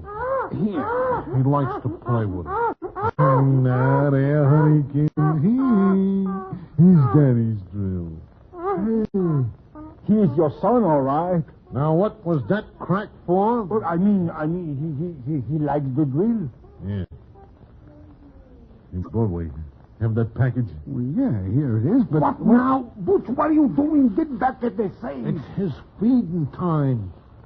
Broadway, here's a pan. Find some water. Fill a pan about half full. Where am I going to find water? I am a stranger here. There's a sink over there. Go ahead. But we have not got the time. I should let John Aloysius Ignatius Jr. go hungry. Can he wait? Oh! Broadway, be careful of that pan. It's easy to see, Spanish John, that you do not know much about babies. I find out all I want to know about them tonight. Here's the water, Butch. Good. Now, we will have to heat it. Heat it? I do not wish to hunt for a stove.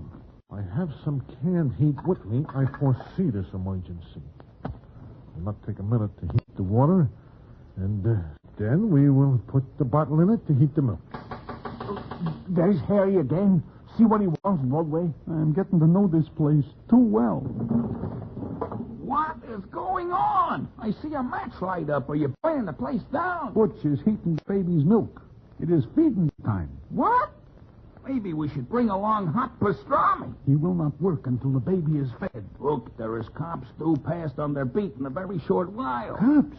You do not tell me this. I do not think the need will arise. Hurry him up, Broadway. Butch, Harry says you should hurry. The milk has got to be the right temperature. If it is wrong, it will be bad for John Aloysius Ignatius Jr. Can't you just call him Junior? It takes time to say all those names. Now, let me see. Hold out your arm, John. Roll up your sleeve. What for? Just do what I say. Oh, okay. If you get back to work, I roll up my pants and go wading. Here. Now, see how this feels. Hey, you're splashing me with milk. Is it hot? No, just warm. Well, then it's just right. Now, here you do things on. You see, he was hungry. Okay, now get back to that safe. Yeah. Harry thinks he's a woodpecker. Look, we gotta get out of here in a couple of minutes or we cook. See what he wants. All I'm getting tonight is exercise I do not care for. What now? I just see the cops on the beat turning the next street. They ought to be up this way in a few minutes. Can you hold them off? Oh, sure. I'll tell them we're cracking a safe and to come around later. What's going on in there? John Aloysius Ignatius Jr. has got his bottle. 5% cut he gets for eating on our time. Tell him to get moving or we'll all spend a lot of time on taxpayers' money. Butch, John, the cops on the beat are on the next street. You gotta get going. Butch, you hear that? Oh, yeah, okay. Where is my drill? John Aloysius Ignatius Jr. has got it in one hand and a bottle in the other. Oh, baby king, doesn't want to give Daddy the drill. Now, come on, honey king. Come on, let go of it. What's the matter with him? He likes the drill. Use another one. This is the only one I got. Just like a plumber. He brings only one drill. Hey, what's the matter? You don't like the way I'm doing this, John? Oh, I love it. But get the drill away from that... That what? It's that lovely baby. Get it away from him. Ain't no use. John Aloysius Ignatius Jr., he wants to drill. He holds tight to it. Just feel that grip. Hey, Johnny, bro. So he's a very strong baby. I wonder how many years they can give a kid for cracking a safe. 10,000 fish waiting for us, and the kid grabs the act. Butch, what else can you do? Well, I'll tell you what. I got some soup in my kit. You're going to blow the safe?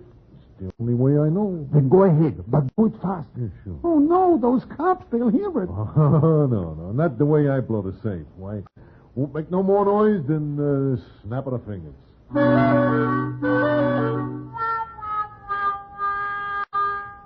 Well, I am standing there in a cold perspiration while Butch gets out the stuff for blowing the safe. Meanwhile, John Aloysius Ignatius Jr. is very happy with the bottle and the drill. To him, it makes no difference if a couple of cops are on their way. Then Butch finishes what he's doing, and the scene is as follows. Okay, I got everything fixed. Broadway, you get John Aloysius Ignatius Jr.? I got him. Okay. We will all go into the next room until the safe blows. But you are sure this is going to make no noise? Oh, like I say, I used just enough soup to knock off the knob. It'll be like snapping your fingers. Like this? Maybe not that much. Okay, you two go in the other room. I will light the fuse. Go on. I wish I am very far away. If this goes off like I think, you will be very far away, but not under your own power. You all set?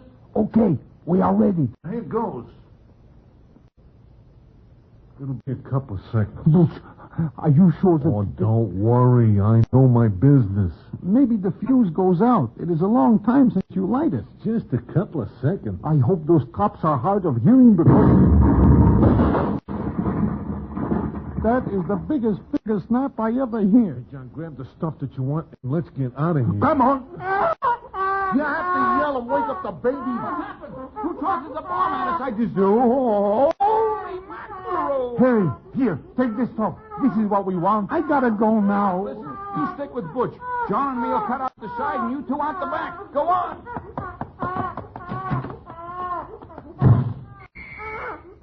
I know it. We are trapped. Just take it easy, Broadway. We will walk up the street just like nothing happened. Nothing? Does it take an earthquake to make you think something happened? Hey, look, cops. Shh, baby, please. All I want to do tonight is spend a quiet evening. You two! Stop where you are now! Halt! You mean us? Yeah, I think he does. Okay, so we stop. Shh, baby. Ah, you two. What are you doing here? Sergeant, I looked at the window back there. The safe's been blown. Aha. And you two... I give you my word. The safe is blown, eh? Now, who does a thing like that? Now, what have you got there? Oh, this, it's a baby. Oh. Whose? It's mine. Name is John Aloysius Ignatius Jr. What are you doing here? Murphy, hold it. Now, why was the baby crying? Well, now, I think that it is a touch of colic. In fact, I think so much that it is colic that I get Dr. Schmidt here out of bed. Oh, that's Dr. Schmidt. Oh, how are you, Doctor? Well, maybe... Look, Sergeant Cassidy, we'd better be getting Murphy, along. take yourself a run down to the box and put in the call. Go on, now step on it. He'll never make a good cop. Think of the man with a baby and a doctor would blow a safe. Yeah. Now, let's have a look at the baby. Yeah, sure. Looks like it's teeth to me. Yeah? What do you say, Doctor? I do not have much to say. You're a doctor. I have no chance to examine the baby. We are going to my office when we are stopped. Yeah, that is correct. Yeah. I still say it looks like teeth. And you say it's colic, eh, Dr. Schmidt? Doctor, I'm talking to you. Huh? I'm sorry. Well, it could be more serious. I am going to take X-rays. Oh, we'll run along now. Get that baby in out of the night air. Good night to you both. Good night. Good night. Is it all right to run now? You know, it could be his teeth at that. Well, so ends that evening, of which I am not too fond of. In fact, it lays me up for several days. And it is not until almost a week later that I am able to leave my hotel room with any comfort at all. And it is not until I am sitting in Mindy's one night that I hear the payoff, which I will tell you in a minute.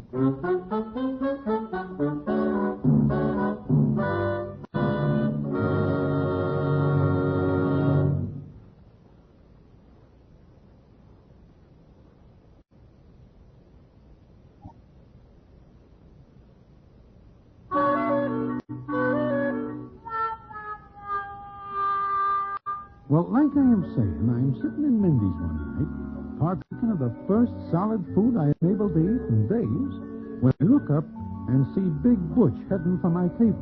I make a move to escape, but he sees me, and the scene is as follows. Hey, Broadway, glad I find you. Why? Because I am looking for you. Where is John Aloysius Ignatius, Jr.? Well, he's home. Why? Well, I am thinking that maybe you'll bring him along. What? Bring him into a place like this? Excuse me, but I only figured that little John Aloysius Ignatius Jr. is pretty grown up. Well, now, the fact is that it is about John Aloysius Ignatius Jr. that I wish to talk. What is the matter with him? Well, I am worried. I am certainly worried, Broadway. Now he worries. What about? Well, you remember the night that we do that job for Harry and Spanish John? I am not likely to forget it even if I live on and on. Uh-huh, yeah. Well, now, I think that I am wrong in taking him along that night. Oh, you are, huh? Yeah. I read a book on infant psychology, see? Says something about the way that the twig is bent so something else will grow. I forget what. So? Well, it so happens that John Aloysius Ignatius Jr. will not go to sleep anymore. He'll not go to sleep until I put a drill in his little hands.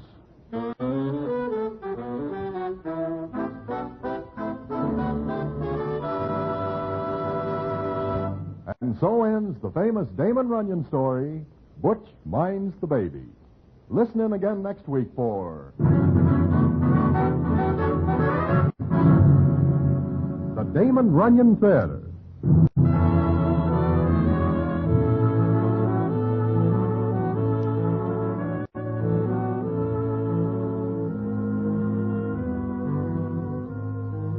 The Damon Runyon Theatre, with John Brown as Broadway, is directed by Richard Sandville and the stories adapted for radio by Russell Hughes. This is a Mayfair production.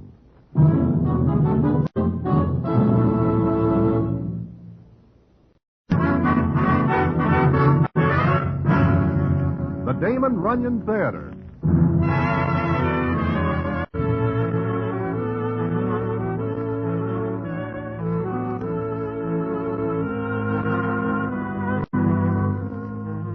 Once again, the Damon Runyon Theatre brings you another story by the master storyteller, Damon Runyon. And this one, Breach of Promise. And to tell it to you, here is Broadway. Thanks. How I happen to know this story is a story in itself. But I will skip that and tell you about Mr. Jabez Tuesday and a doll named Amelia Bodkin. It also concerns Harry the Horse and Milky Willie. And how they get mixed up in something like this is quite a story, which I will tell you in a minute.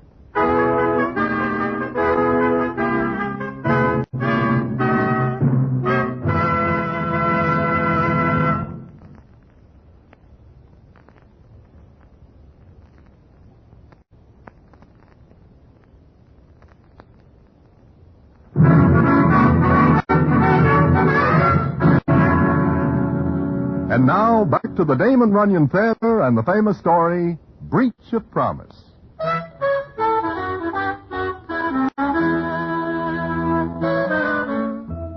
Well, one day a certain party by the name of Judge Farber sends word that he wishes to see me in his office.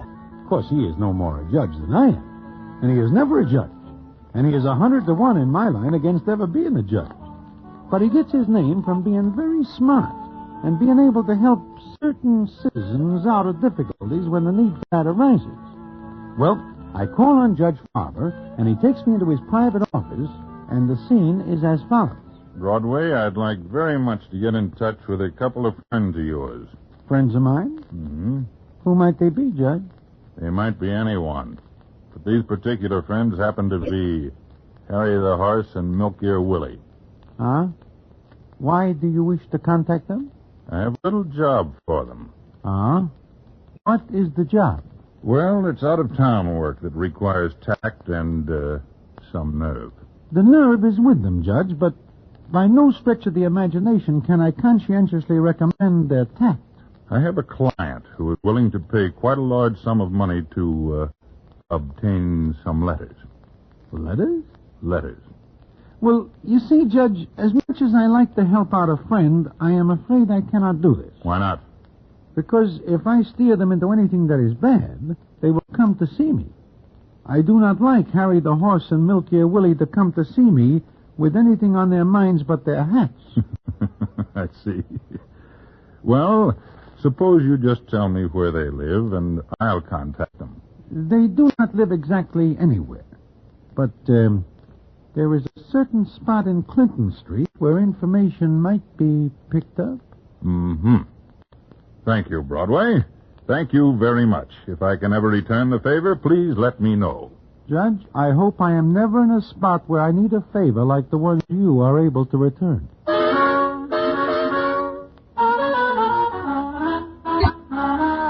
Well, that is the start of it, and I do not hear anything more of the matter for several weeks. But one evening I am in Mindy's enjoying a little cold borscht, which is most refreshing in the hot weather which is going on at the time. I say I am enjoying it, but not for long, because all of a sudden there is a blast of air, and the scene is as follows. Broadway? Broadway, our pal. Harry, Milk Ear. What is the matter? You swallow something? My tongue, I think. But you... We are looking for Judge Farber. Do you see him around lately? No, not exactly. Why? Well, we wish to thank you anyway for the job of work you throw our way.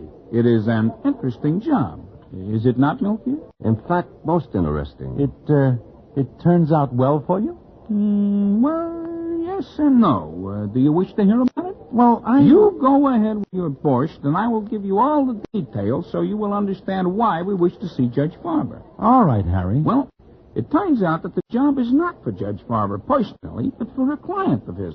Yeah, and who is this client but Mr. Jabez Tuesday? The millionaire? The same. The one who owns all the restaurants. Well, what does he want with you? I am coming to that. Well, we go to see this Mr. Jabez Tuesday. He lives at a Fifth Avenue hotel where he makes his home. And me and Milk here go... Oh, yes, yes, I see. You're the two gentlemen whom the judge sent to do... that is, you're the two men whom I wish to... We are here, Mr. Tuesday. Get to the point. Yeah, to the point. Well, I want you to get some letters for me. Oh, no, Nix. That is out. We do not crack a post office. Oh, you don't understand. There is nothing to understand about cracking a post office. It is just not being done. Well, these letters are in a private home. Oh, that is different. Proceed, Mr. Tuesday. I wrote them to a Miss Amelia Bodkin, and there are, certain things in the letters I wish I hadn't said. What do you write? Well, certain things which, you see... What you mean to say is that you write things which this doll, Amelia Bodkin, could use to put the blast on you. Precisely. Why do you want these letters? Because I'm going to be married, and I do not think my fiancée would appreciate the fact that I wrote them. Mm-hmm. I'm afraid Miss Bodkin may sue me for breach of promise. What is that? Well, it's when someone promises to do something and then fails to do it. Oh, we have got another name for it, but it is practically the same thing. And we go about correcting the situation a little different. Will you do this for me? We must settle first the matter of finance. Well, I'll pay $10,000 for those letters. That sounds like you once are a busy fellow with a pen. Valerie must never find out about it. Now you bring in a ringer. Who is this Valerie? Oh, she's my fiancée, Valerie Scarwater. She comes from a fine family. Any breath of scandal would result in wrecking my coming marriage to her. Okay. Now, what's the layout? The what? He means where are the letters? And is the crib hard to crack? What? He means, is it a tough job? Oh, no, not at all. Amelia lives in Tarrytown. There's only a butler beside her in the house. But you've got to make it look as though you didn't just go after the letters. If they are missing and it's better than 6 to 5, someone will say they are taken. That is very logical, Harry. It is more than that. It makes sense. Look, the letters are in an inlaid silver box. Take the box along with other silverware. There is other silverware? Yes, a Paul Revere teapot. Paul Revere? The jockey? The teapot is worth quite a bit, so you can make the whole thing look as though it's an ordinary burglary. Ordinary? You wrong us, Mr. Tuesday. Oh, I'm sorry. But you'll do it. Mr. Tuesday, for 10 G's, Milk Ear and myself will take the letters off the front of the Giants' uniforms.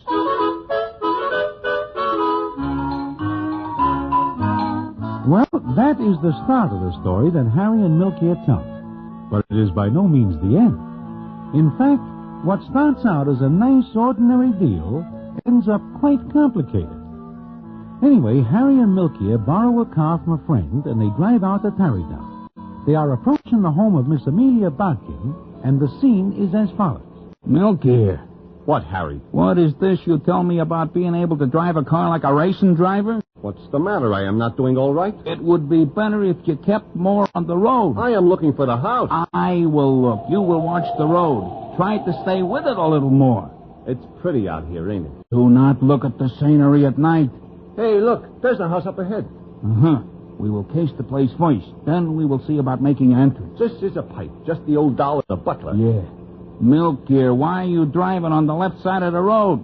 I am left-handed when I am a kid. I guess I never get over the habit. Take it easy now.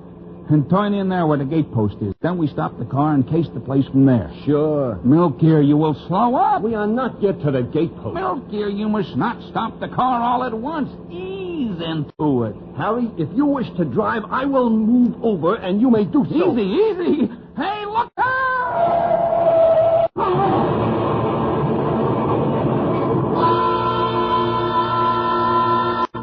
Well, from what Harry the horse tells me, Milk Ear misjudges the distance and does his stopping by means of a concrete gate post, which is considerably harder than the car. Also, it is considerably harder than Milk Ear's head, which is quite a feat in itself. Anyway, it is somewhat later when Milk Ear wakes up. He is in a nice white bed with nice clean sheets. The room is very pretty. In fact, the only jarring note is Harry the horse sitting by the bed looking at him. Then the scene is as follows. I am glad to see you are awake. In fact, I am glad I am able to see. What happens? We are without a car. Ooh, my head. If you will put your hand up there, you will find that your head is now being held together by embroidery. I'm hurt? You do not feel anything? No, why? Should I? I guess not. Milk Ear, do you know where we are? No. We are in the home of Miss Amelia Bodkin. Then I make it. But while you are out like a light, there is a doctor. Why? Because you need one. Are you hurt? No, I jumped before we hit.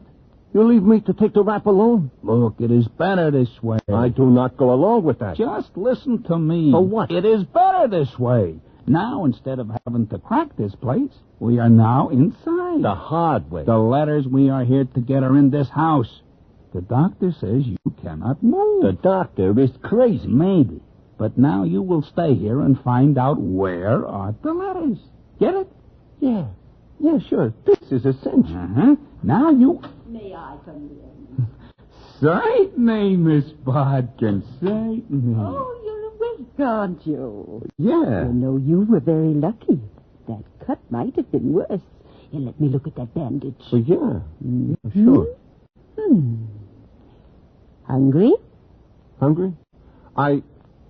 Yeah. Yeah, I guess I am. Good. I made some nice hot broth. This is very elegant of you, Miss Bodkin. Nonsense. I'm only too happy the accident happened where I could be of some help. I am very sorry I knocked over your gate post. Fiddlesticks, I didn't like it anyway. I've been meaning to have it removed for a long time. My friend saves you the trouble. Well, now I'll get the broth. Yeah, thanks. Now, don't move around too much. The doctor says you're to be quiet. What is so funny? I am laughing because I remember the time you once walked from Lower Broadway to Times Square with 2 slugs in you. Now all you got is a scratch. And some hot broth. She's a nice old doll, ain't she? Yeah, a nice old doll, but you never can tell about people. Here she is, a nice old doll, with some letters she is going to use to put the blast on Mr. J. Bear's Tuesday. Yeah. Sometimes I am not very happy about human nature. You got any idea where the letters are? No, you've got to find that out yourself. Myself? What about you? You crazy, I cannot stay here. Why not? It is not my head which is caved in. Yeah, I see. So now all you gotta do is be smart. Is that possible? What do you mean? Nothing, but, The broth on the bed table, Charles, thank you. Will that be all, Miss Amelia? I think so, Charles, yes. Oh, this is Charles, Mr. I don't know your name. Oh, mine is Harry, and this is my friend... My name is Clarence. What? But I would not like for it to get around. It will go no further. Well, now that's settled. Now let's have some of this nice broth. You are going to feed him? The doctor says he mustn't move too much. Harry, you hear what the doctor says. I must not move too much. Uh-huh. Well, I will be getting back to town. We have got some business to attend to, and the sooner it is settled, the better it will be for all parties concerned. You know that, Clarence? Ta-ta, Harry. I will see you later. I will keep in touch by telephone. Charles, show Mr. Harry out. Yes, Miss Amelia. Now, some nice hot broth. This is a very nice thing you do, Miss Amelia. Careful, it's the only thing I can do for a fellow human being. Oh, careful, It might be too hot. You, cooked this up yourself? Yes. Don't you like it? It is good. In fact, it is by far the best soup I ever eat. Why, thank you. Oh, it's so seldom that I get to make anything for anyone but Charles and myself, but You are going to say something, Miss Amelia? I'm almost ashamed of what I was going to say. But go ahead. Say it. You are among friends. Well, it's just that your accident... I mean, it happened here. Do you like homemade apple pie, Mr. Clarence? I do not think I ever eat any. No, come to think of it, I do not. Then you will. And roast beef, Yorkshire pudding, brown potatoes, and I have a whole cellar full of canned fruits just waiting to be put into pie. Look, Miss Amelia, maybe it is better if you do not go to so much trouble for somebody you do not even know. But I want to. It gets rather lonesome here. And you seem so nice. Yeah? I seem nice? Now, this isn't getting you some nourishment. Come. Eat the rest of the broth.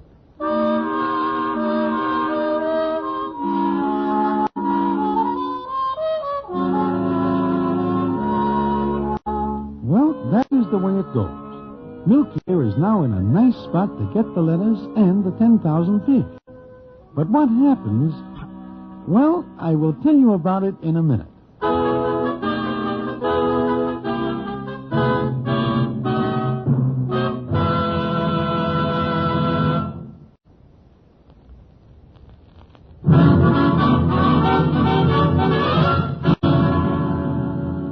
And now back to the Damon Runyon Theater and the famous story, Breach of Promise.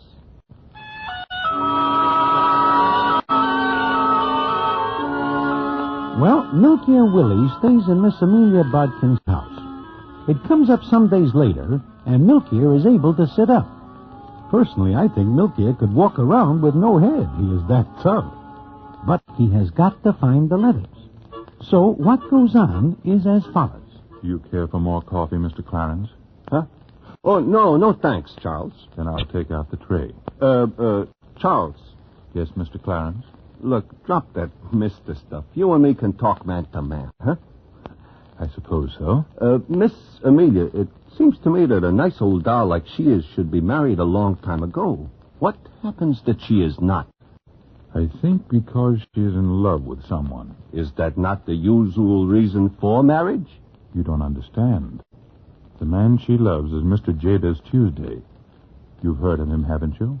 Yeah, in a roundabout way. Well, they met a long time ago. Then he invested some money in a business. It was her money. He never pays it back? Oh, yes. With interest. But it just seemed that he became too busy. He came here less often. Now we see him only about once every 5 or 6 months. Uh-huh. Does Miss Amelia have any proof that they are once in love? Proof? Well, yeah, you know, a guy writes letters, stuff like that. Oh, yes, she has letters. Uh-huh. Funny about dolls, they keep things like that. That's the reason I asked. You know, dolls are soft that way. Yes, they are. She probably keeps the letters all tied up in a blue ribbon, huh? No, they're in that silver box right over there on the window table. Ah. Well, thanks, Charles. For what, Clarence? For nothing.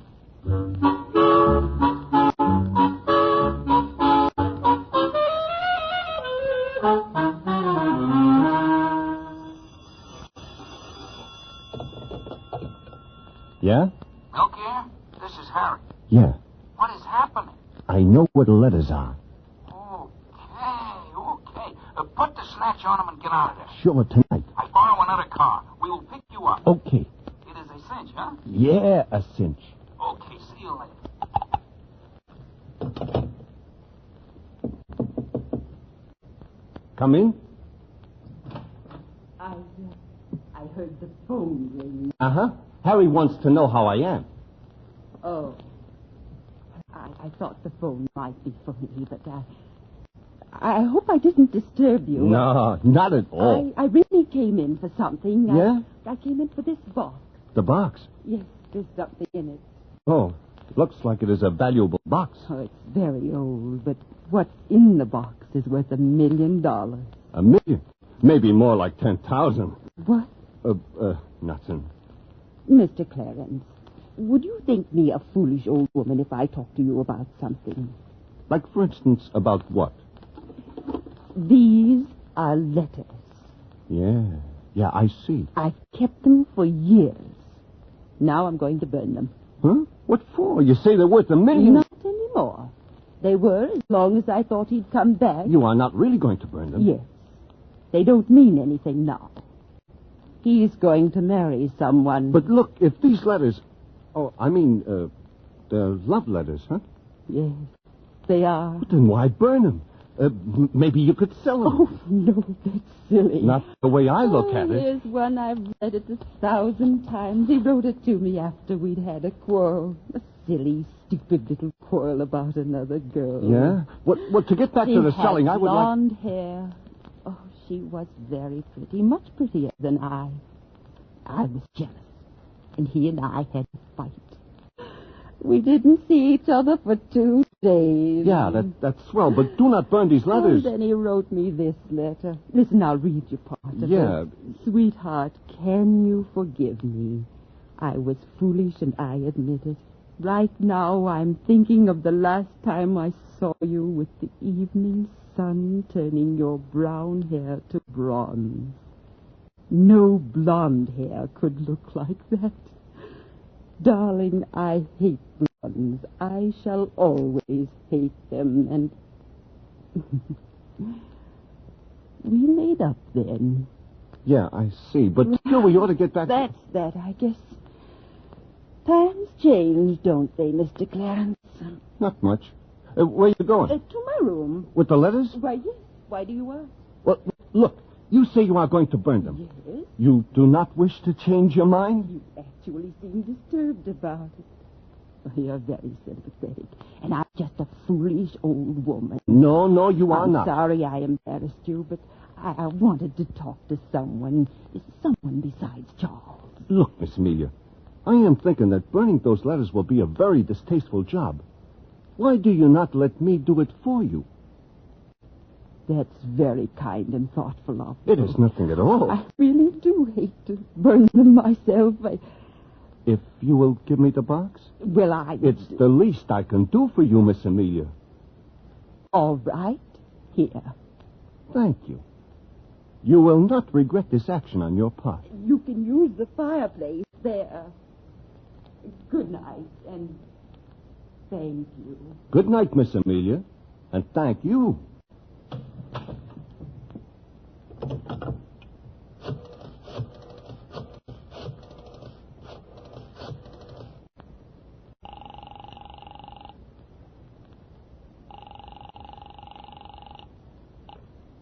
Yeah? Harry, this is Milker. What's the matter? Nothing. I just want to tell you that this is going to be tougher than I think. What are you talking about? You say you know where the letters are? Yeah, but strictly speaking, they are not now in the same place. Look, it is all very well for you to be in such a soft spot, but do not forget that there are 10 G's awaiting us. You will please remember. I remember, but there is something else that comes up. Do not pick me up tonight. In fact, do not pick me up until I give you the word. Goodbye.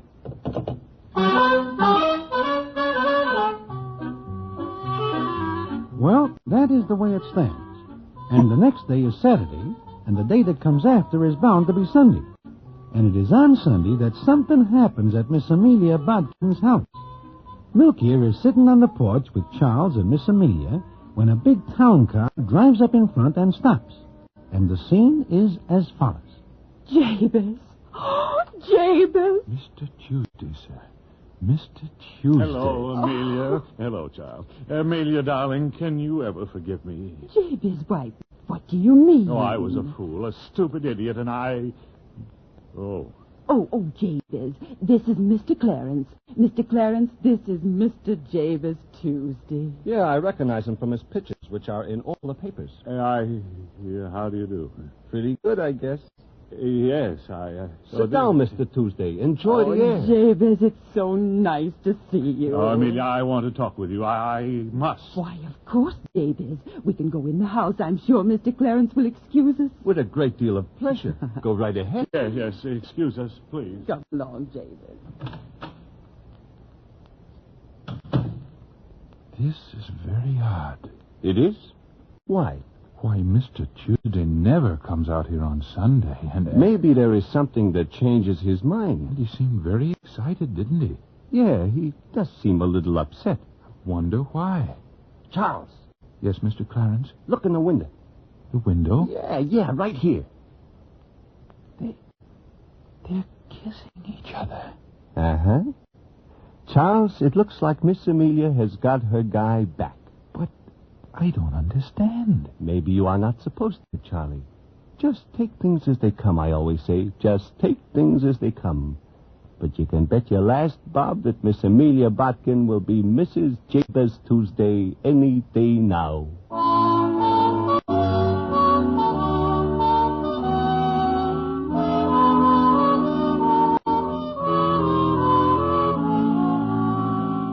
So it seems that Mr. Jabez Tuesday and Miss Amelia Bodkin get together. But there are still a few things that need a little clearing up. And they get cleared up when I hear the rest of the story, which I will tell to you in a minute.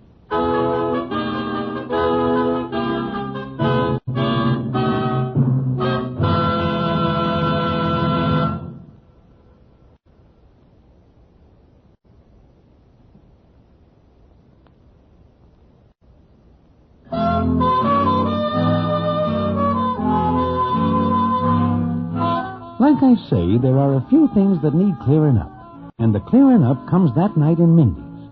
Harry is just finishing telling me what happens before, and the scene is as follows. So, that is that.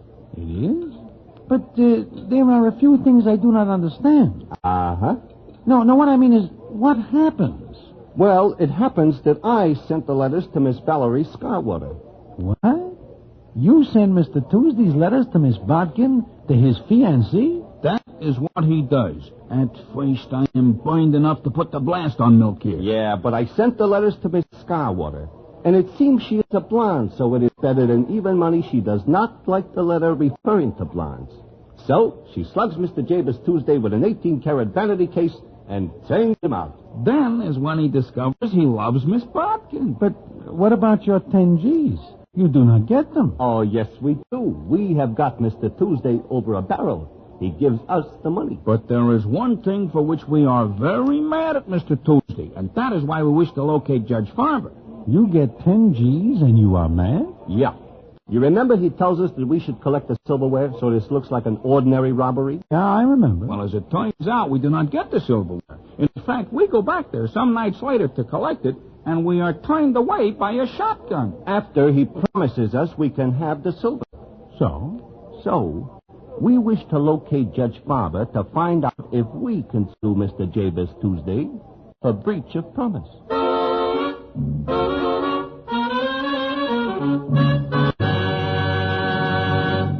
And so ends the famous story, Breach of Promise.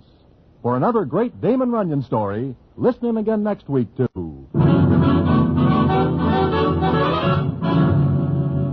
the Damon Runyon Theatre.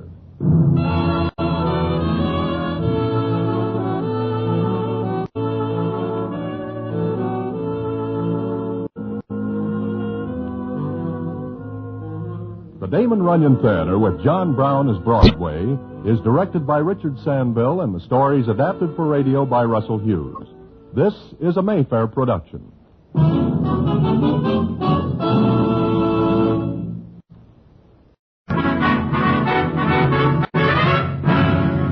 The Damon Runyon Theatre.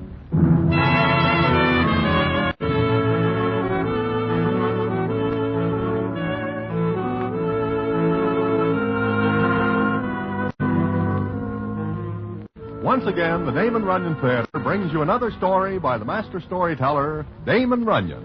And this one, Dancing Dan's Christmas. And to tell it to you, here is Broadway. Thanks. The time this story takes place is Christmas. The time when everybody is saying things about peace on earth, goodwill to men. Now, that is a sentiment with which I go along 300%. And I wish that everyone will take it to heart. However, there are certain citizens who never hear of peace. And goodwill is nice, but not absolutely necessary. And how it happens that I almost spend my last Christmas with no will at all is quite a story, which I will tell you about in a minute.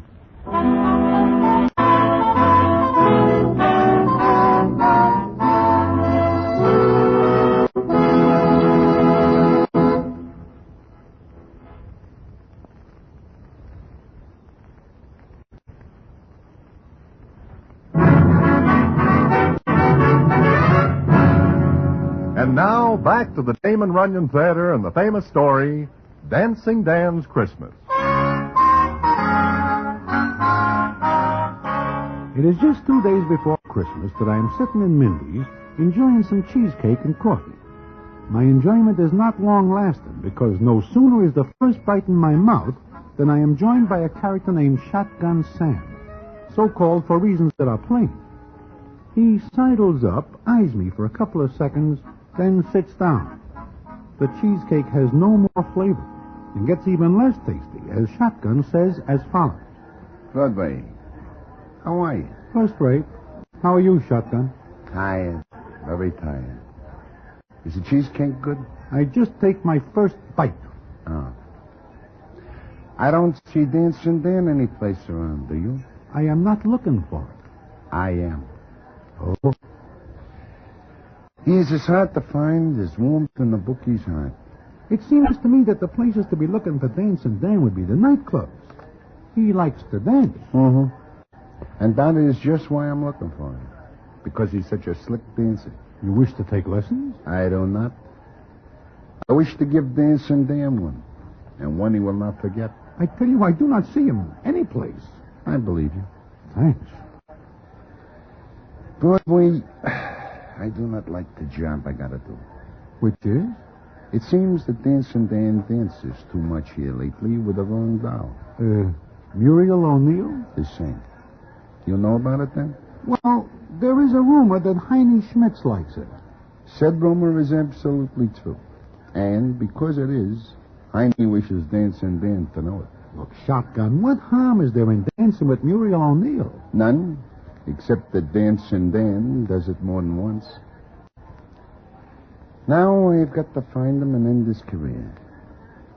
You're sure you do not see him? As sure as I am a foot high, I do not.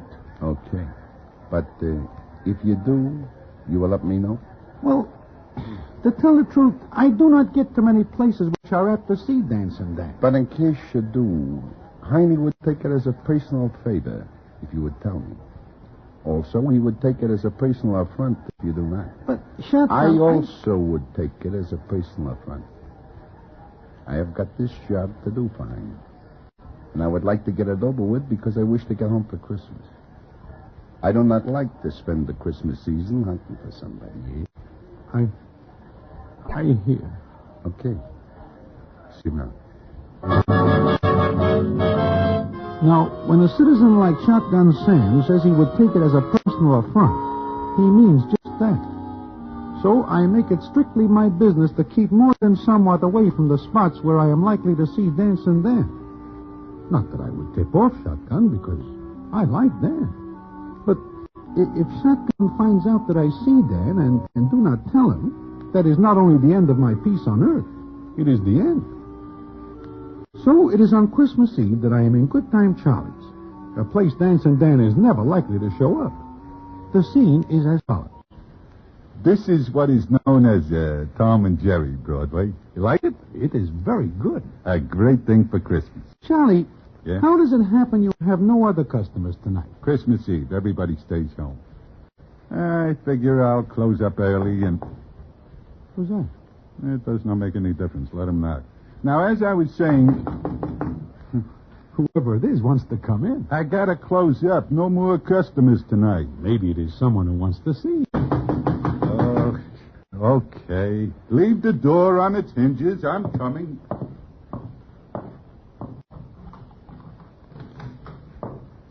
Hi, Charlie. Dan. Dancing Dan. Yeah. Dancing Dan. Well, Broadway, how are you? What are you doing here, Dan? Here? Well, I just thought I'd drop in and wish everybody a Merry Christmas. Everybody is not here. And so I see. Hey, Charlie, is that a Tom and Jerry? Yeah, you wish one? Yeah, just one. Then I gotta go. Here, store this someplace for me, will you? Yeah. What is in the package? Iron? Not by a long shot. Well, Broadway, I haven't seen you for a long time. Where you been keeping yourself? Safe? Huh? How's it with you, Charlie? Pretty good. Here. Have a Tom and Jerry on the house. Thanks. Good. Yeah. Dan, is it safe for you to be out? Huh? Oh, you mean about Heine Schmitz, huh? That is it. Well, this is kind of a farewell party, boys. From now on, I'm going the straight and narrow. You? Why? I mean, this is news. Yeah. Maybe because I'm in love. This makes it worse. I presume the doll is Muriel O'Neill. Mm-hmm. You know, this is Christmas. I figure there's no better time for a guy to cut out his old life and build something new for himself. And that's what I'm going to do. And here's to you, Broadway. Look, Dan, I'd give 1,000,000 potatoes if I do not see you tonight. Why? I just would. You are plenty hot. Oh, sure. Heine doesn't like me. And when Heine doesn't like somebody, that somebody is in the red. Plenty. I gotta go, Dan. Why? Look, you know I wouldn't give the tip off, Dan, but... Well, Shotgun Sam is looking for you. And when he finds you... I know. Broadway is right, Dan. Shotgun will not be particular who is between him and his target. Yeah. You sure nobody sees you come in here? I don't know. Holy mackerel. Merry Christmas, everybody. It's funny, isn't it? Here I am, in love with a doll who loves me. I want to go straight. I want to forget the old life and build up something new for Muriel and me.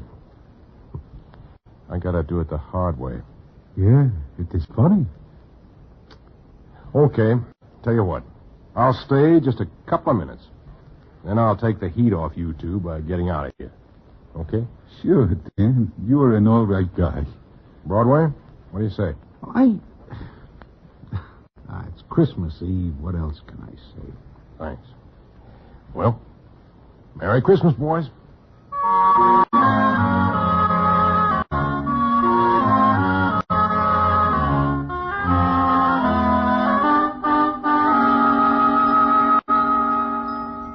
It is more than a little uncomfortable in Good Time Charlie's, as any minute we are expecting Shotgun Sam to pull poke in and end the proceedings. But a half hour goes by, and all three of us are beginning to think that everything is all right, when the scene is as follows. That is somebody at the door. Yeah, it is.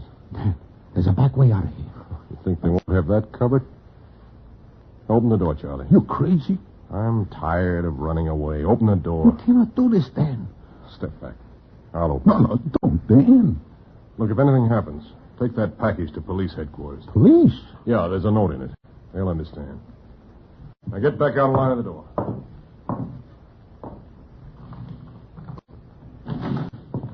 Merry Christmas. Look, it's Santa Claus. It is somebody who looks like it. Hey, look. Hi, Charlie. Hi, Broadway. Look, it is Ookie. Yeah, Ookie dressed up like Santa Claus. Yeah, I'm glad you opened, Charlie. It's pretty cold outside. Ookie, what is the idea of the Santa Claus suit? And what is the idea of scaring 10 years out of us? Who? Me? Oh, it's okay, Ookie. You didn't know. But like Broadway asked, what's the idea of the Santa Claus suit? Well, I'm advertising Fletcher's store. 50 cents an hour I get for walking up and down the streets handing out his cards. Oh, you got yourself a bad cold. Uh-huh. But I'm going to be all right in a couple of minutes. Just gotta get warm first. Well, you're crazy.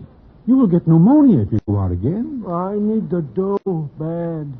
You mean you're so broke you got to walk up and down that Santa Claus suit for half a check an hour? How do you like that? Here, Rookie, drink this. A Tom and Jerry. Yeah? Thanks. That's good. It's nice and hot. But, gee, I wish I could stay in here and talk with you guys, but I gotta beat it. You are figuring on going out in the cold? Well, I need the dough. I ain't got a cent, and my wife's kind of sick. I'd kind of like to bring her a little present this year. Okay. How long you have to walk around like that? About till midnight. Well, it's only 10 now. You will get soaking wet in the snow in 2 hours. Oh, I'll stop in the storefronts and places to get warmed up. Well, gotta get going. Thanks for the Tom and Jerry. Sure. Here. Buy the wife a good present, huh? Oh, gee. Well, thanks, Charlie. Here, give her one for me, too, huh? Oh, no, look. Make it a real Christmas, Ookie. Well, gee, Dad. Guys, I got a bad cold. Makes me sniffle. Yeah. Yeah. Well, gotta get going. Wait, Ookie. You got dough now. Why kill yourself for a measly 4 bits an hour? Well, it ain't only this job, but Fletch promised me if I'd make good, he'd let me clean up his place overnight, 15 a week. And I need the job. So you see, I gotta do it. No, you don't. Oh, yeah, I do. I've been pretty sick the past year. Couldn't hold no job, but this year's gonna be different. I promise Midge, my wife. Okay, take off that suit. Huh? But Dan, I got... Take it off. Dan, what's the idea? I'm not gonna let Ookie walk around with that cold. Oh, now, please, Dan, I need the job I'm gonna get. You'll get it, because Fletcher's Santa Claus is gonna walk around. What are you talking about, Dan? Me. I'm gonna be Santa Claus. Now I hear everything. Dan. Go on, start taking it off. And you stay here till you get good and warm. Then take a cab back home. Dan, I won't never forget this. I won't either. Well, I'll have it off in a jiffy. Dan, you are crazy. You'll be walking around the streets. You'll be a setup for shotgun. You got a chance if you keep out of sight. I'm gonna make this the best Christmas I ever had. It says peace on earth, goodwill towards men. Okay, I'm through running away. If Shotgun wants to rub me out on Christmas Eve, let him. I'm not gonna run away anymore. What about Muriel? Why do you not think about her? I am. I'm giving her a Christmas present. Huh? Yeah. Together, we'd only have to keep running away. By herself, she'll do a lot better. Hurry up with that suit, Hooky.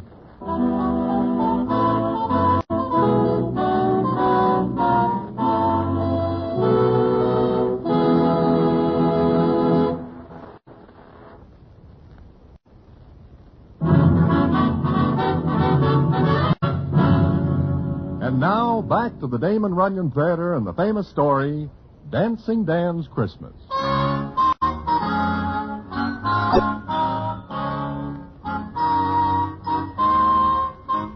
Well, Dancing Dan puts on Hookie's Santa Claus suit, beard and all. We get a pillow from Good Time Charlie and make Dan look quite a bit like the real thing.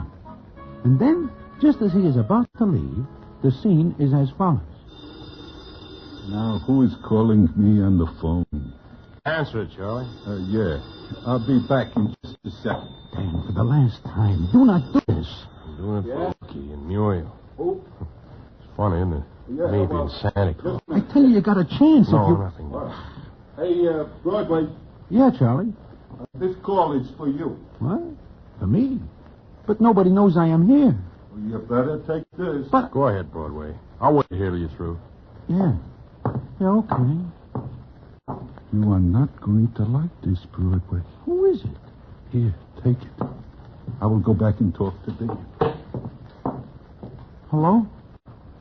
This is Broadway. Broadway, this is Muriel O'Neill. What? Charlie told me Dan's there. Well, yeah, he is, but how'd you know? He said he was going to say Merry Christmas to everybody. Broadway, watch him.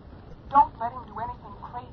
Please. Miss O'Neill, I have no control whatsoever over Charlie Dan. told me what he's going to do. You mustn't let him, Broadway, please. What is there I can do? Talk him out of it. I tried that for a solid half an Then hour. go with him. We have a bad connection. I think you say go with him? Yes. It is a very bad connection. Broadway, look, it's Christmas. I love the big goof. I know what he's thinking, and I know what he's doing. Please, stay with him. Miss O'Neill, I know it is Christmas, and I would like to see what it is like next year, too. Broadway, they might not try anything if there's somebody with him. Don't you see? I do not. You're afraid. All right. Hold him there until I get to him. I'll go with him. Oh, no. Hey, no, please. Hold him there. No, look, Miss O'Neill, there is no... Miss O'Neill. Miss Step on him, Broadway. I want to get going. Yeah, I'm coming. Friend of yours on the phone? Uh-huh. A friend of mine. Yeah, but what does the friend have to say, Broadway? Nothing much. Say, Dan. Yeah? I think I will walk a piece with you. Huh? You're crazy. I need some air. Broadway, stay here. I have to meet somebody in a little while. Come on, Dan. Okay, I can't stop you. Oh, give me that package, Charlie. What have you got in there, Dan? Christmas present for the police. Come on, Broadway.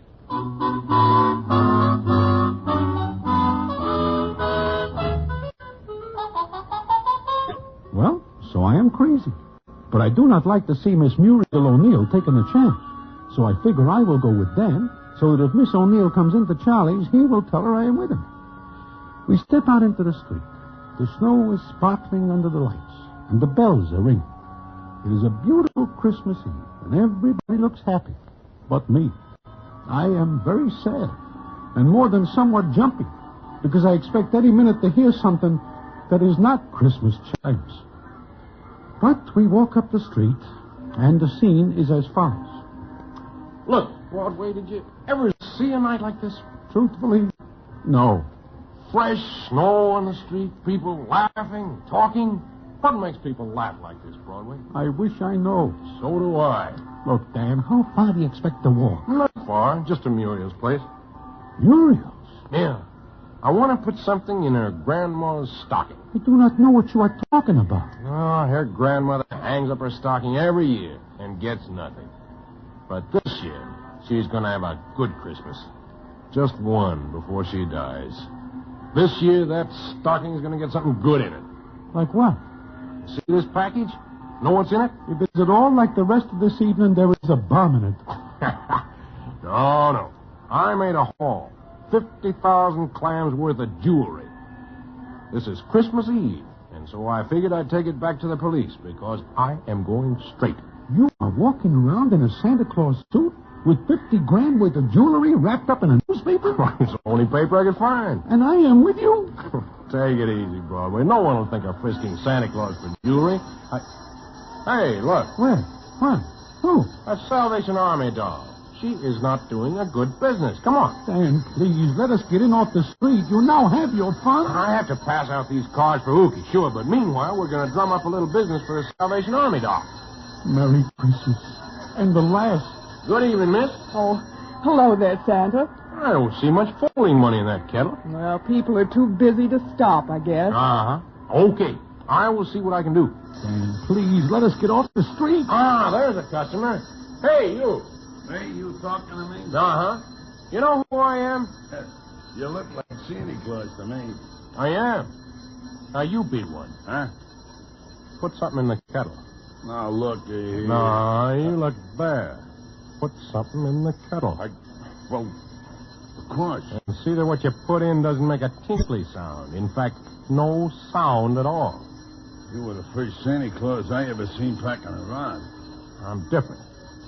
Go ahead. Oh, thank you, sir. Thank you. He will tell the cops then. Hey, you. Come here. Well, I put a $5 bill in the kettle. Good. Here's your fire. I don't understand. I don't want the little lady to think that it came from you. Now beat it. Oh, sure, Santa Claus. Thanks very much. Now let's proceed.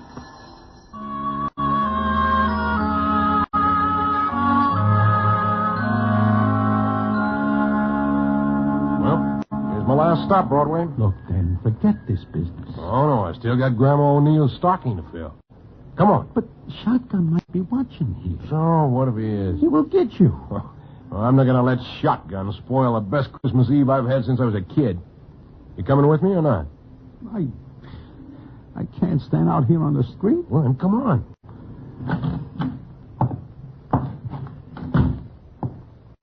She lives on the second floor. Look, Broadway, you stay back of me. Don't use you getting it, too. That makes good sense. See anybody? No. I do not like this. It is too quiet. Yeah. Well, here we are. See if the door is locked. Open. Uh-huh. Let me go in first. Be careful, Dan. I'll go in first and light the light. Nobody here. Nobody but Grandma O'Neill. Sleeping. I do not like this, Dan. They will come looking for you here. Oh, let them. Look at her, Broadway. Sleeping in her chair. And that stocking hanging up. Every year she does that. And now we're going to make it worthwhile. Look at that. Yeah. Pretty stuff, ain't it? You know there's a $5,000 reward out for it? And you're putting it in a stocking? Well, why not? It's a nice Christmas present, ain't it? Here we go. It looks awful funny in that stocking. And it's going to take more than a little explanation how it gets there. It's here. That's the main thing. Now let's get going again. Where to now? Oh, I don't know. But you can go home if you want to. Yeah. I guess I will. She's going to believe that really is Santa Claus. Wait. Somebody came in the door in the hall. Coming up. Yeah. Get down, Broadway. Who's that? Muriel. Dan. Oh, Dan. Oh, Dan, you crazy fool. Oh, now, honey, everything's all right. Muriel, did you see anybody? No. But why did you come here? I had something to do, honey. Please, Dan, you can't stay here. You can't stay in New York. What do you want me to do? Run away? What do you care if that's what it has to be? It's better than being killed. I don't think so. Miss O'Neill is right, Dan.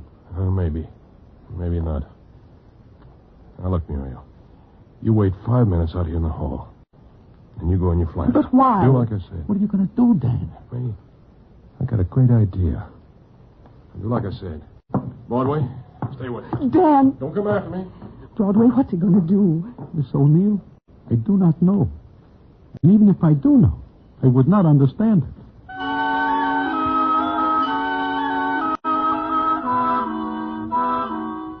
Well, we do like Dan says. We wait 5 minutes, and then we go into Muriel's play.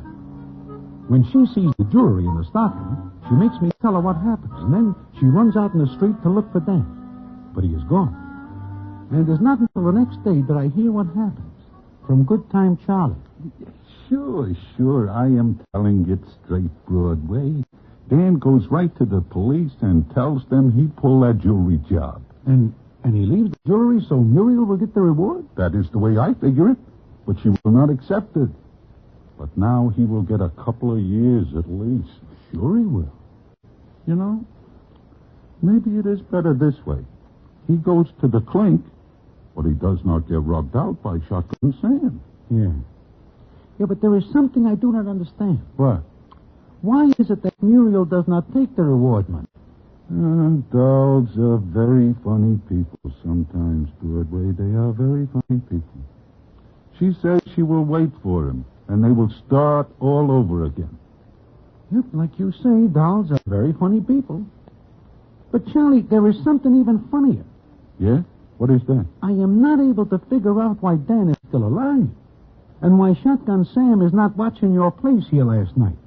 Or having it watched.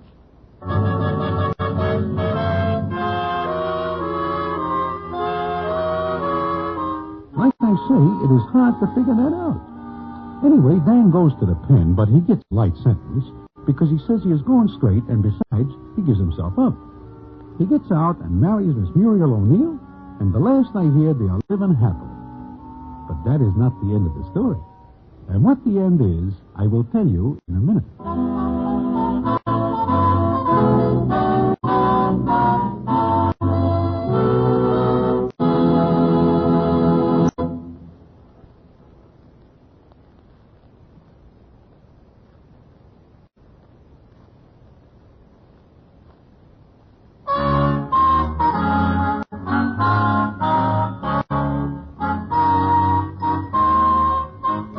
Well, it is a year later that I am once again sitting in Mindy's. It is again Christmas Eve. I look up from my blinzers, and whom do I see but Shotgun Sam? And he is looking at me with a funny look. He comes over and sits down, and the scene is as follows. Hello, Broadway. Hello, Shotgun. It is just about a year since I saw you last, is it not? Almost exactly. Mm-hmm. Christmas Eve last year. Oh, no, you do not see me last Christmas Eve. I see you last Christmas Eve. You do not see me... You were going to say something? No. I see you come out of Good Time Charlie's. You do? Uh-huh. I'm looking for Dancing Dan. But I'm not looking for him anymore because Heine Schmitz no longer cares for Miss Muriel O'Neill. Oh. You say you see me last Christmas Eve coming out of Good Time Charlie's? Yeah. I get a tip that Dancing Dan is headed for there. I get there just as Ookie is going in. Ah. Okay. Yeah. I wait, and then I see you come out with Ookie. I must get a bad steer because Dancing Dan never goes in nor comes out. It must be a bad steer you get. Well, I guess I will go now. Mm-hmm. So long. So long. Oh, and Merry Christmas, Shotgun.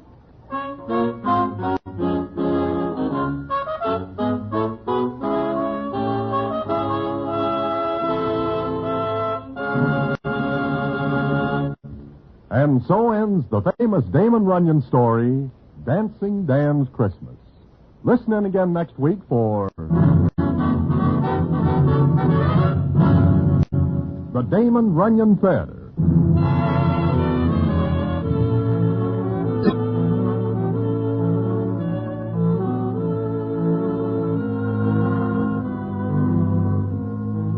The Damon Runyon Theatre, with John Brown as Broadway, is directed by Richard Sandville, and the story is adapted for radio by Russell Hughes.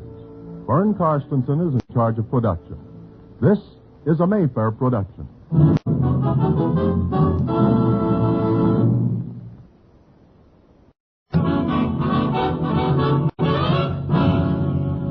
Damon Runyon Theatre.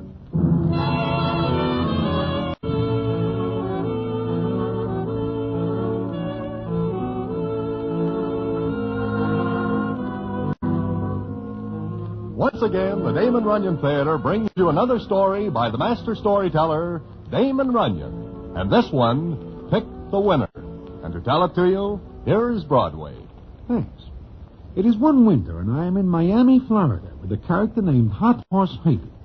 How I get there is quite a long story, and it goes back to one cold night when I am sitting in Mindy's, when in comes Hot Horse Haby and his ever-loving fiancée, Miss Cutie Andrews. Now, the peculiar thing is not that I go to Miami, but what happens there with Hot Horse Haby, Cutie, myself, and a character named Professor Woodley is a story for the books, and I will tell it to you in a minute.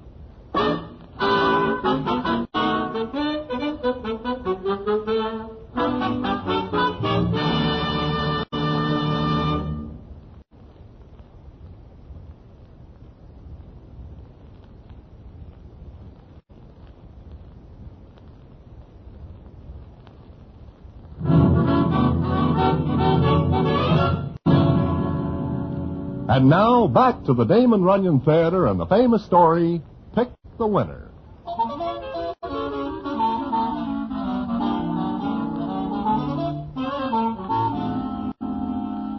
As I am saying, I am sitting one cold night in Mindy's, when in walks Hot Horse Haby and his ever-loving fiancée, Miss Cutie Andrews. Now, Hot Horse gets his name from the fact that he has always got a hot horse for somebody to bet on.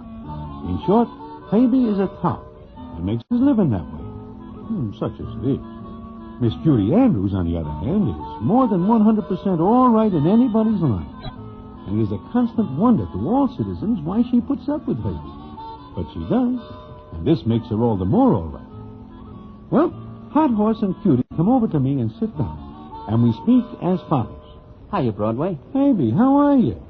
Cutie, how goes it? Pretty good, Broadway. Broadway, I have got a proposition for you. How would you like to go to Miami, Florida? Doing what? As my guest. Your guest? Tell you what, I have a ticket here for tomorrow's train. I do not understand. Why do you have a ticket for me? Well, me and Cutie always goes down for the season at Hialeah. We each already have a ticket. Herbie, wait a minute. I still do not understand what this has got to do with me. Let me tell him, Herbie. I think I make it very clear. Broadway. Yeah, Curie? Remember old Mr. Donlin? Donlin? Oh, sure. Yeah, what about him? He is also going to Miami, Florida. Oh, that is nice. He will like it. Maybe. He died, Broadway. I am sorry. Yeah. He was a nice old guy.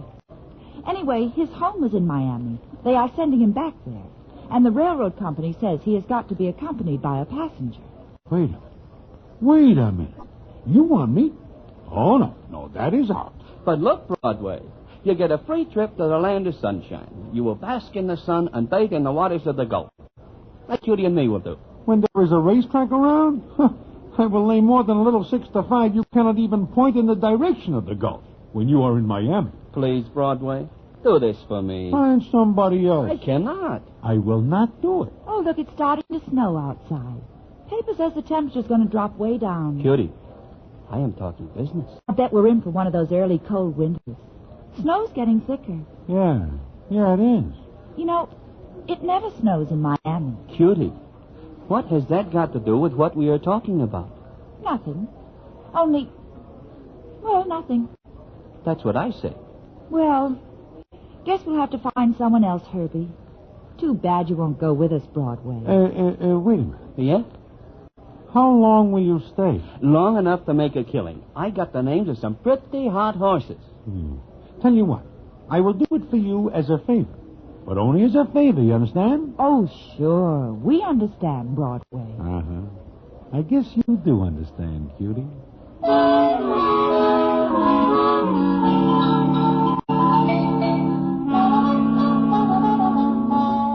So, that is how I find myself in Miami, Florida. Going down there on the train, I am sitting with Cutie Andrews, and for the first time, I get to know her real well. It is very surprising what I learn about her.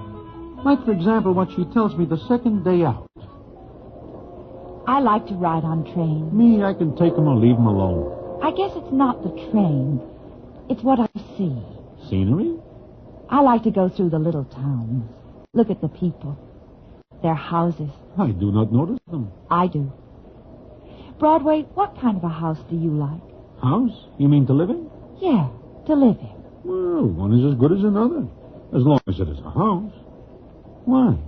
I like the little white ones with the green shutters and vines growing over. It is something I never think much about. I do.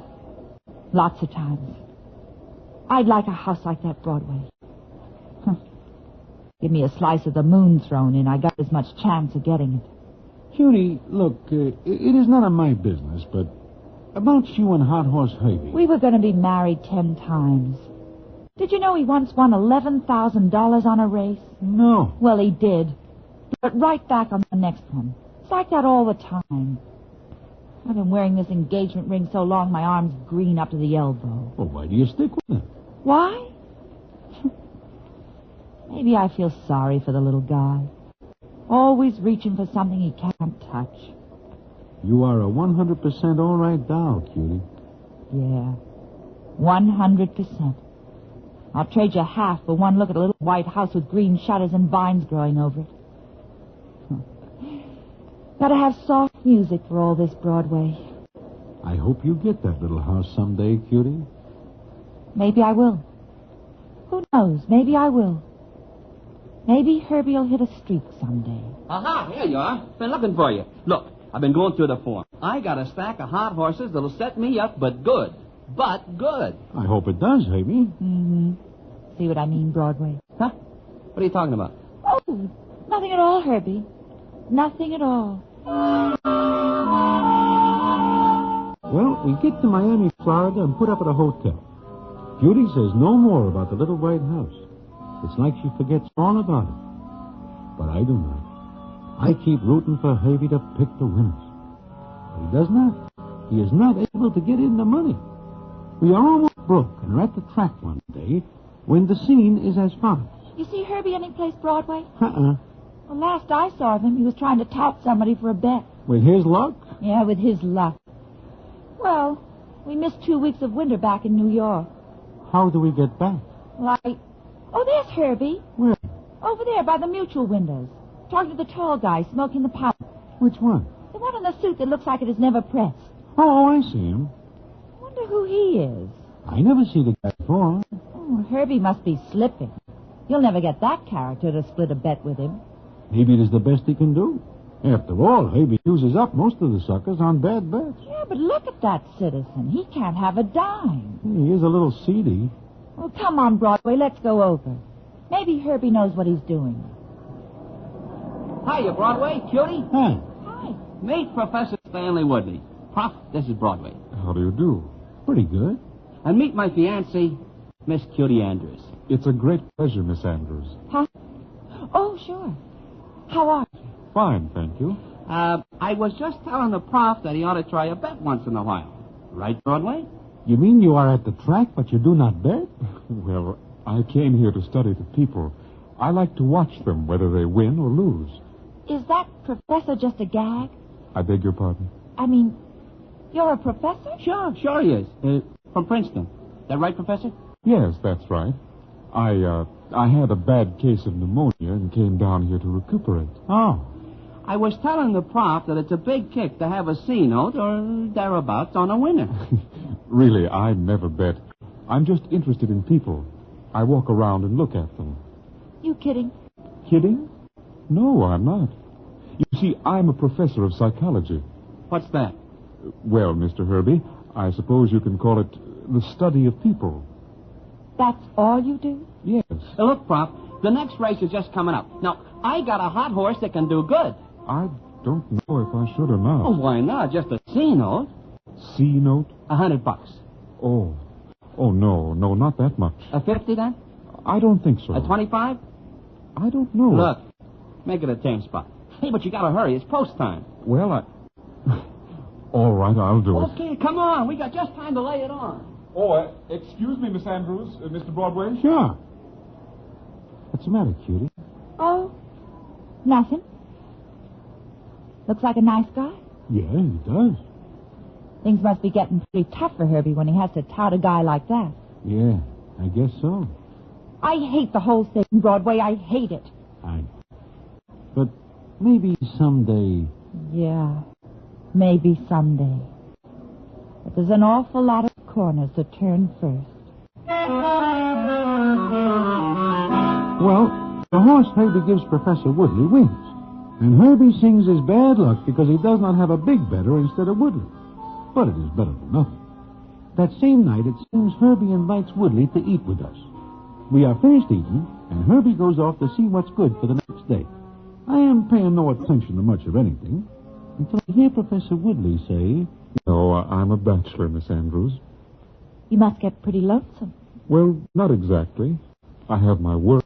It keeps me pretty busy. I have my home. Home? You have a home? Well, a lot of people wouldn't call it much of a home, but I like it. It's my own. Yeah. Your own. Where is it? Princeton. Fairly close to the university. Uh-huh.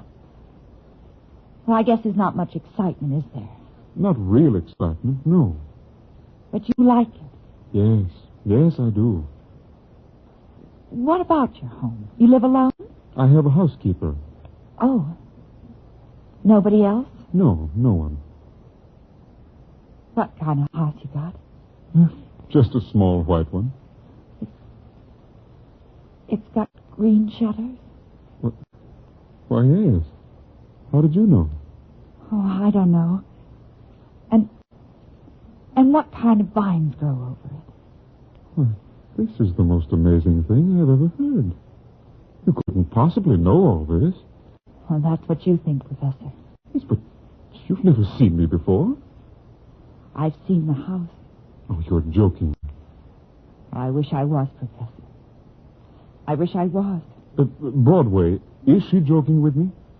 She's not kidding you, Professor. Why, it's really astonishing.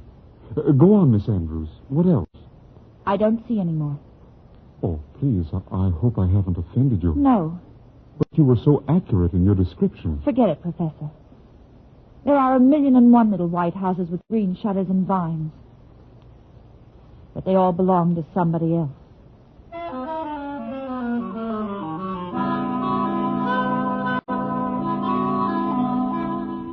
And that is all the talk about white houses and green shutters. But I notice that Professor Woodley looks more at Cutie than he does before. And she looks at him, too, like she has seen a man for the first time. Well, it comes up a few more days, and it is late afternoon, and Herbie comes rushing in to where Cutie and me are sitting. Cutie, Broadway, this is it. Huh? What do you say? What's got into you, Herbie? Listen, Professor Woodley. What about him? Here we are thinking he is a $2 bet. But listen, I catch a quick look in his wallet today. You know what I see? No, what do you see? The guy has got big bills back to back. He is loaded. So what? So what? Broadway, she asks, so what? Well, so do I, as a matter of fact. Look, you two, use your heads. I am looking for a citizen with enough calories to lay a big bet so we can clean up. I find him, and you ask, so what? You crazy? Lay off the guy, Herbie. What? He's a nice guy. He's Santa Claus. Sure, you pick one of your hot horses, get him to lay his money. What if the horse loses? I got a horse that can't lose, breezing along. That is a good horse. And he is right. Look, all we got to do is con Woodley into the bet. You're figuring on getting him to put up his whole bankroll? Why not? If he wins, I get a split. A good one. And if he loses? So he loses. What's it to you? Well? Nothing, I guess. Okay. You're always yammering about that joint with the shutters. Okay. Here's our chance to grab it. We had 1,000,000 chances before. And this is another one. Cutie, this time we take it.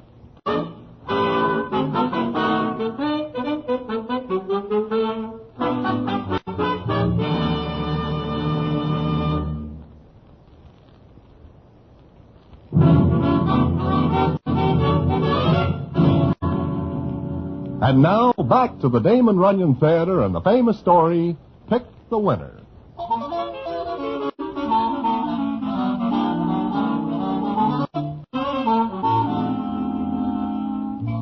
So, that is that. Herbie has it all figured to con the professor into putting his role on breezing along. I know Cutie does not like this because by now she is more than somewhat interested in Woodley. But Herbie is pretty excited, and he remembers something I tell him. I wish I never told him, because he is going to use it to con Professor Woodley. That makes it perfect, Broadway. Just perfect. Look, Herbie, maybe it is all the money he has. So what? I ain't got a red cent. I see my chance to make a fast pitch. What do you want me to do, throw it out the window? Cutie does not like any part of it. She will. Look, you tell me the professor is wild when she tells him about his house. So? So? When she tells him she has a dream about breezing along. Herbie, that guy is not a dope. You think he's going to fall for that? No. He falls for Cutie. Do not do it, Heidi. Since when is it any of your business? I guess it is not. You guess right. Okay. Cutie tells him... Cutie tells who what? Hiya, Cutie. Listen, I got it all worked out. What have you got worked out? Woodley's a cinch to listen to you. Now, all you got to do is tell him you had a dream about breezing along. You fool. Do you think he'll go for that? Play it right, and he will. You don't mention the horse, just something about wind and stuff like that. Make it look good. You've got a pretty slim idea about his brain. But a pretty fat idea about you and him. What's that crack for? What do you think? Every time he looks at you, he drips sugar. You do, too. Cut that out, Herbie. You and a professor. Do not talk like that, Heidi. Who asked for you? Let her alone. Shut up. Is it any of your business? He's right, Broadway. It's between me and him. You were going to say something, Herbie? Want me to? Why not? Okay. You and him don't mix, Cutie. He's Princeton. I'm 42nd Street. Is that it? And there's nothing wrong with it as long as you don't step off. Shut up. No, I won't. Figure how you'd look at Princeton. That'd be good for a lot of laughs, wouldn't it? Please, Herbie. Please. Think about it for a while. Think hard, Cutie. Oh. You maybe want me to leave, Cutie? No. No, Broadway. I am very sorry I hear all this. How can a guy be so right, Broadway? Herbie? Right? Yeah. Me, Mrs. Princeton, with a white house and green shutters. Look, Cutie, what are you going to do? Do? Play it his way. Of course, breezing along is a good horse. Maybe he will win. Maybe. And if he does, Herbie will get a good split. And me? I lose either way, Broadway. I lose either way. I know what Cutie means. If the horse loses, she is a part of conning Professor Woodley into losing his money.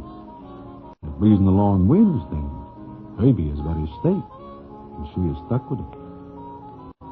Well, it comes up the next day, and Herbie has got Professor Woodley to have breakfast with us. And the scene is as follows. Say, Professor. Oh, yes, Herbie? You say you're a professor of psychology? That is right? Yes, why? Well, maybe you know something about dreams. Well, in what way? Cutie tells me when I see her this morning that she has had a funny dream last night. Is that right, Cutie? You hear me, Cutie? Yes. I heard you. What was the dream, Miss Andrews? Nothing much. Oh, maybe you'd rather not talk about it. But she would. Go ahead, Cutie. Tell us. I dreamt I was walking along Flagler Boulevard when a wind started to blow in from the north. It was a cold, hard wind, and then... Yes? What then? A horse ran across in front of me, and that's all. What do you make of it, Professor? Oh, it's hard to say. A dream like that can mean any number of things. You know, Cutie has a lot of dreams. Sometimes what she dreams come true. Like that house of yours, Professor. Oh, yes. Yes, she told me what it was like, and I'm sure she never saw it before. Yeah. Hey. What's the matter, Herbie? Hey, I just happened to think there is a horse in the fifth today. A horse named Breezing Along. So? Don't you get it? Wind, breeze, horse. Cutie's dream, breezing along. Herbie, that's a little far-fetched, isn't it? Oh, no, it's not. Look, Professor, let's play the hunch.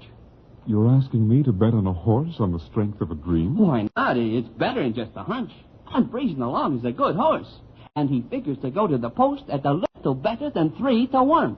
I'm afraid you can't talk me into it, Herbie. Look, put a bet on him. I got him all handicapped. He can't lose. Not after that dream. It was a very convenient dream, wasn't it? Convenient dream, Professor? Yes, very. Would you advise me to bet on the horse, Miss Andrews? Sure she would, Professor. That right, Cutie? If I had any money, I'd bet it all on Breezing Along. All right. I'll bet. How much, Herbie? How much can you put on it? I have $5,000. On you? No, in the bank here.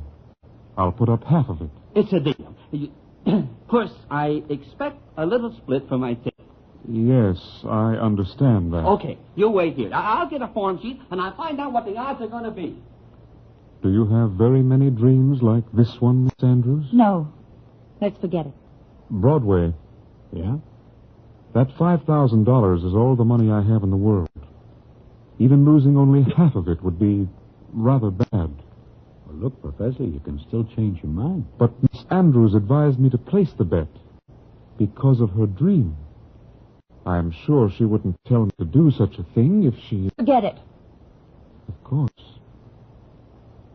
You know, I've never believed in hunches before, but I do believe that there are times when odd, peculiar things happen. Your dream, for example, Miss Andrews. It's really very odd that you should have described it as you did. What's funny about it? I told it like I dreamt it. Yes, but you... Well, never mind.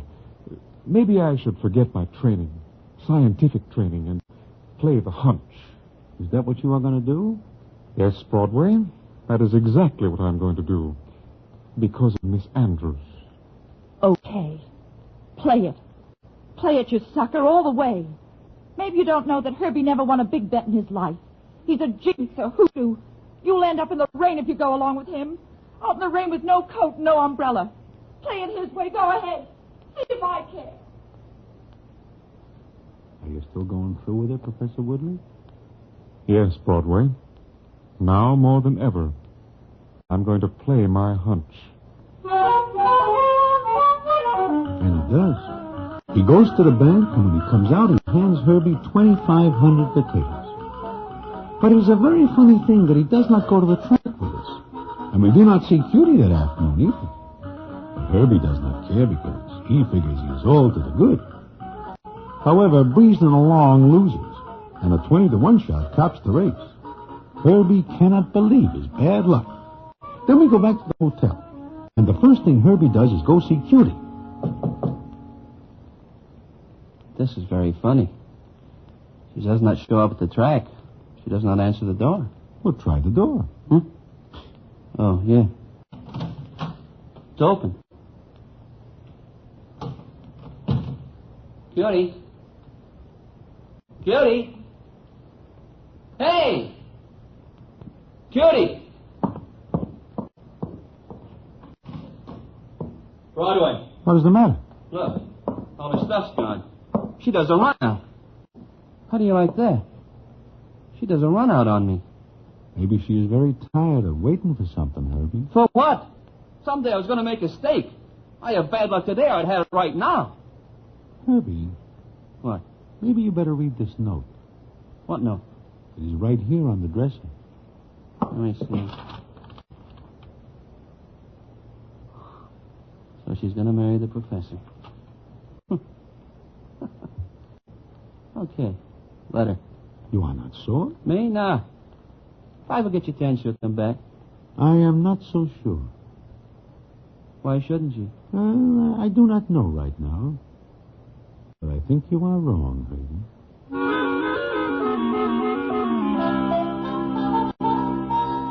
Now, you may think that is the end of the story, but it is not. Because the payoff comes later when we are back in New York.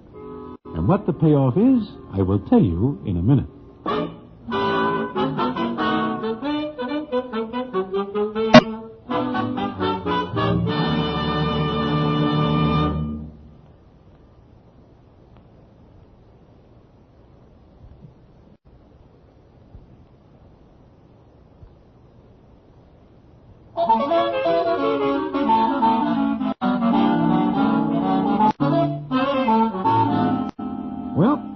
and I get back to New York when Herbie manages to hit one good race, and we get the fare.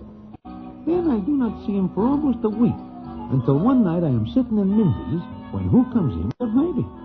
He sits down and speaks as follows. Broadway, today I hear from Mr. and Mrs. Professor Woodley. Huh? You what? I get a letter from them. And what does it say?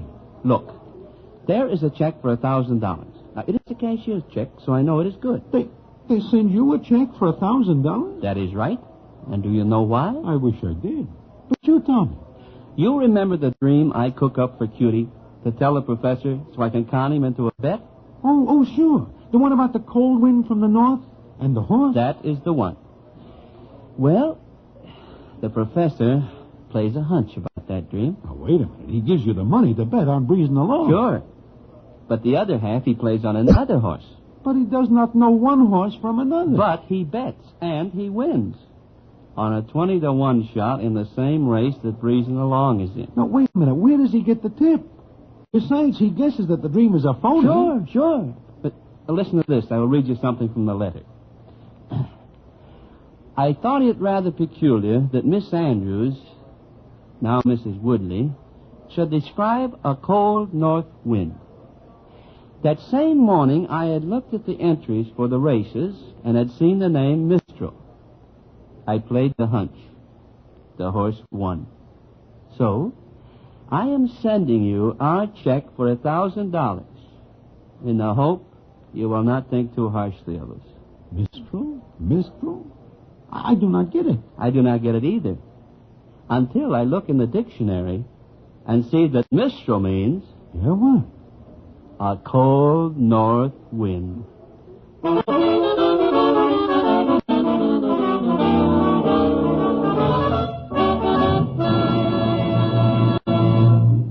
And so ends the famous Damon Runyon story, Pick the Winner. Listen in again next week for the Damon Runyon Theatre.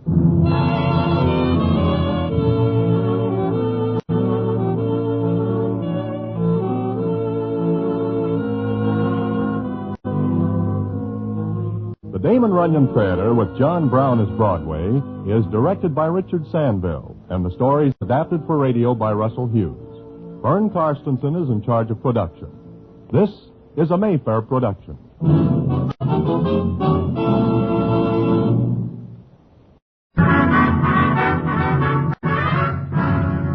The Damon Runyon Theatre.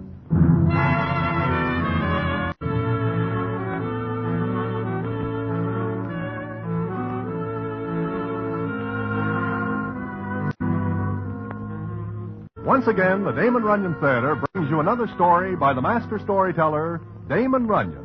And this one, Hold'em Yale. And to tell it to you, here is Broadway. Thanks.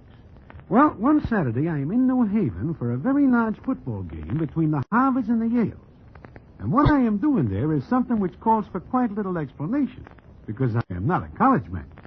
Also, what happens at the football game is quite a story, and one which I will tell to you in a minute.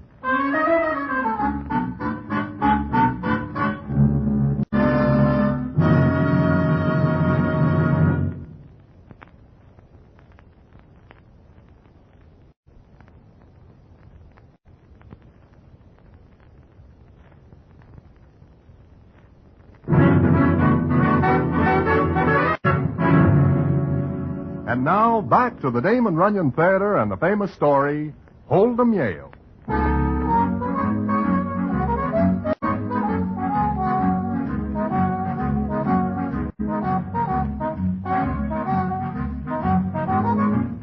The reason for my being at this football game goes back to one Friday night when I am sitting in Mindy's thinking of very little except how I can get hold of a few potatoes to take care of the old overhead. And while I am sitting there, I look up and see Pete the peddler. Pete is a ticket speculator by trade, but at the moment he seems to have something else on his mind. So I watch him for a minute. Then he spots me and comes over. Hello, Broadway. Hi, Pete. What's the news? There is no news. Say, is Gigolo Georgie around any place? I do not see him. Why? I am looking for him. I see. You do not see. I do not see? He owes me 100 fish. You loan Gigolo Georgie a C-note? That is plain silly. Nobody loans Georgie anything except maybe a hit on top of his noggin. And that he does not have to pay back. True, very true. Then why are you looking for it? Tomorrow is the large football hassle between the Harvards and the Yales.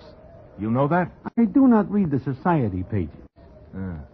Well, I give Georgie some ducats to sell at a fancy price. He takes the ducats and does a blowaway. Leaving you holding the bag. But I hope soon to be holding his neck. Well, he is not in here.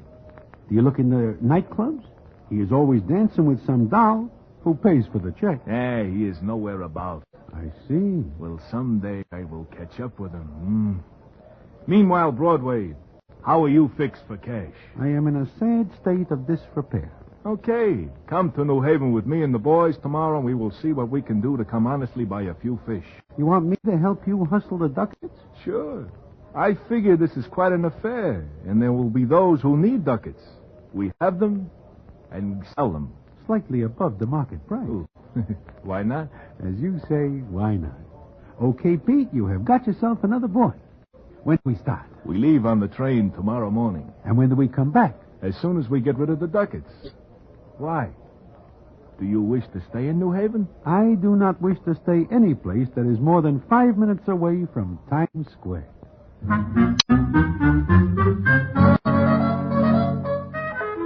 That is what I tell Pete. But it so happens that I stay considerably longer than it takes to get rid of the tickets. And how that happens begins when I am standing in front of what is called the Yale Bowl. Now, this is no bowl at all, but is a large concrete place with no roof on it. Well, like I say, I am standing there innocently holding some ducats in my hand in case somebody wants one or two. Then the scene is as follows. Get your hot dogs, 10 cents, 1 cent of a dollar. Get your puppies here. Get your stew curry here. And it's hot pound stew curry. Buy the little lady a corsage, only 50 cents. Pardon me.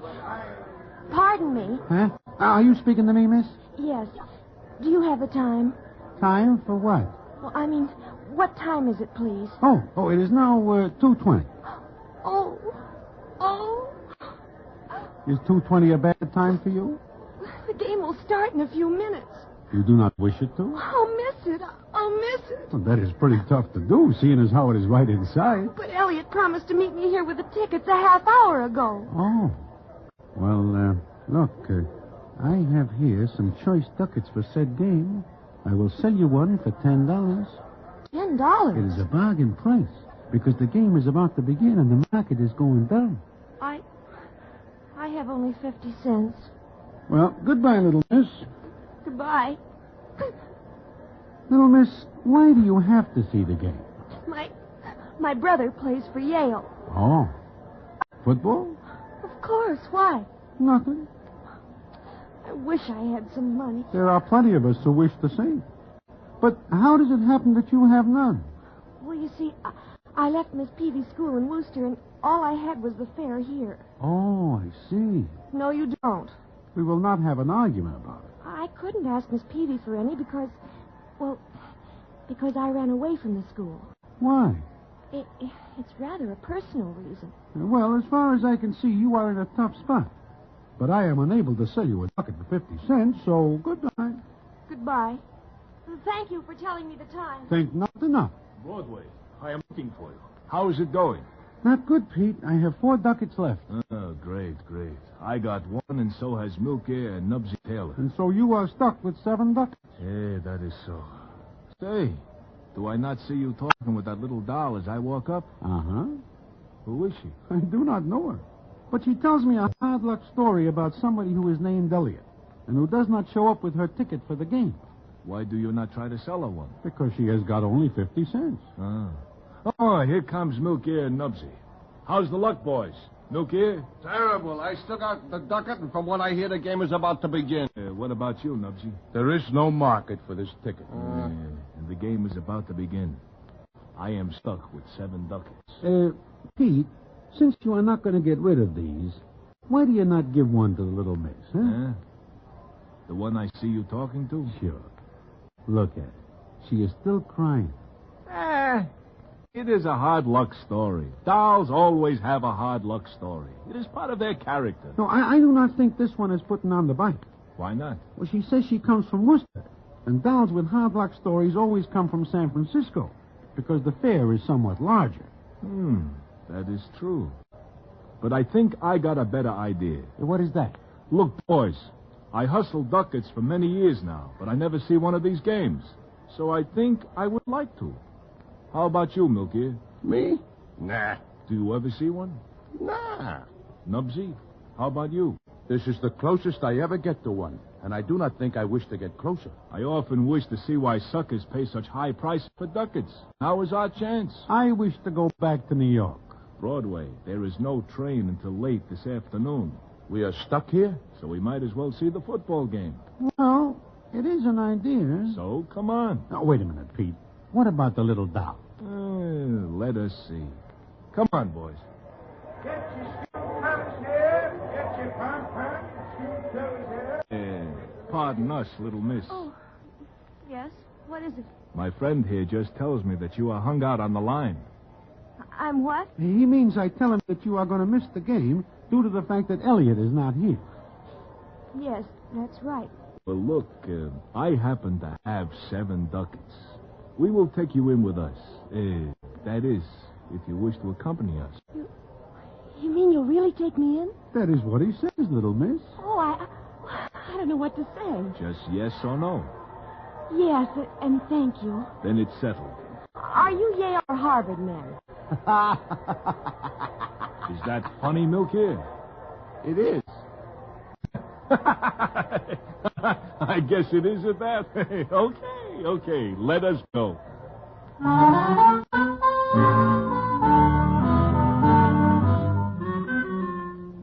So we all start to walk to the place where we go in. And the little doll is so happy about seeing the game, she is bubbling over.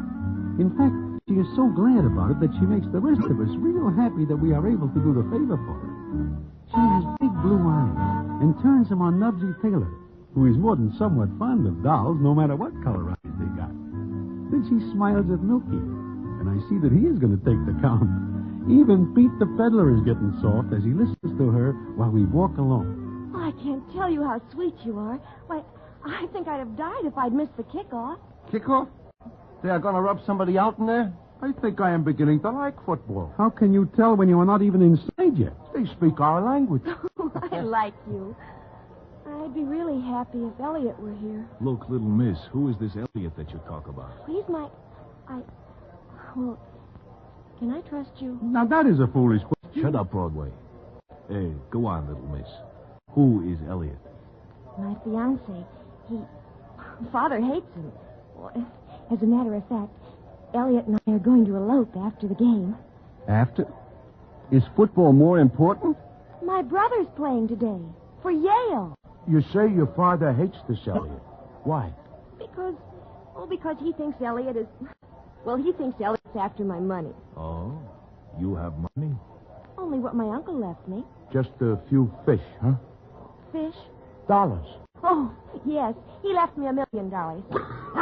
Milk here. Better be careful how you eat those peanuts. And make her stop talking like that. So you know, something tells me this Elliot citizen is no dope. I can't imagine why he didn't show up when he said he would. That is something that bothers me, too. Now. But I won't miss the game after all. Oh, you're all so wonderful to me. I feel as though I'd known you all my life. Uh-huh. It seems we now all have something in common. Broadway, there is nothing common about 1 million potatoes. Oh, look, here's our entrance. Let's hurry. The kickoff's the best part of the game. Not where we come from. What? Nothing.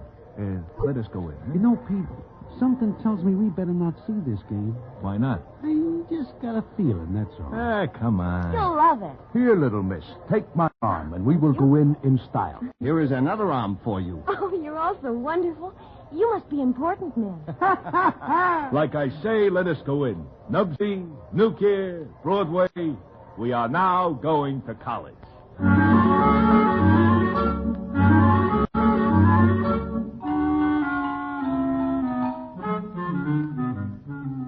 Well, we go inside what is called the Yale boat, and it is crowded with people. I cannot believe that so many citizens would sit out in the open to watch the Harvards and the Yales. But we take our seats, and the scene is as follows.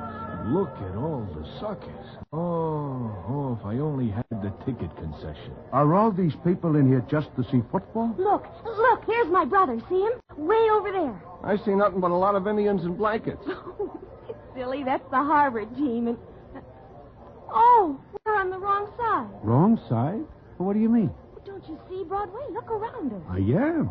I see more people than there are in Times Square on New Year's Eve. We're on the enemy side. Enemy? We got enemies here? We will keep our backs together and go down fighting. Little miss, what are you talking about? This is the Harvard side. We are now for Harvards? Oh, no. You've got to root for Yale. We do? Of course. I'm for Yale. Don't you want to be? If you are, we are. Nubsy, Milky, Yale it is. I am now a Yale man. If that is the way we got it, that is the way we got it. Hooray for Yale! Oh, you're just immense. Oh, look, the teams are coming out on the field. Stand up, boys. Hey, how do you like this little doll? She has leather lungs. Say, how many guys play this game? It is practically a gang war. Hey, you guys, take a look around us. What is the matter?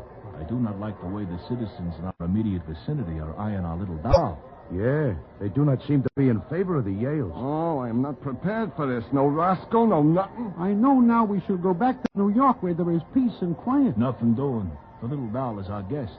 We do not walk out on a guest. I only hope we are able to walk out. They're lining up for the kickoff. Ah, this is what I am waiting to see. Stand up, boys. Stand up.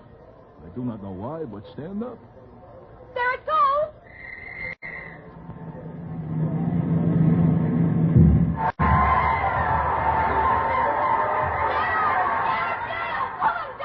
This kid is a born mobster. She is bloodthirsty. Look at what is happening down there. It is a free-for-all. Boys, if we do that in New York, the gendarmes will throw it in the clink. What happens then? Harvard's ball, 1st and 10 on the 25. Oh, I see. Do you? No.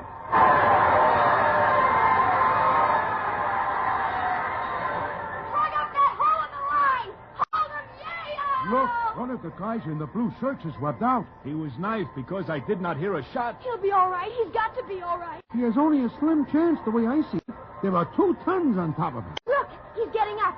Emma, boy, kill him! And she is so young. I wonder how long this goes on. From the looks of it until they are all wiped out. Hey, Pete, look. We are getting some dirty looks from the Harvards around us. They do not like the way our little doll is screaming for the Yale. Yeah, I see. Broadway, it looks like we might have some trouble. Well, it makes for an interesting afternoon.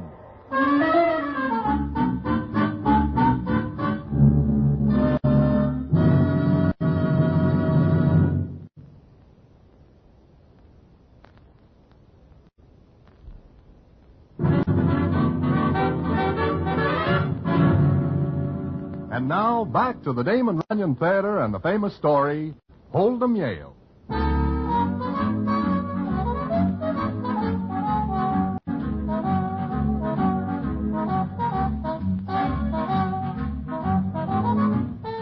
Well, that is the way it goes. The Harvards and the Yales go running up and down the grass, knocking each other from here to next Sunday. And our little doll keeps up a steady fire. In fact, she can yell about as loud as anybody I ever hear, male or female. And we keep getting dirty looks from the Harvards in our neighborhood.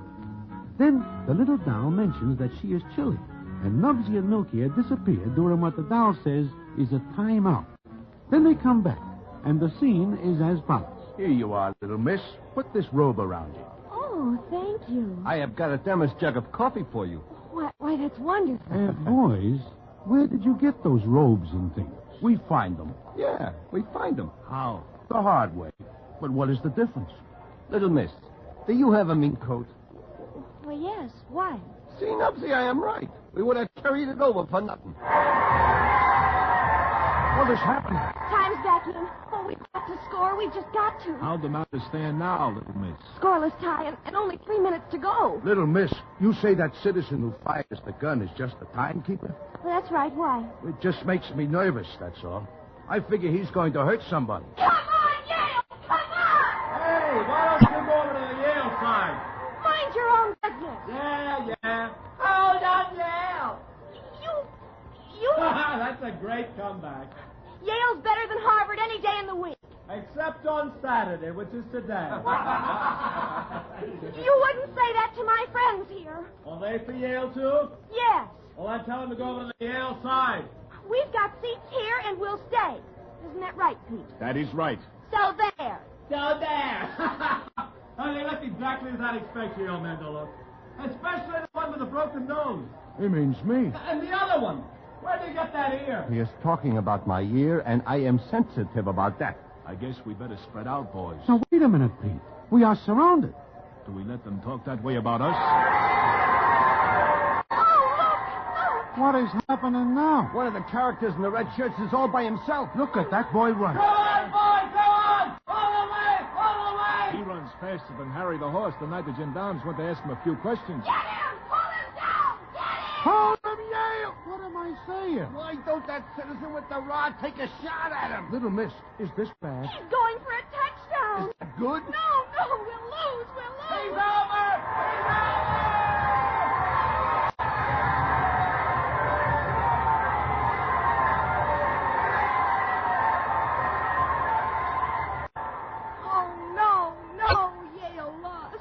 No more time left. I do not know what happens, but I gather that it is all bad, eh, miss? It's terrible. Come on, let's get those goalposts!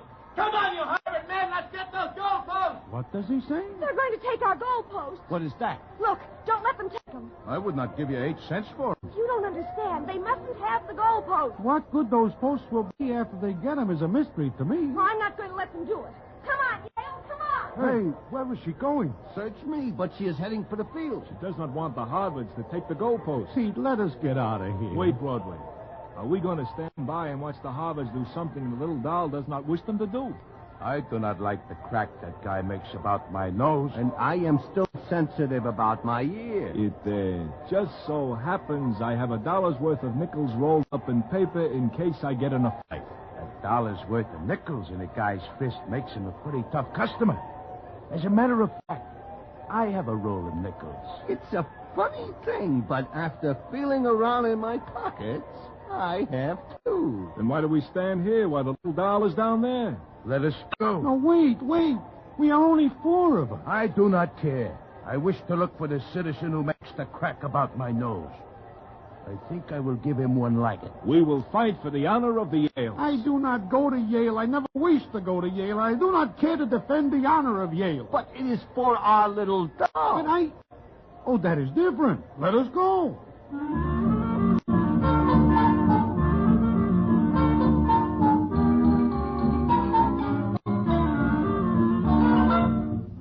So we go down to the field and get to where the goalposts are.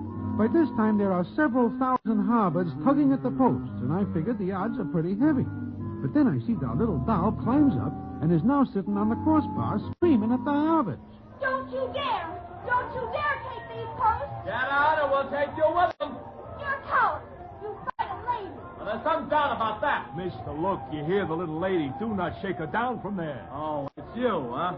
And your friend. For the last time, do not shake the little lady down. No? You watch. Please!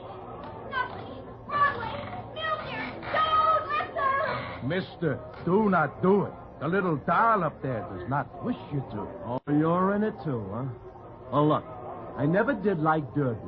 Oh, I think yours would look much better down over your face. Pete, get me out of this hat. Let me at that guy. Pull up my hat so I can see. This is the end of peaceful talk. Here we go. Get out here! Hit him again! Kill him! Keep your backs to the post, boys, and let's go.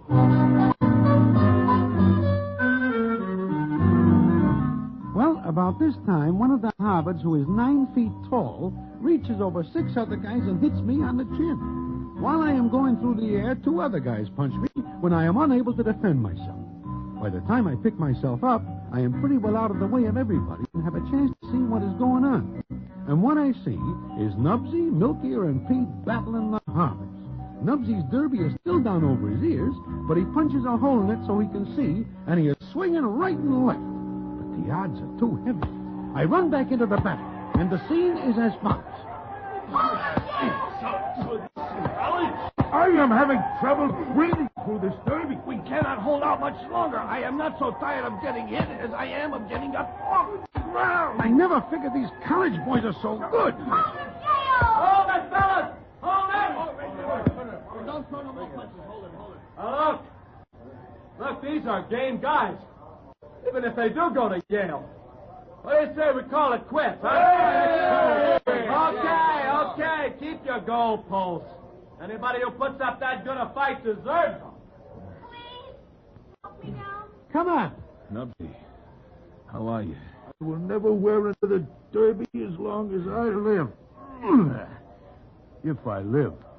Nubsy, look. My other ear. The good one. Yeah.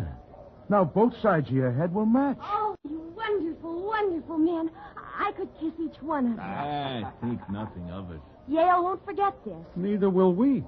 Does anybody see my shirt? Oh, look. Are they coming back? Oh, no, it's Elliot. Elliot, here I am. Elliot, darling. Wait, the guy, Elliot. I want you to meet him. He's a Yale man. Yale man? Patricia, darling, are you all right? Yes, but if it hadn't been for these wonderful men, Gigolo, Georgie, you dirty little... Pete, now listen, you... Elliot, what's the matter? Stand back, little miss. There is going to be a body going through the air. So, you're Elliot, huh? Now listen, Pete. Gigolo Georgie, and you're going to take this little doll for a ride. You're going to elope with us. What's the matter? Why are you calling him George? Goodbye. I hope the exit is open. Goodbye. Take care of the little doll, boys. I'm going to take care of Gigolo Georgie. Elliot, come back. I do not think he will come back. From the way he is going, he will slow down only when he crosses the state line. From the way Pete is going, I say Georgie will not make the state line. He does not even make it to the goal line. Oh, the coward. Why doesn't he stand up and fight? Little miss, maybe you better turn your head. I will not. He's running from only one man, and you stood up against hundreds. I hate him. Well, you changed your mind suddenly. Come on, we'll find my father and all go home. Yeah. There's no use waiting for Pete. He will be busy for quite a while.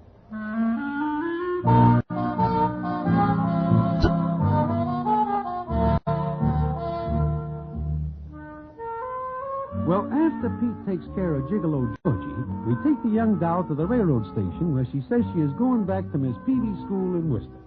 We put her on the train, and then we patch ourselves up and go back to New York. And I am very glad indeed to see her. Then I do not see Pete, Nubsy, or Milky here for quite some time. In fact, it is a year later. And what happens then is the payoff, which I will tell you in a minute.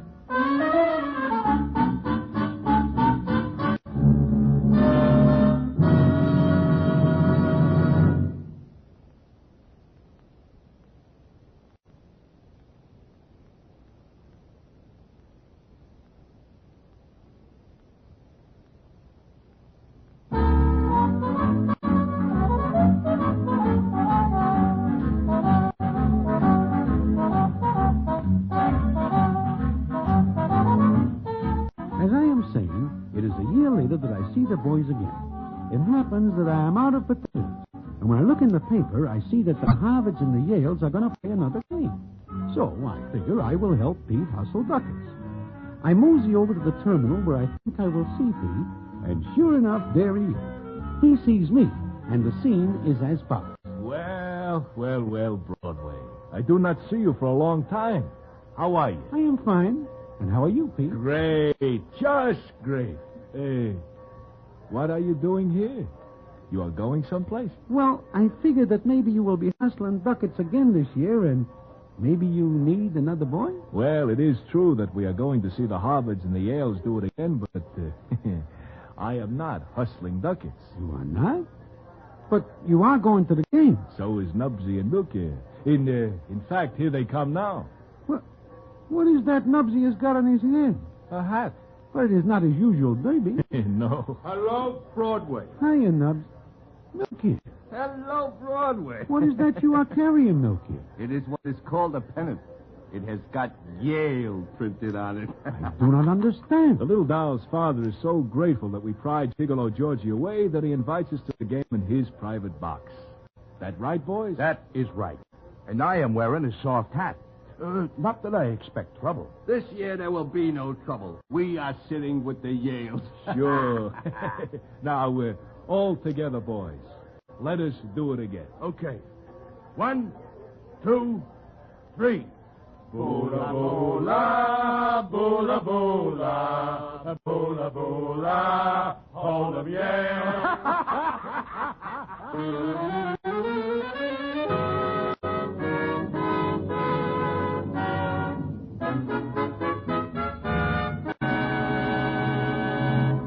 And so ends the famous Damon Runyon story, Hold 'em Yale. Listen in again next week for the Damon Runyon Theatre.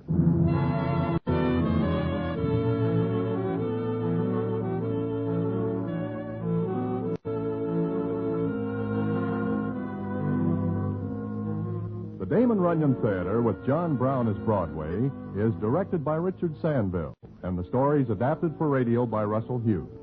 Vern Karstensen is in charge of production. This is a Mayfair production.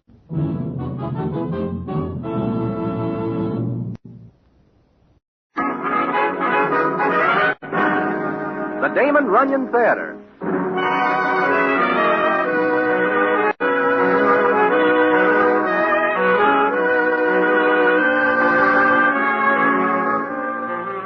Once again, the Damon Runyon Theatre brings you another story by the master storyteller, Damon Runyon. And this one, The Brain Goes Home.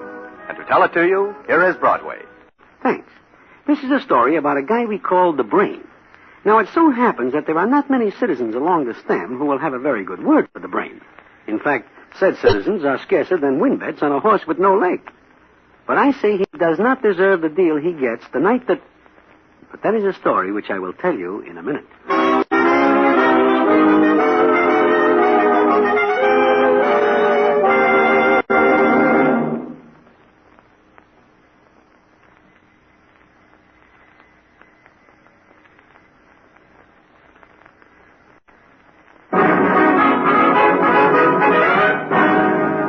And now back to the Damon Runyon Theatre and one of the best-known stories, The Brain Goes Home.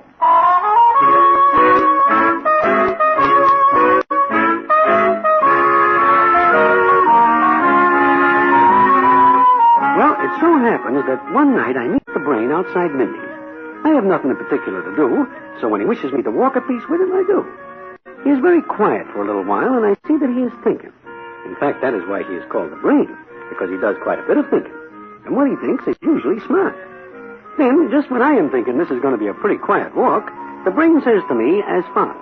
Broadway, you get around a lot, don't you? Here and there and there and here. Why? Well, people tell you things. I mean, people like Harry the Horse, Sorrowful Jones. If you wish to know something that is told to me in confidence, I cannot tell you. Nothing like that, Broadway. I just like to know what people think of me. In what way, for example? Well, maybe I ought to tell you, huh? Well, maybe. Okay. You know, I got a lot of dough. There are some citizens who might say I made it the hard way, right? Yes. Okay. And there are a lot of characters here on the stem who'd like to see me wearing a lily, right? I never hear that sort of talk directly, but... But it's true. People think I haven't got any friends. Look, Brain, what are you getting at? I'm going to show you something, Broadway. I'm going to show you something, and after I do, you tell me what you think, fair enough? Do we have to go someplace? 3 places. Far? Not very. Where? You'll see. And don't worry, everything's all right. Well... Come on. Up this way. We'll hop a cab at 52nd. Okay, Brain, but you are sure it is safe? Like a baby's crib. Apples. Come on. Apples. You see, Broadway... Apples, mister? Nice ripe apples? No, thanks. Wait a minute. Give me one of them. Here, this is the best one. Yeah. Here. Oh, I ain't got change for this. Anybody ask you for change? But a $20 bill. It's a good one. I don't ask for charity, mister. The apples are 10 cents apiece. You're giving me an argument about the 20? But I... Go on, take it and keep the change. God bless you, sir. God bless you. Sure, forget it. Thank you. Thank you again. Something funny, Brain? Yeah. For a measly 20, that old doll acts like I give her a fortune. It is probably more than she sees in a month. Here, you eat the apple. But you buy it. I never eat apples. But never mind that now. We're going someplace.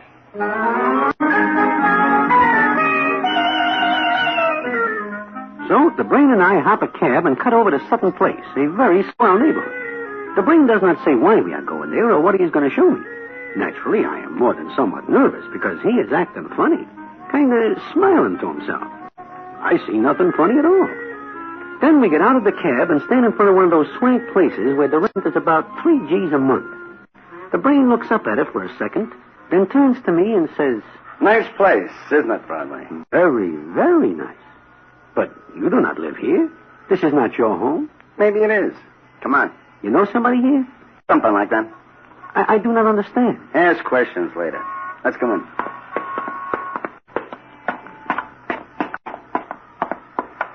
Push that button. Which one? Right there. The one marked Doris Clare. Who is this doll? Never mind. Push the button. Okay.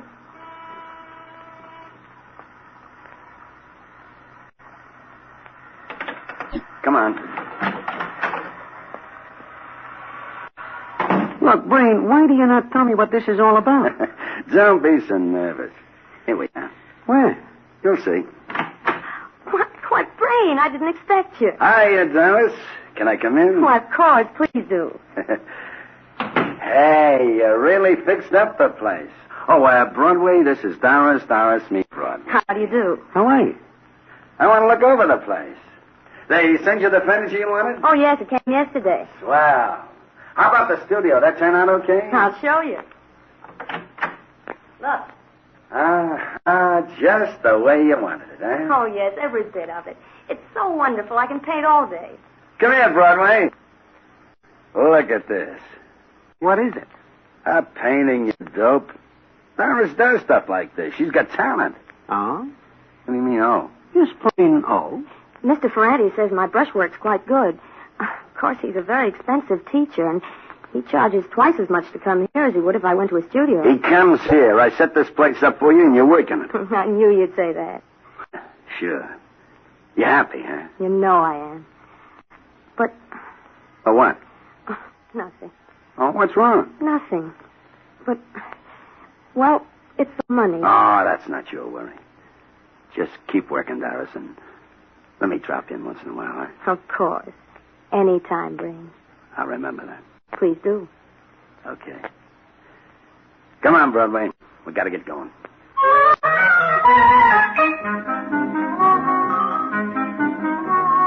All this is very puzzling to me. But the Brain says nothing, just smiles as we get into another cab and drive over to Park Avenue to a big apartment building. And the rent here is also gold-plated. We go to one of the apartments, which is a modest affair of 8 rooms and 3 baths. There, the Brain introduces me to somebody else. Broadway, this is Cynthia Harris. Cynthia, meet Broadway. I'm very happy to know you, Mr. Broadway. I am glad to know you. How's the play coming, Cynthia? Oh, I don't know, Brain. Some days it seems to be going beautifully, and then I can't work days at a time. Don't worry about it, Cynthia. It'll come out all right. Meanwhile, everything all right here? All right? What do you mean? The apartment. Oh, yes, it's magnificent. It's such a wonderful place to work.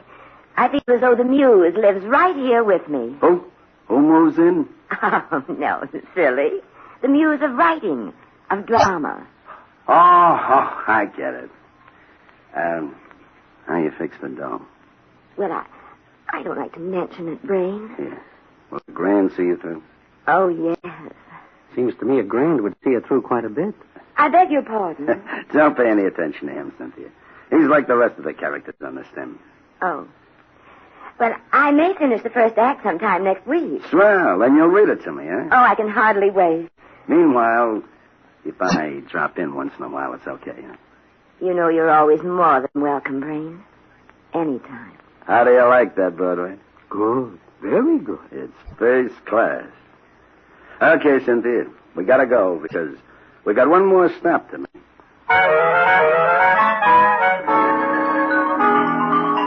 So we make one more stop after we leave Cynthia's place. And it's the same story, only a different doll. This one is named Charlotte, and it seems she is studying dancing. Then the Brain and I go back to Mindy's. And it is there that he finally opens up. Well, what are you so quiet about, Broadway? Huh? Me? Well, just thinking. Yeah. I know. And I'll lay better than 6-5. I know what you're thinking. So? What am I thinking? I am a sucker. A 14-carat solid gold sucker. Well, that what's on your mind? It is none of my business. Go on, talk. You afraid of me? I have got nothing to be afraid of you for, Brain. That's right. So, go ahead and start. I still think it is none of my business. Now, look. Sooner or later, some of the other citizens are going to find out what you did tonight. You think they won't talk? You think they won't give a long, loud laugh? Do you care? No. Now talk, Broadway. Okay, Brain, but you are not going to like it. Yeah, there are a lot of things I don't like. One more won't tear the skin off my back. I think you were a sucker. I told you that. But why am I? I know nothing about art, but if Miss Doris Clare is an artist, then I am a whole gallery full. But she likes it. She likes your dough. Be careful, Broadway. The only way I can be careful is to shut up. Mm-hmm. All right. What else? Well, this Cynthia doll is a phony. If she writes a play, then I am Shakespeare, about whom I know only the name. And Charlotte? The same. But, like I say, all this is none of my business. It is your dough, and if you wish to scatter it among those 3 dolls, that is your affair. It is my affair. Broadway, I know Doris Clare is not an artist. I know Cynthia Harris cannot write her own name, and Charlotte is also of the same style. Then why are you doing this? Where do you live, Broadway? What has that got to do with this? I'll tell you. You live in a hotel. You got yourself cooped up in one room. I like it. Okay, you like it. That's your affair. But maybe you once had a home, huh? Well, sure. I didn't. Never. I was put on a doorstep when I was a baby. I was raised in an orphan asylum. I got out of there and kicked around till I was old enough to catch on that the world was a big place with a lot of people. A lot of people that tried to ace, deuce, train me to death. I was double-crossed and put through the mill until I got sick of it. So I went out and I grabbed me a big handful of the world, see? No, I don't get what you are driving at. A home, Broadway. A home. Home? That's right.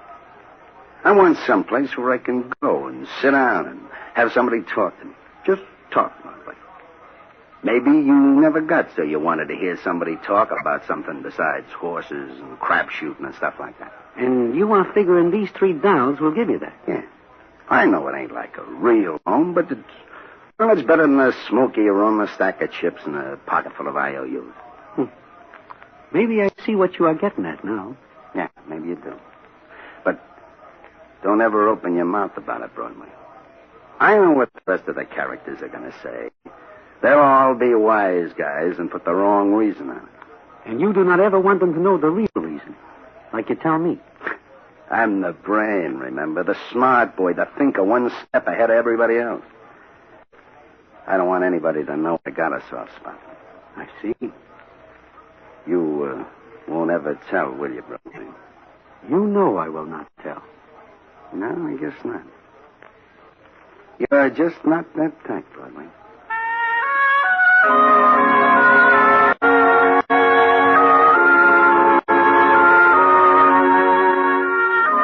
So I keep my mouth closed. But it's not long before the other citizens along Broadway find out about the $3 and the brain. And he is right about what they say. They all give the wrong reason, and there is quite a bit of laughing. Then I do not see the brain for quite some time, and I wonder how he is getting along. I find out one night, and what happens I would not believe if I do not see it myself. And I will tell you about it in a minute.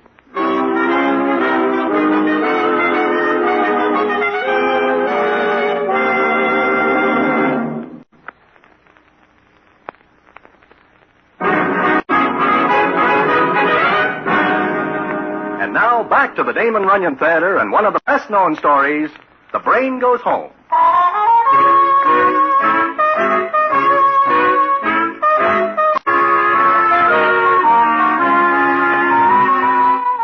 Well, it is one night, maybe about 11, that I am standing in front of Mindy's talking with Slugsy Sachs about this and that, when a taxicab pulls up and stops. I do not pay any attention to it until Slugsy says, "Hey, Broadway, look. What is it, Slugsy? It is the brain in that cab." Huh? Yeah, it is. Hey, something is the matter. What? Look at him. He wants us to come over there. But there is something wrong. Come on. Brain, what happened? Get in the cab, Broadway. You too, Slugsy. Hey, Brain. Get in. You are hurt. Yeah. Knife. Bad. Hey, we gotta get him to a hospital, Broadway. Yeah, I will tell the cabbie. No. No hospital. Who does this to you, Brain? You kidding. That's something I'll keep to myself till later. Then... Broadway, he is gonna die if we do not get him someplace. Brain, you hear me? Yeah. Where do you want to go? Home. Home? Sure, his hotel. No, home, he said. Broadway, you know. Take me. Which one, Brain? Which home? Doris Clare. And call my lawyer. And Doc Brennan. Better get going. Yeah. Sutton Place, cabby. Step on it. Brain, how does this happen to you? I got careless. I walked out without my boys. Got knifed. Somebody didn't like to pay off a bet he lost. Tell us who it is, Brain. We will tell your boys. No. I'll take care of this myself. How do you get in the cab? Wasn't this weak then. Broadway, tell this guy to hurry. Sure. Come on, cabby. Open his hack up, will you? Okay, mister. Don't forget.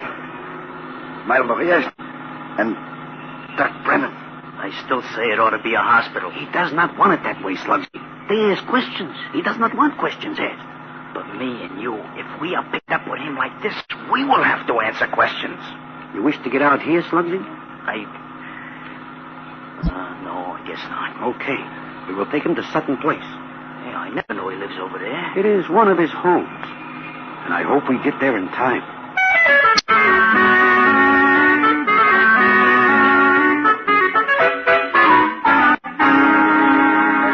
Hello there. Who are you? I am looking for Miss Doris Clare. Oh? But who are you? Just tell her Broadway wants to see her. Broadway? Is that your name? I got no train to talk about names. Tell Miss Clare I have got to see her right now. Well, all right. Doris, there's somebody at the door for you. Yes, what is it? Oh. Hello. Shut the door, Miss Clare. What?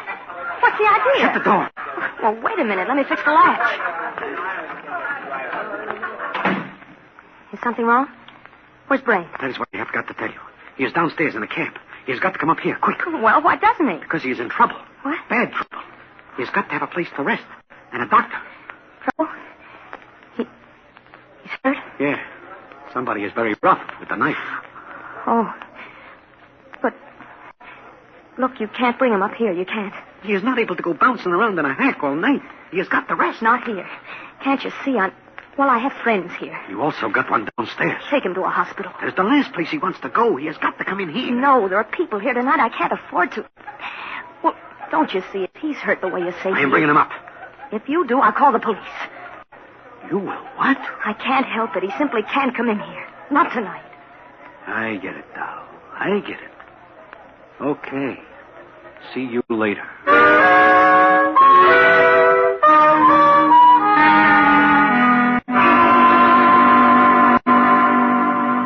How come we do not take him up there, Broadway? There is nobody home up there, Slugsy.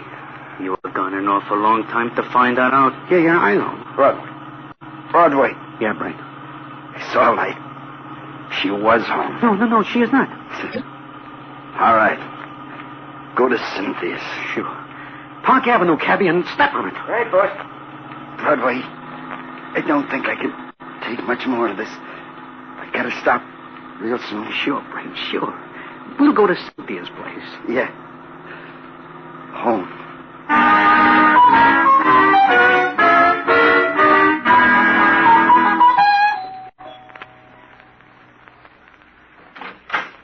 Well, hello, Broadway. Anybody else here? No, but what's the matter? What happened? You better get out of the way. All right, Slugsy, help me. You're not bringing him in here. Why not? He's hurt. No, don't bring him in here. Get out of the way. Open that door. Look, you'll have to have a doctor. The doctor will ask questions. I can't afford the publicity. My play, it's being read. And who gives you the chance to write that play? I know he did, but you must understand. I can't afford to have it known that he... That you know him? You do understand. Yeah. But all the same, open the door. Please, no. Slugsy, see if she's got a key. Sure. Okay, doll, do we get the key the easy way or... Leave her alone, Slugsy. Hey, but we think you passed out. I did. Brain, go to a hospital. I'll come to see you first thing in the morning. Thanks. Let's go, Broadway. No, look, Brain. 5 minutes more bouncing around in that hack, and you will be putting your checks back in the rack. I said let's go. You know where. Okay. Go on, Slugsy.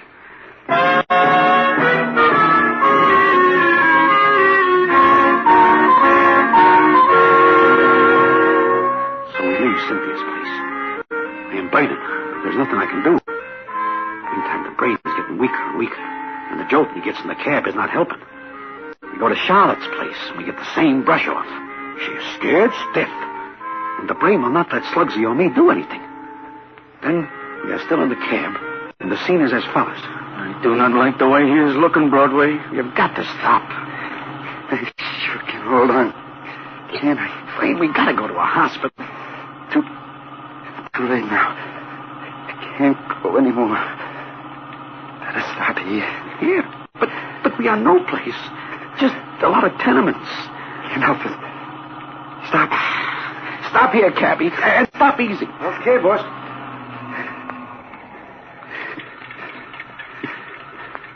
Me under this. Pay the cabby. Here. Okay, easy, Slugsy. Yeah. Hold him while I pay the cabby. There ain't no place here he can stay. Stay there. Here you are, Bud. Keep the change. Oh, thanks, mister. What are we going to do, Broadway? Brain, let us go to a hospital. Set me in the door there. Easy. Okay. Here now. Easy, Brain. Back you. Feels good to get out of that hack. Look, a cop is liable to come along any second. You two. Beat it. Believe me. Nothing doing, Brain. Call my lawyer. Yeah, and Doc Brennan. Yeah. Got an idea, though. Don't need the doc. Brain. Hey. Watch it, Who is that? What do you want? Stall Broadway. It's all right, lady. We are just resting. What's the matter with your friend? Is he sick? Yeah, no, go away, please. Why, it's him. Huh? What do you mean it's him? The man is in with the $20. Let me get a good look at you. You are the old doll who sells apples. That is over 6 months ago. He's hurt, ain't he? Oh, bring him into my room. No. Cops will ask questions. What if they do? You need help. Please, bring him in. What do you say, Brent? Okay, I guess. Yeah. Now, come on, Brain. Easy does it. That's boy. Put him on my bed. Okay. Put your kids there. They won't wake up, not if we're quiet. I'll get some hot water. Oh, he's hurt bad. Yeah, real bad.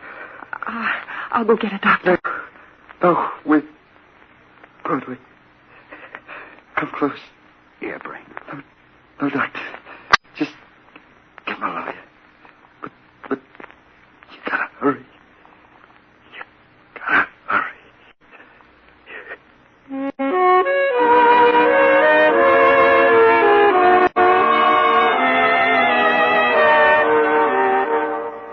So I get the Brain's lawyer.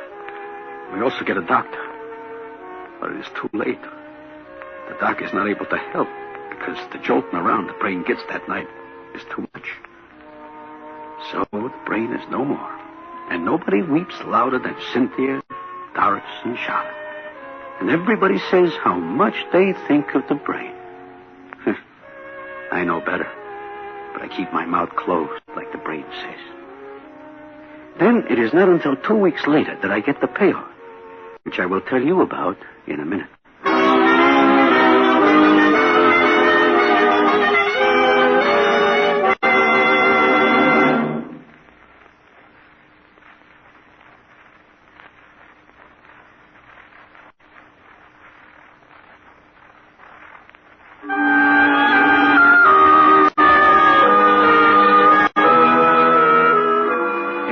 After the Brain turns in his checks that I am sitting in Mindy's, when in comes Eddie Winters, who is the Brain's lawyer. I see he's looking for somebody, so I wave to him, and he comes over and sits down. It's the guy I'm looking for, Broadway. Huh? You are looking for me? You and I have a little business. We have? You remember the night the brain died? I remember it. I will never forget it. Well, I'm just checking on a couple of things. Like, for instance, what? How much do you know about the 3 dolls? Too much. But I do not talk. I figured you wouldn't. Well, just before the brain died, he made a few quick changes. Huh? Changes in what? You see, I knew the setup with the 3 dolls. You know, he spent a fortune on them. He does? Uh-huh. But I've got a copy of his will here. What does that have to do with me? The brain leaves you $1,000. Oh, I see. And each one of the 3 dolls gets $1. They should have to give back some change. Maybe. But, remember the old apple lady? Uh-huh. The brain leaves her the rest of his money. $1 million. Or close to it. You're not surprised? Maybe. Maybe not. Only, there's one thing he told me just before he died. Something he wanted me to write in the will. Uh-huh. What is that? He said, if anybody asks why I did this, just tell them because the brain goes home. You get it? No, I do not. Come on, Broadway. What was he talking about? I do not know, Eddie. The brain is a funny guy. Maybe it's some kind of a joke. Eh? Well, so long, Eddie.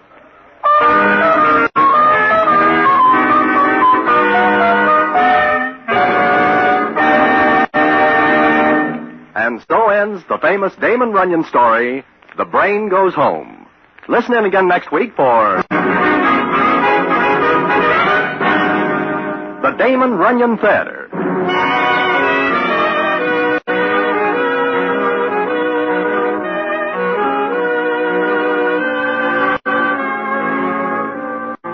The Damon Runyon Theatre with John Brown as Broadway is directed by Richard Sandville, and the story is adapted for radio by Russell Hughes. Vern Carstensen is in charge of production. This is a Mayfair production.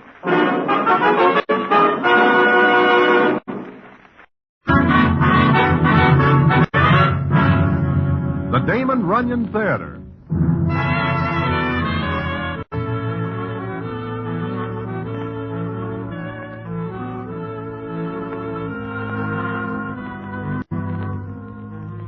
Once again, the Damon Runyon Theatre brings you another story by the master storyteller, Damon Runyon.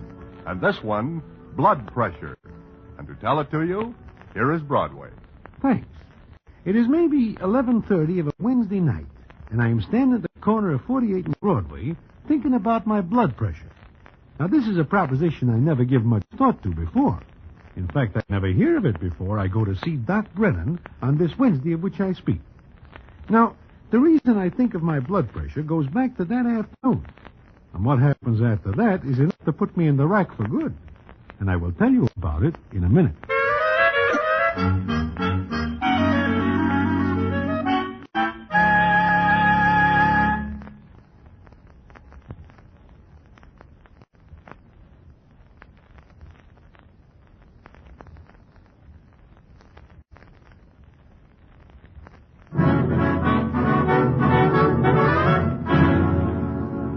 And now, back to the Damon Runyon Theatre and the comic masterpiece, Blood Pressure.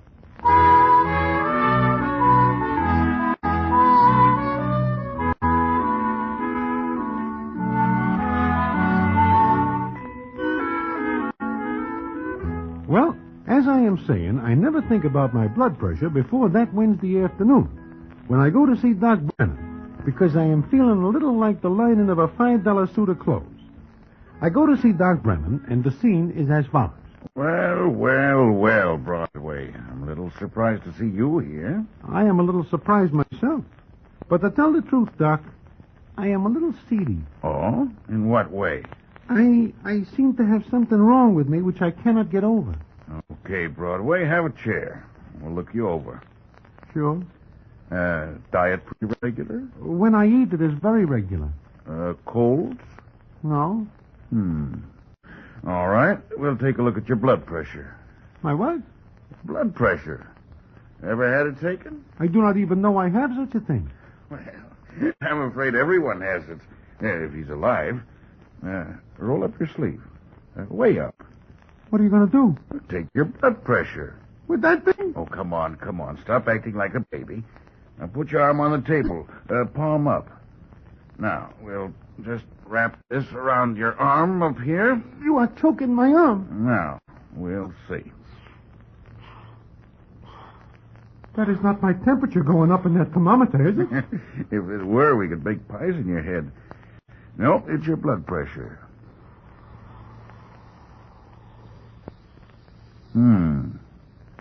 How am I? You're a nervous man, aren't you? I have some moments like that, yes. I thought so. Broadway, take it easy for a while. How long have I got? Oh, it was nothing like that. Now, just relax. Take it easy. Your blood pressure's way over normal, so you've got to avoid excitement. Any kind. Doc, that is not easy to do. Well, you've got to, unless you want the top of your head to blow off. Oh, when I come in here, I know there is something wrong. Don't be so alarmed. Just do as I say. Relax, avoid excitement, undue strain. You'll be all right in a couple of weeks. Thanks. I will be seeing you. Certainly. That'll be $10. 10, Bob? Okay. Thanks. Come back and see me in a week, Broadway. Sure. So long.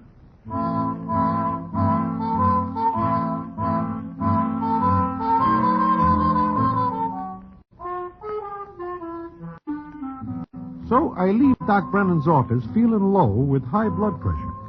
I take it easy for the rest of the day. Then I have something to eat at Mindy's and take in a movie. And then, like I say before, it is about 11:30, and I am standing at the corner of 48 and Broadway. I am thinking about my blood pressure when I feel that somebody is standing next to me. I look up, and what happens is like this. Well, here we are. Oh, hello, Rusty. What is the score? Oh, just about even.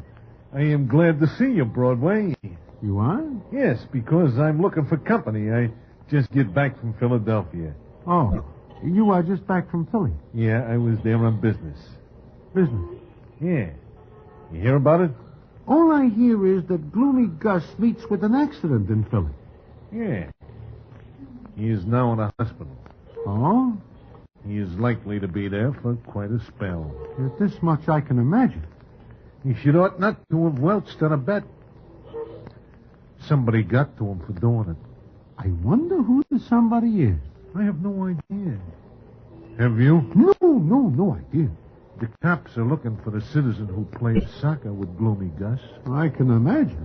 However, that is neither here nor there. What are you doing? Oh, I am just on my way home. You were just standing when I come up to you. I am resting. You are tired? Doc Brennan tells me I need to take it easy because my blood pressure is up. Up where? From what he says, it is about 1.5 feet over my head. Well, good night. Just a second. What? How much dough do you have on you? Oh, I do not have more than a couple of bobs, Rusty. But you are welcome to it. Here. Couple of bobs is no good to high-class guys like you and me.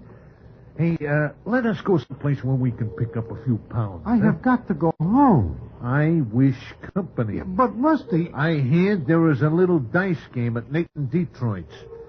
You will accompany me. I gotta go home. I gotta put my blood pressure to bed. You do not like my company? Any other time I will be glad, but now I... Pretend it is some other time. Come on. The 2 bobs you've got will just get us a taxi to Nathan Detroit's place.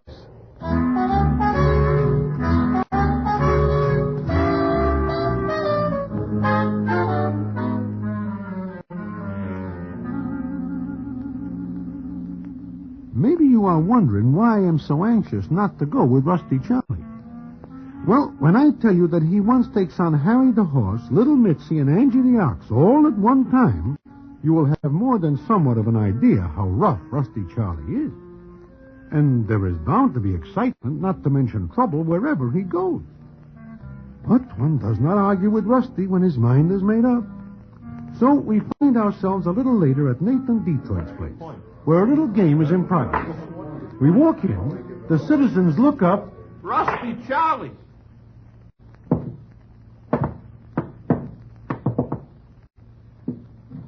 Well, now why does everyone stop talking? Well, to tell the truth, it is a little surprise to see you here, Rusty. Oh, you think I am in Philly, huh, Louise? Yes. I am not. Like you say, you are not. Hey, look, boys, do not let me disturb the proceedings. Proceed with them. Yeah, Louis. Nothing. Go on with the game.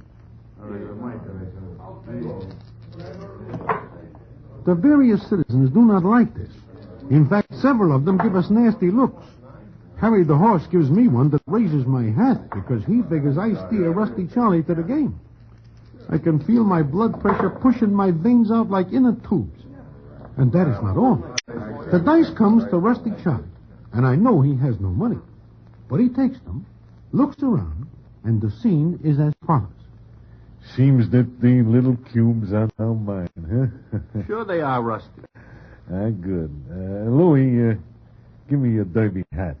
Huh? My hat? What for? You ask too many questions. Just pass me the iron lid. Sure, Rusty. Thanks. Now, any of you guys ever hear of peekaboo dice? Well?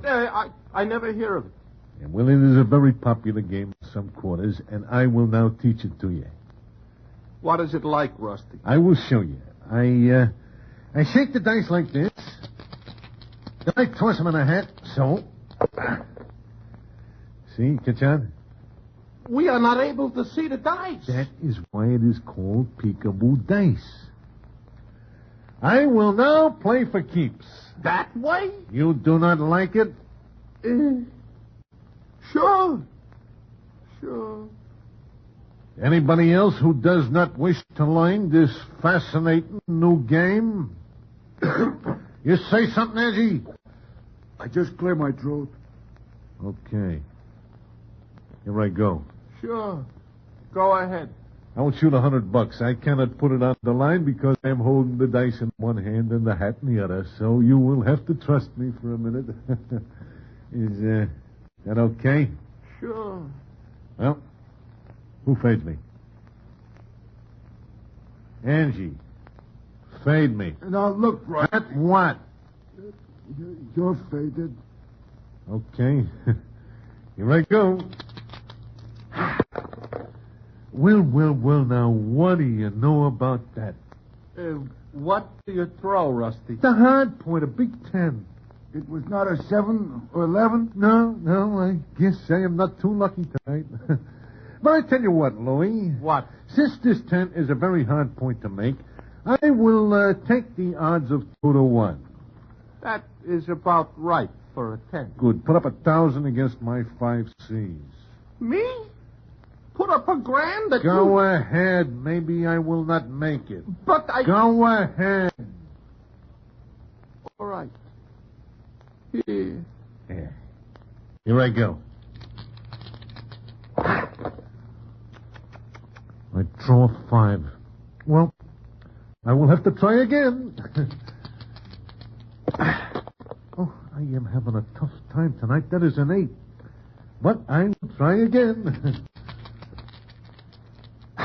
A 10! I make a 10. You do? He makes a 10. Well, I pick up the money. No, I am tired of playing. Come on, Broadway, let us go. I think I will stay here a while, Rusty, and watch the game. The night is very young. Not for me. Old age is already caught up with me. That's a lot of bunk. Come on. Now that we got dough, we'll do the town. It's all on me. So long, boys. Goodbye, Broadway. Good luck, Broadway. Oh, Rusty. Yeah, Louis? About that 10 that you make in my derby. What about that 10, Louis? I do not see the dice in the hat. I do not think I will have to worry about my blood pressure anymore, because this is the last I will ever hear of my blood. Be quiet, Broadway. Now, Louis, what about that 10? Well, I would just like to know, do you make it the hard way? Yeah, I throw 2 5s. I make it the hard way. Well, see you around, boys.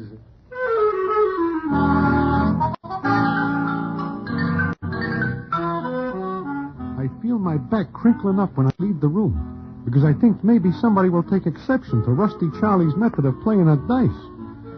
But we get to the street with our heads still on, and I think now I will leave him. I think wrong. The evening is still young, as he says. He is right. In fact, it is the longest evening I ever spent in my life. And how it ends is something I will tell you about in a minute.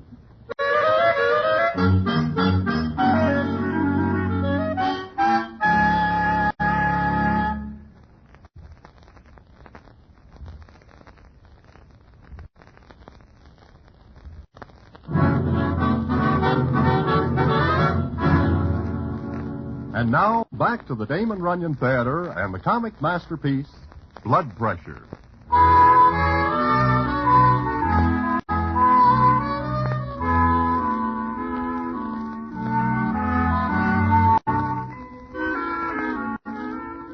Well, like I say, we leave Nathan Detroit's place, and Rusty Charlie is 1,100 bobs better off than before. This, as you know, is due to a funny way he has of playing dice. So we stand on the street for a minute. Rusty is thinking. Then he looks up and says, How you feeling now, Broadway? Oh, terrible. I feel like my blood is all gathered together on top of my eyes. Oh, that ain't good, is it? But as soon as I get some sleep and rest, it'll be all right, Doc Brennan says. You sure? What you need is a little quiet after that game upstairs. Okay? Rest and quiet it is. Oh, thanks, Rusty. For a very pleasant evening. I will now go home. Home? Well, that is what you say. I do not remember mentioning home. But it is only 1 o'clock in the morning. There will be a lot of noise around your hotel. That will not be good for you. I will put cotton in my ears. You will get an earache from that. No, I am worried about you because you have such a funny look on your face upstairs. Like you're scared. Who, me? In fact, you still look pale. You must rest. Sure. Good night. I will take you to Knife O'Halloran's Little Bohemian Club. Oh, no. Not there. Why not? You say I need rest and quiet. You will get it at Knife's place. At this time of the night, there is not much doing. Look, Rusty, last week 2 guys get bumped in there. There was always a fight. Well, not this time of the night. That is only when the rough citizens gather there. You and me will sit at a table and just rest. Oh, Rusty, please. I gotta go home. There's a taxi. Hey, taxi! Rusty, remember my blood pressure. I am thinking about it. Come on, get in. I do not wish to go. You will go. I need company. Little Bohemian Club, Bub. Yeah, and the name is Duke, not Bub. Okay, what do I care what your name is? Just get going. Hey, Duke, do I not see you someplace before? Maybe. I've been places. Yeah, remember? Hey, I never forget a guy as big as you are. I used to fight for a living. Sure, heavyweight. Would have been champ. Only I broke my hand on a guy's head. Sure. Rusty. What, Broadway? This guy is going too fast. He's doing 60. Yeah. Hey, you! Slow it down, will you? Hey, you hear me? Slow it down. What's the matter? Scared? Slow it down. Okay, Duke, this is when we get out. Huh? But you said the Bohemian. I changed my mind. We get out here. Okay, Bub.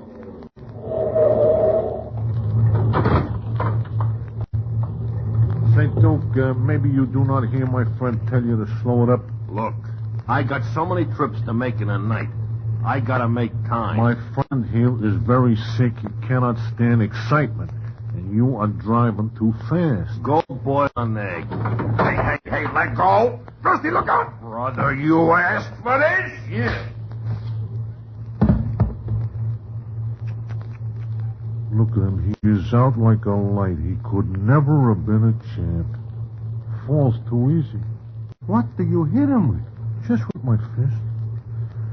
Now, when you look at where we are, there's not a cab in sight. How will we get to the Little Bohemian Club? We will not, huh? Oh, we'll take this cab. Steal it? Borrow it. Come on. Hey, do you know that I once drive a cab for a living? Get in. But the cops will look for us. Broadway, get in. You cannot stand excitement. We must get you to Knife's place so that you can sit down where it is quiet.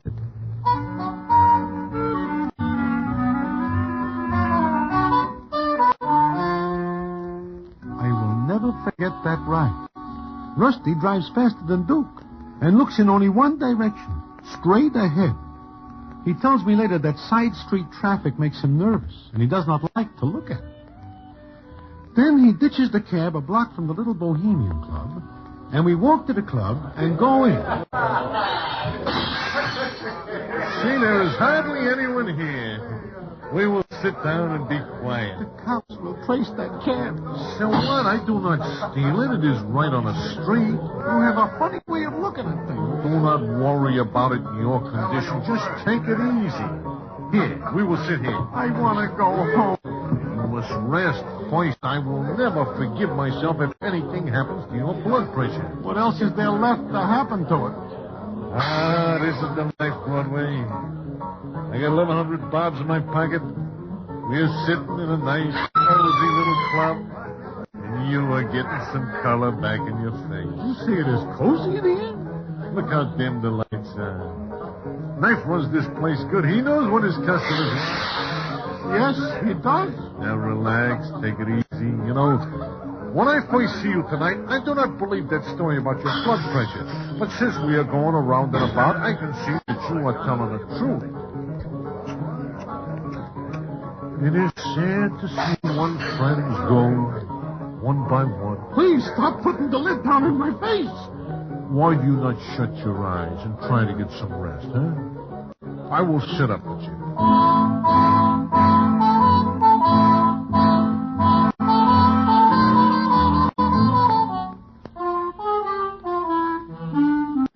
Well, we sit there. I am too weak to get up. But Rusty has a good time seeing his friends. There are only 1 or 2 fights that night, and Rusty says he keeps out of them because of my blood pressure. It gets later and later, and finally it is about 5 in the morning. It seems I fall asleep in the chair, and it is not until I feel Rusty shaking my arm that I look up, and the scene is as follows. Hey, Broadway, look, coming in the door. Cops. You know, from the way they are looking around, I feel that they are looking for us. Us? Rusty, remember, I asked you not to take that cab. I asked you not to come here. Broadway, it is not like you to desert a friend in need. Point one out to me. Do I let you stand at 48 in Broadway when I first see you? No, I feel sympathy for you because you are a sick man. I spend the whole night trying to cheer you up and make you forget that you are at death's door. And now those cops are coming over here. Yeah. I will have to convince them that I am innocent. How? Stand up. Again I ask. How? I do not intend to spend some time in a clink. Especially since I only borrowed a cab for a little ride. Stand up. We will face them together. I am able only to look up at them.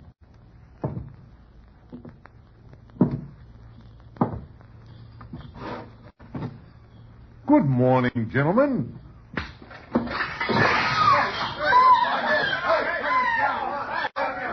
The fight does not last long because Rusty is pretty well limbered up due to the rest of the evening's activities. Before long, there are 3 gendarmes out of action. Rusty grabs me and carries me from the club, and it is not until we are a block away that he puts me down and says, Damn it, get you out of that real nice. Oh, thanks. Do not mention it. Now, I am going to do something else for you. Oh, no. Rusty, look, you do enough for me. I can ask no more of any friend. I am now going to take you home. Home? That beautiful word. But I am able to find my way home myself. I am going to take you to my home. You have a home? My wife will make us ham and eggs because it is now almost 6 o'clock and time for breakfast. You have a wife? Is there something strange about me having a wife? No, of course not. Hey, when you meet a Broadway, you will be taken with her, like I was.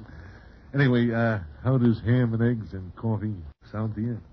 Anything will sound good to me, as long as it takes us in off of the streets.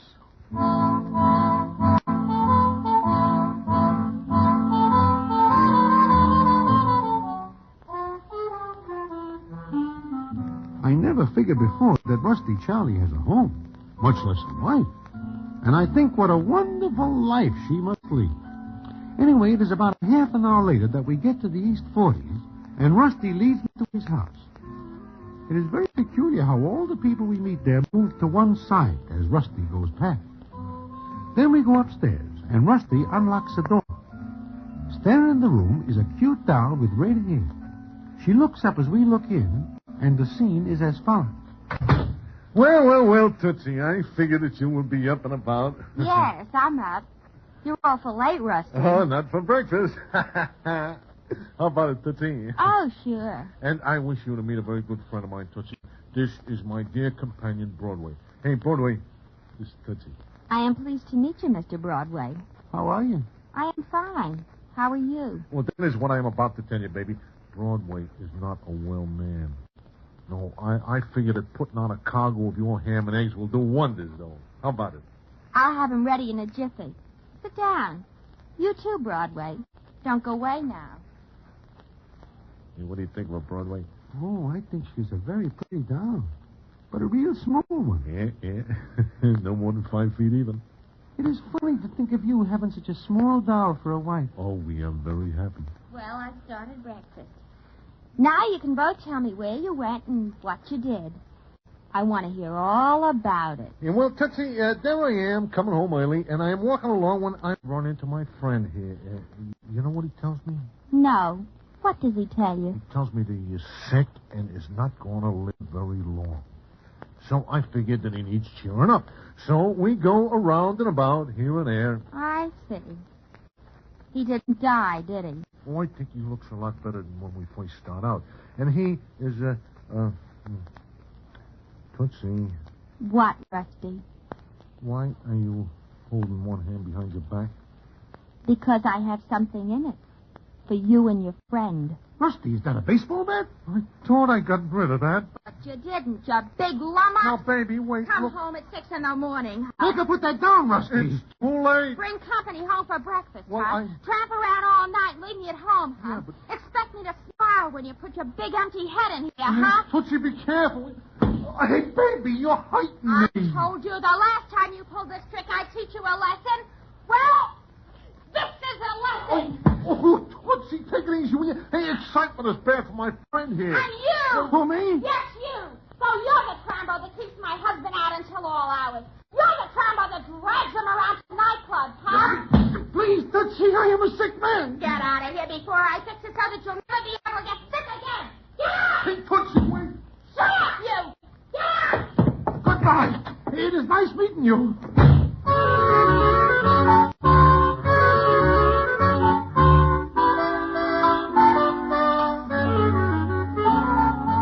I get out the door and listen for a couple of seconds to what is going on inside. I figured that any minute I will see Mrs. Rusty Charlie come through the door without opening it. But nothing more happens, and I figured this is the end of the most horrible evening I ever spent. But it is not the last I hear of it, because the payoff comes later on that day, and I will tell you about it in a minute.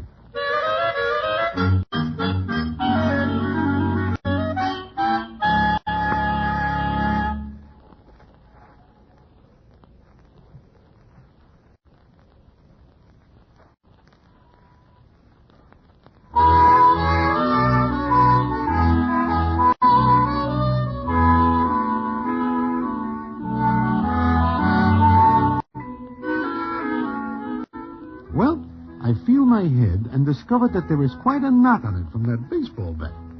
So that afternoon, I go to Doc Brennan's again, and the scene is as follows. Mm-hmm. Quite a nasty bump, Broadway. How'd you get it? Just fix it up, Doc. Oh. All right, this may sting a little. Nothing can hurt me now.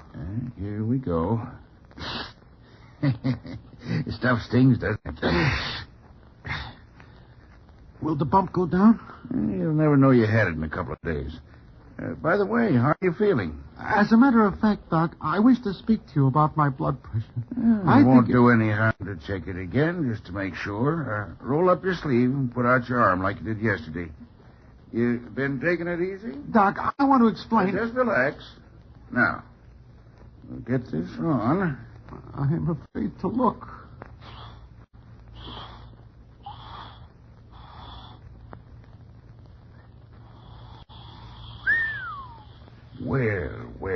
Well. Doc. You know, Broadway, I told you something yesterday. I wish all my patients were as smart as you. What? Good night's rest, relaxation. That's what you needed. Blood pressure's down to normal. $10, please.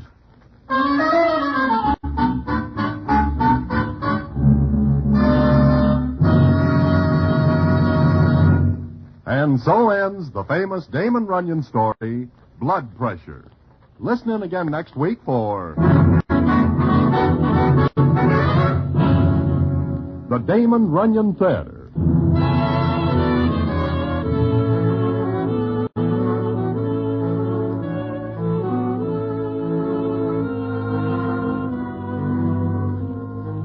The Damon Runyon Theatre, with John Brown as Broadway, is directed by Richard Sandville, and the story is adapted for radio by Russell Hughes. Vern Karstensen is in charge of production. This is a Mayfair production.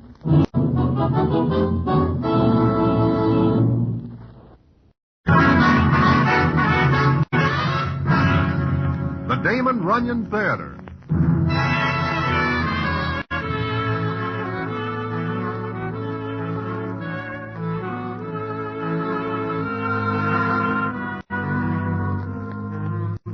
Once again, the Damon Runyon Theatre brings you another story by the master storyteller, Damon Runyon. And this one, Old M's Kentucky Home. And to tell it to you, here is Broadway. Thanks. Chances are you never hear of a citizen by name Itchkey Ironhat, or his horse, Old M. Itchkey claims that Old M is a racehorse. But the truth is she is not even able to keep up with the lead pony at the track, even when the pony is walking at a slow gait. However, that is more than somewhat beside the point. The point being the story about Itchkey and Old M, which I will tell you in a minute.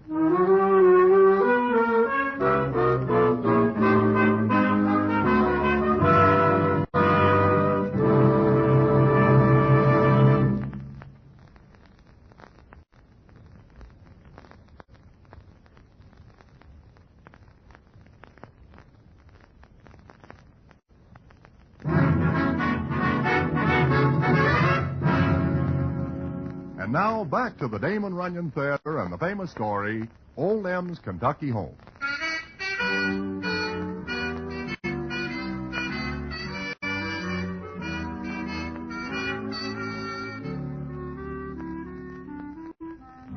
Well, it is of a Thursday night, and I am sitting in Mindy's enjoying a choice pot roast with potato pancakes when I look up and see Itchkey Ironhat.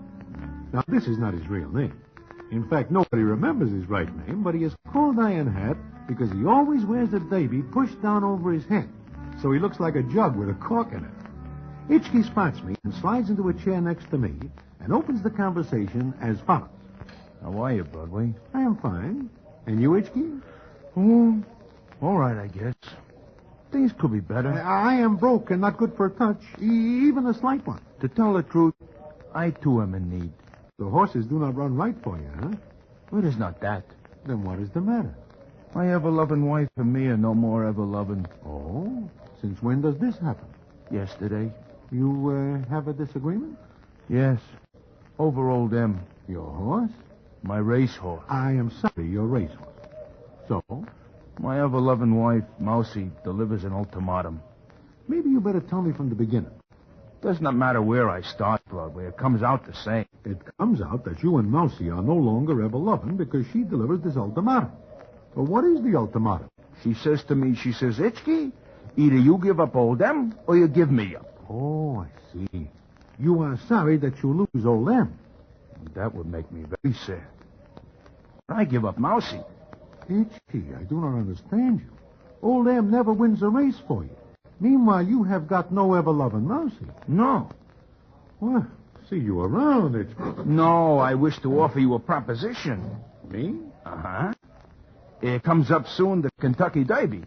And from what I hear, you would like to see the race. That right? Well, yes. But I do not have the necessary bobs to take care of the transportation to the land of the bluegrass. That is what I figure. And that is why I come to you. Broadway, I am going to take you to Churchill Downs with me and Old M. Wait a minute. You mean to tell me you are going to take Old M to the Derby? The Derby is only for 3-year-olds. Maybe I will enter her in one of the smaller races. And why do you wish my company? I figure I will need you along. Will you go? Is this going to cost me? Not a bob. You have got yourself a customer. Good. Meet me tomorrow morning at Jamaica. We will start out from there. I will meet you at Jamaica.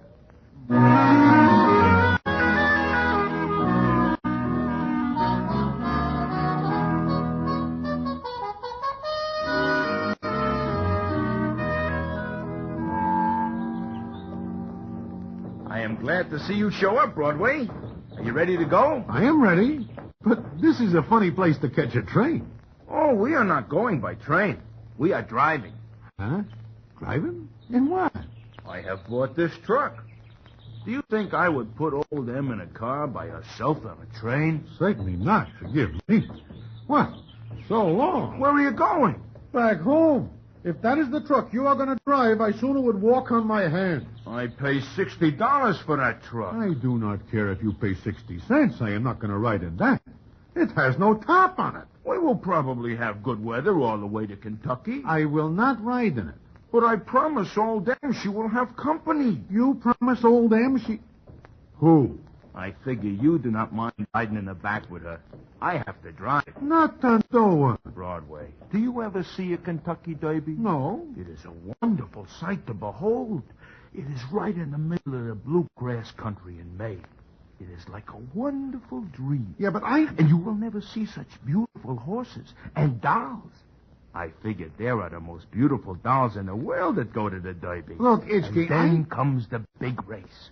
Broadway, you stand there watching the horses come from the paddock, all heads up and tails switching and legs dancing. Yeah, but And the jockey's silks flashing in the sun and the band playing. Yeah, but the truck has no top on it. And it is post time. The horses are at the starting gate. You stick your neck out with everybody else to watch the start. And then they're off. This is the first time I ever ride with a horse.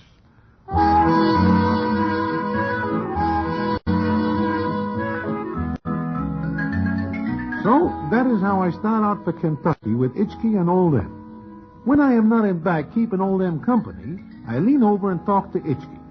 And it is along the way that he opens up and tells me how he gets to Old M. I do not always have Old M, Broadway. And her name is not always Old M. No? To tell the truth, Itchkey, I always wonder how you come by a horse. Well, it is one day at Hialeah, and I see a race. There is a horse in the race. His name is Emily. That is Old M? Yeah. But she bows a tendon, and her owner is going to shoot her. Just like that? Yeah. I stand there, and I am not very interested until she looks at me. Who? Emily. You know, Broadway, it is just like she talks to me and says, "Do not let this citizen put a slug in me." So I ask for her and get her. And then? And then that is the beginning. I own her now for 5 years. It must cost you plenty potatoes to keep her in food and things. Yeah. Yeah, it does. And everybody says I am crazy, including my ex-ever-loving wife, Mousy. Why do you not get rid of the horse? Get rid of Old M? Broadway, I could never do that. Look back at her. She looks exactly like a horse. Only on the outside. Watch. M? You see, she talks to me. What does she say? You know, I think she understands what is happening. I wish I do. You think I am crazy, too? Well, let us say that it seems a little odd that you should give up everything for a horse. Especially a horse that never wins a race for you. You mark my words, Broadway. Someday everybody will have to eat their words.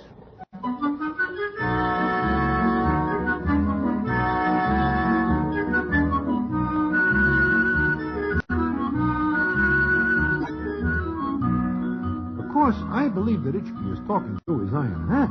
Because what can a horse do for him? Nevertheless, we continue our trip to the Bluegrass. And I notice that Itchkey is looking close at signposts and mumbling to himself over road maps.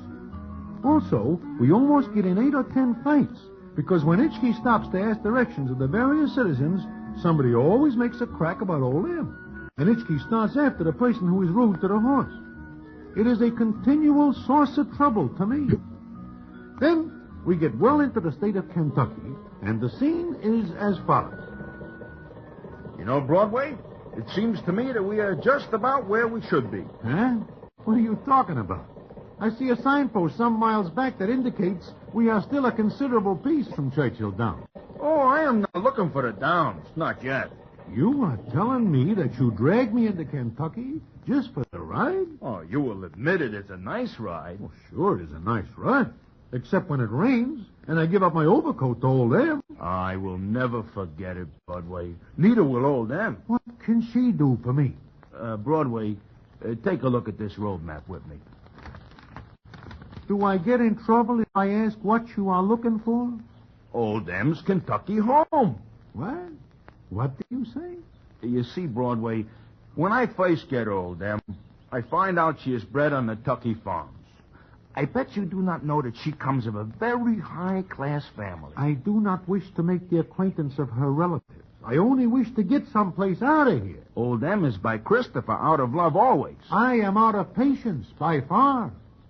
I do not think you like old Em. I love her. Now, will you please drive on? I wish to give her a chance to see her childhood home. Hitchkey, you are a dope.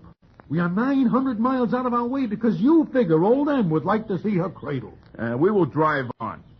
I am sure we are near the Tucky farms.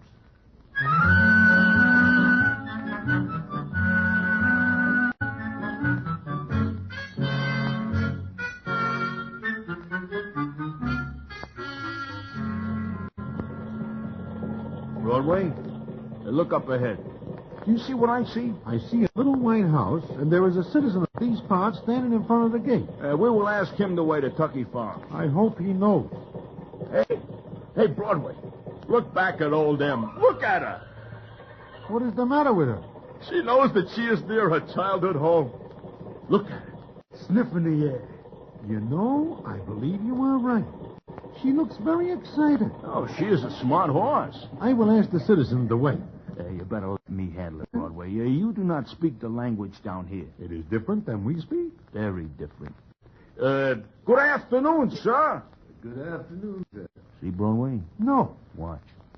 Excuse me, sir, but can you all direct me to a place called Tucky Farms, sir? Tucky Farms? You want to find the Tucky Farms? That is the general idea, sir. You're from New York? Well, mostly. And you're looking for the Tucky Farm? Uh-huh. Do you know where it is? Well, yes, I do. It's about 3 miles farther up the road. Thank you, sir. Just a minute. Yeah? It's a big red house with some burned-down barns in the rear. Oh, thank you, Walt. Just a minute. I'd like to give you a piece of advice. That is real friendly. I don't know what your business is, but keep away from Tucky Farms with anything that looks like a horse, or you'll get into trouble. Trouble? Why? Well, let's say the gentleman who owns the farm is a trifle eccentric. Hitchkey, I think we better skip it. Nothing doing. I promised old Em she will see her Kentucky home, and she does. Very well, if you insist. I do. And thank you, sir. Not at all, sir. Oh, by the way. Yeah? My name is Leland, Dr. Leland. Nice to know you. I said doctor. So, what of it? I'm the nearest doctor within a radius of 30 or 40 miles. You might need me after your visit to Tucky Farms with your horse. Goodbye, sir, and good luck. Now, what does he mean by that? Hitchkey, he seems like a very nice citizen, and he gives us some good advice. I do think we should inquire further into his reasons for the advice.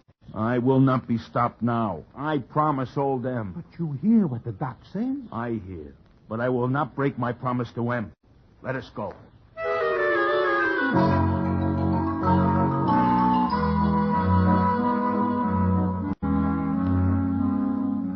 Well, I am unable to persuade Hitchkey to turn back.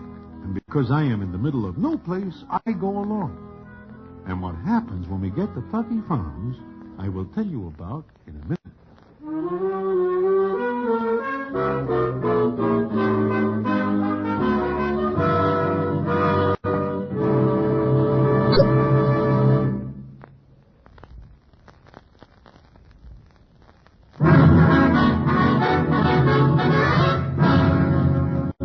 And now back to the Damon Runyon Theatre and the famous story, Old Em's Kentucky Home.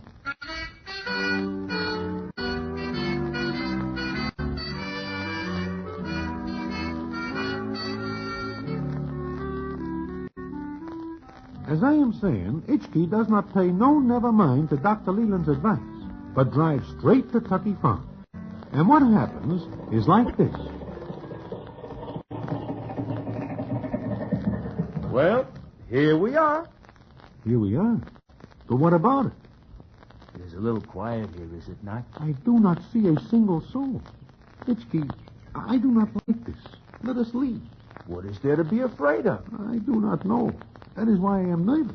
It looks to me like you never hear of Southern hospitality, Broadway. Do you not know that these people are famous for hospitality? If you will look slightly to your left, you will see some of it. Huh? It has got 2 barrels, and it is pointed right at our heads. A hijacker. He aims to take old M. He's coming over. Mister, you got just 10 seconds to get out of here. Now, wait a minute. Itchkey, 10 seconds go very fast. That's right, mister. Now you got 7 seconds. And he counts fast. Now, wait a minute, sir. Get out of here before you get hurt. And take that load of dog meat with you. Dog meat? On the back of that truck. That is a horse. Ha! It might have been. This is the last straw. All the way down here, old M is insulted. I will take no more. Itchkey, he is much bigger. He will kill you. Move. I go. Mr. Salisbury, what's going on here? Come on. Come on. Put up your dukes. I will make dog meat out of you. Put up that gun. I put it up. Yes, sir, Mr. Salisbury. No, you, sir. Will you please leave my place before I let Ruth continue? I will not budge a step until he apologizes. Don't intrude on private property. I'll forgive that if you'll go quickly. He insulted my horse. He insulted Emmeline. You can hardly expect him... What did you say? You hear me, sir. That name. Emmeline. It is my horse's name. Hola. Oh, let me look at her. How long have you had this horse? 5 years. Why? 5 years. Where did you get her? I get her at Hialeah. She was going to be shot. Do you know her breeding? Sure I do. By Christopher. Out of love always. Yeah. Oh, Emmeline. Emmeline. Mr. Salisbury, sir, let me take you back in the house. No, Ruth. No. I'm all right. You've taken good care of this horse, haven't you, sir? Like she is my own daughter. Ruth. Yes. Ruth, I want you to allow these gentlemen to park their truck in the old shed and then show them to the east guest room. Show them to guests? Yes, sir? Yes, do as I say, Ruth. Yes, sir, Mr. Salisbury. Now, you 2 gentlemen will honor me. How do you like this? First they hold a shotgun at our heads, and then they... Please don't blame Ruth. He was only following my orders. And now, if you please, gentlemen.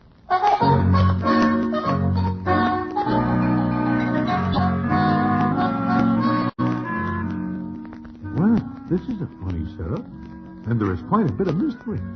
But he does not seem to think anything is wrong. Well, the day goes by, and we are treated fine. Then we are in the guest room that night. Itchkey talks me to sleep, but then about 1 in the morning, I feel him shaking, and the scene is as follows. Broadway. Broadway, wake up. Hey, wake up. Itchkey, what is the matter? There is something fishy going on. The man is here with the gun? No. Take a look out the window to the shed where old M is. I am looking. And what do you see? I see a light moving around in there. Broadway, you remember that Doc Leland tells us that the people here are funny, and they do not like horses? I remember. What about it? I bet they are doing something to old M. I'll kill him. Come on. So I pull on my pants and shoes and follow Itchkey. We get outside with no trouble, and then we walk to the shed where old M is bedded down for the night. Is that you, Ruth? No, it is me, Mr. Salisbury. Oh, there, Emmeline. Easy now. I wish to know what the picture's, Mr. Salisbury. But, I come out to see Emmeline. I'm sorry if I awakened you. Good night. Oh, no. I want to know what is going on. What do you do to Emmeline? Oh, nothing. I am very fond of old M. And additionally, I plan to enter her 1 or 2 small races. If she is hurt, you have my word. I would rather lose my life than hurt that horse. I believe you mean that, Mr. Salisbury. I do, sir. Seems you like her as much as I do. Yes, will you please come with me? Where? And what for? Is anything wrong, Mr. Salisbury? Oh, Ruth, no. I was coming to get you. You want me to chase these two about 10 miles? No, Ruth. Give me the key to the west wing. The west wings? Yes, you have it. Yes, it's right with me like it is all the time. Oh, well then, please come along. Gentlemen, follow me and Ruth.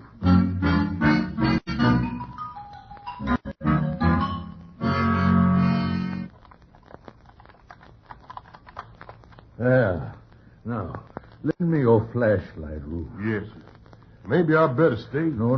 Go back to bed, Ruth. Yes, sir. I'll be right within call, sir. Yes, thank you, Ruth. And now, gentlemen, follow me.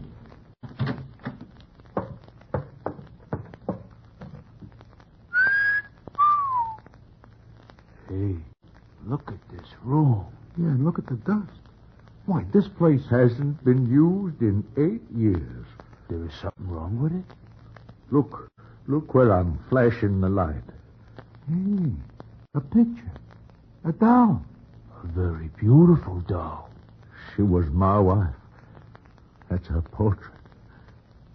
Look closer. Well, there is a name on a brass plate that says Emmeline. Yes, Emily. My wife. Then, old Emmeline is named after your wife? Yes. And Mrs. Salisbury? You saw the burned barns? Oh, sure. We've seen them. One night they caught fire. My wife rushed in to save her favorite mare. Love always. That was old Em's mother. Neither one got out. Gentlemen, I'm rather tired. Oh, the poor old guy. No wonder he nearly drops when he finds out about old Em. Yeah. Come on. Let us go to bed. I think I catch a cold.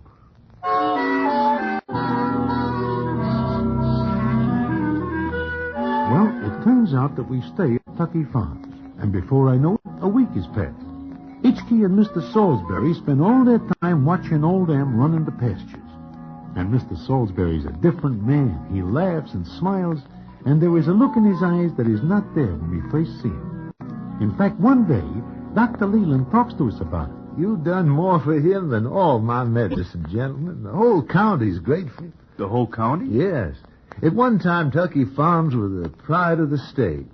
Then, after the accident, well, you saw him and the farm. I take it the citizens hereabouts think highly of the old guy. Well, they do. You know, it's the horse that's made the change in him. Old Em? Yes. I think it reminded him that Emmeline would have wanted him to go on after her death. Why, he's even asked to have the Emmeline Salisbury Award reinstated. And what is that? Well, each year, $1,000 was awarded to the person who was kindest to a horse. Somebody gets $1,000 for being nice to a horse? I am able to understand that. I give up Mousie for old Em. You what? My wife. It is her or old Em. You're that fond of the horse? I am. Oh. Then I take it you leave here with the horse. Does anyone say I won't? Well, I guess I was mistaken.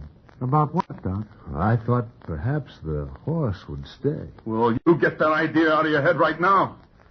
I would not give up old Em for anything. No, of course not. Well, see you later, gentlemen. See you later. Some nerve. Expecting me to leave old Em. Why, I would sooner leave my right arm. Besides, like I say, we need the dough, and old Em figures to win a cheap race, that right? Sure, that is right, Itchkey. Why do you look at me like that? How? Never mind, you know how. Listen, we are leaving here tonight. We will sneak old Em out of the shed and go. Sure, tonight. That is right, tonight.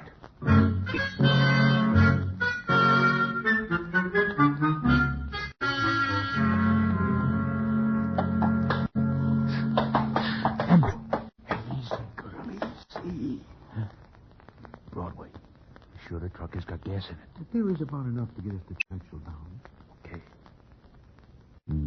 She looks good on Broadway. I never see her looking better. Yeah, her legs are good.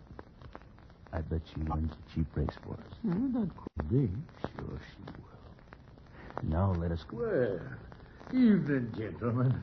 Mr. Salisbury. Is there anything wrong? No. Nothing. Oh, hello, Emmeline. She knew I was coming. I bring her apple every night. And I brought an extra blanket tonight. There's a nip in the air. That is a pretty fair blanket to put on a horse. Oh, I rarely sleep with more than a light cover over me. You bring that blanket from your own bed? Oh, it's quite warm in the house. Yeah. Yeah, now. Yeah, she'll be comfortable. You going back to the house, gentlemen? No, we'll go up in a minute. Oh, very well. See you all in the morning. Good night. The truck has got gas in it, Richie. Yeah, I know. Come on, let's get out of here. Now? Now. With or without old Em? I guess I know all along. Why are you laughing? I guess I know all along, too, Hitchcock.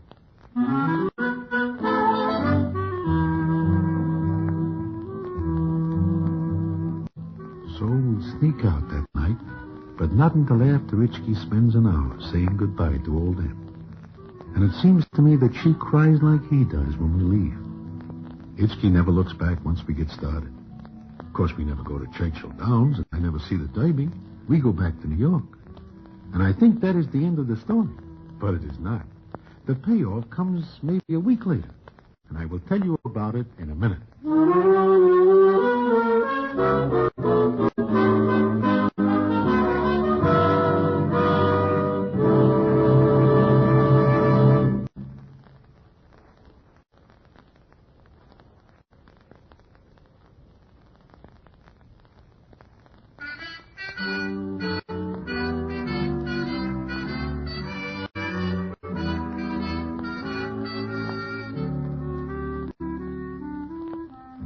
Like I say, it is maybe a week later, and I am walking up Broadway when I run into Itchkey, who is standing outside a store. He sees me, and the scene is as follows. Broadway. I'm just coming to look you up. Well, Itchkey. How you doing? Fine. Just fine. Oh, that is good.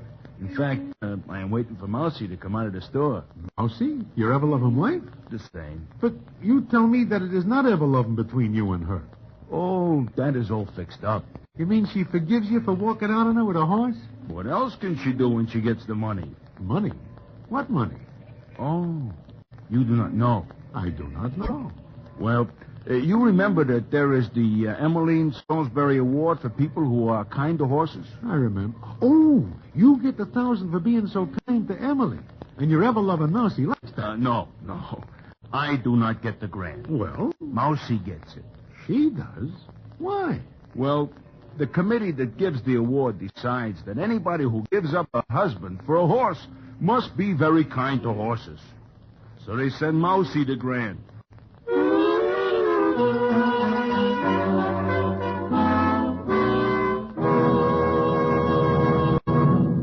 And so ends the famous Damon Runyon story, Old Em's Kentucky Home. Listen in again next week for the Damon Runyon Theatre.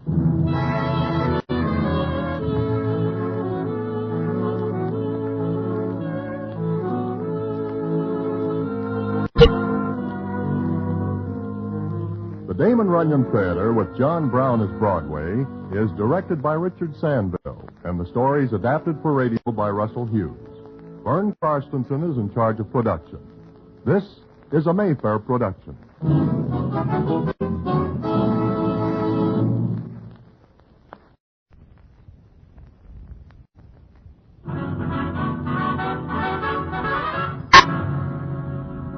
The Damon Runyon Theatre.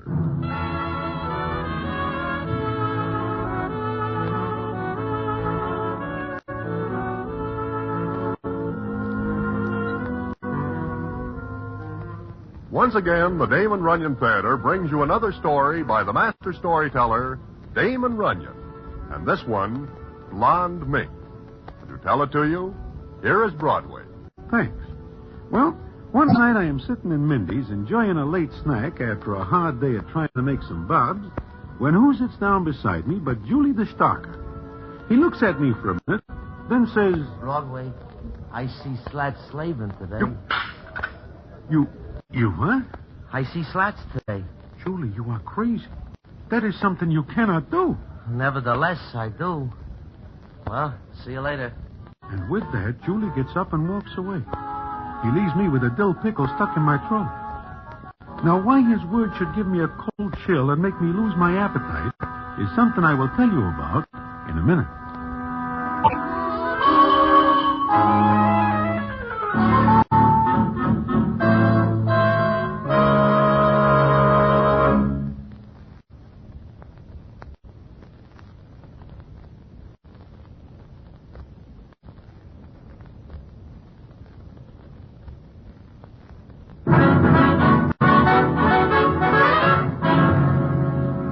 And now, back to the Damon Runyon Theater and the famous story, Blonde Mink.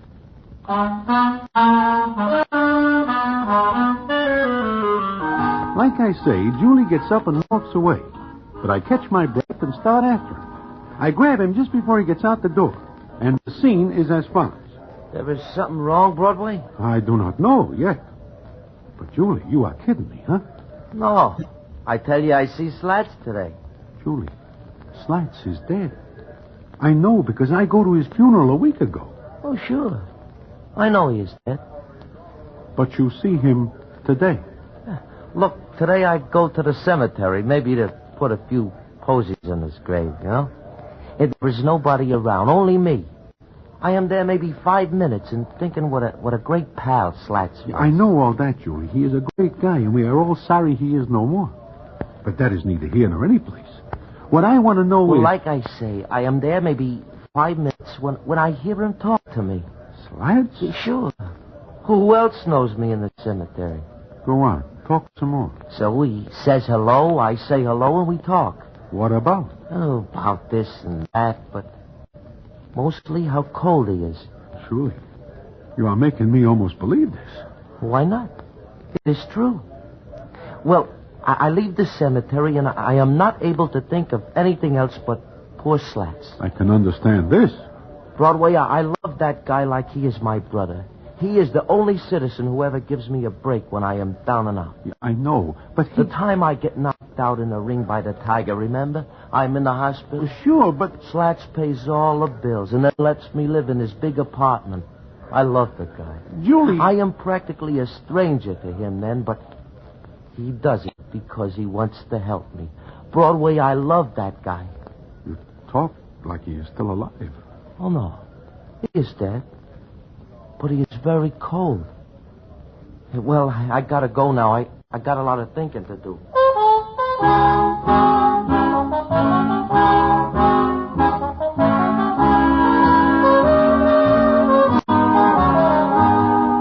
With that, Julie leaves me again.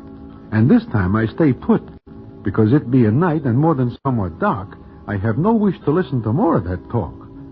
Naturally, I figured that Julie has some loose boards, and I feel sorry for him. Well, I do not see him for about a week. Then one night I am getting ready to leave my hotel room when I hear... Come in? Hello, Broadway. Oh, Julie, come on in. If you are going out, I will not bother you. Sit down. I wonder what becomes of you after that talk we have in Mindy's. Oh, I am hearing about... mostly at the cemetery. Julie, look, you should not spend so much time there. It is coming on winter. Yeah, coming on winter. He's cold, Broadway, awful cold. He tells me that all the time. I gotta do something for poor Slats. I just gotta. Julie, does anybody else see Slats? Oh, no, I go there alone. I see. Broadway, I gotta get some advice on what to do. About Slats? Yeah, and Beatrice. Beatrice? Oh, his girlfriend. Yeah, only she ain't a friend, Broadway. She ain't a friend. Maybe you better sit down and start talking. Yeah, I will. Now, Go ahead. If it'll make you feel better, I will listen to you. Thanks. Slats will appreciate it, too.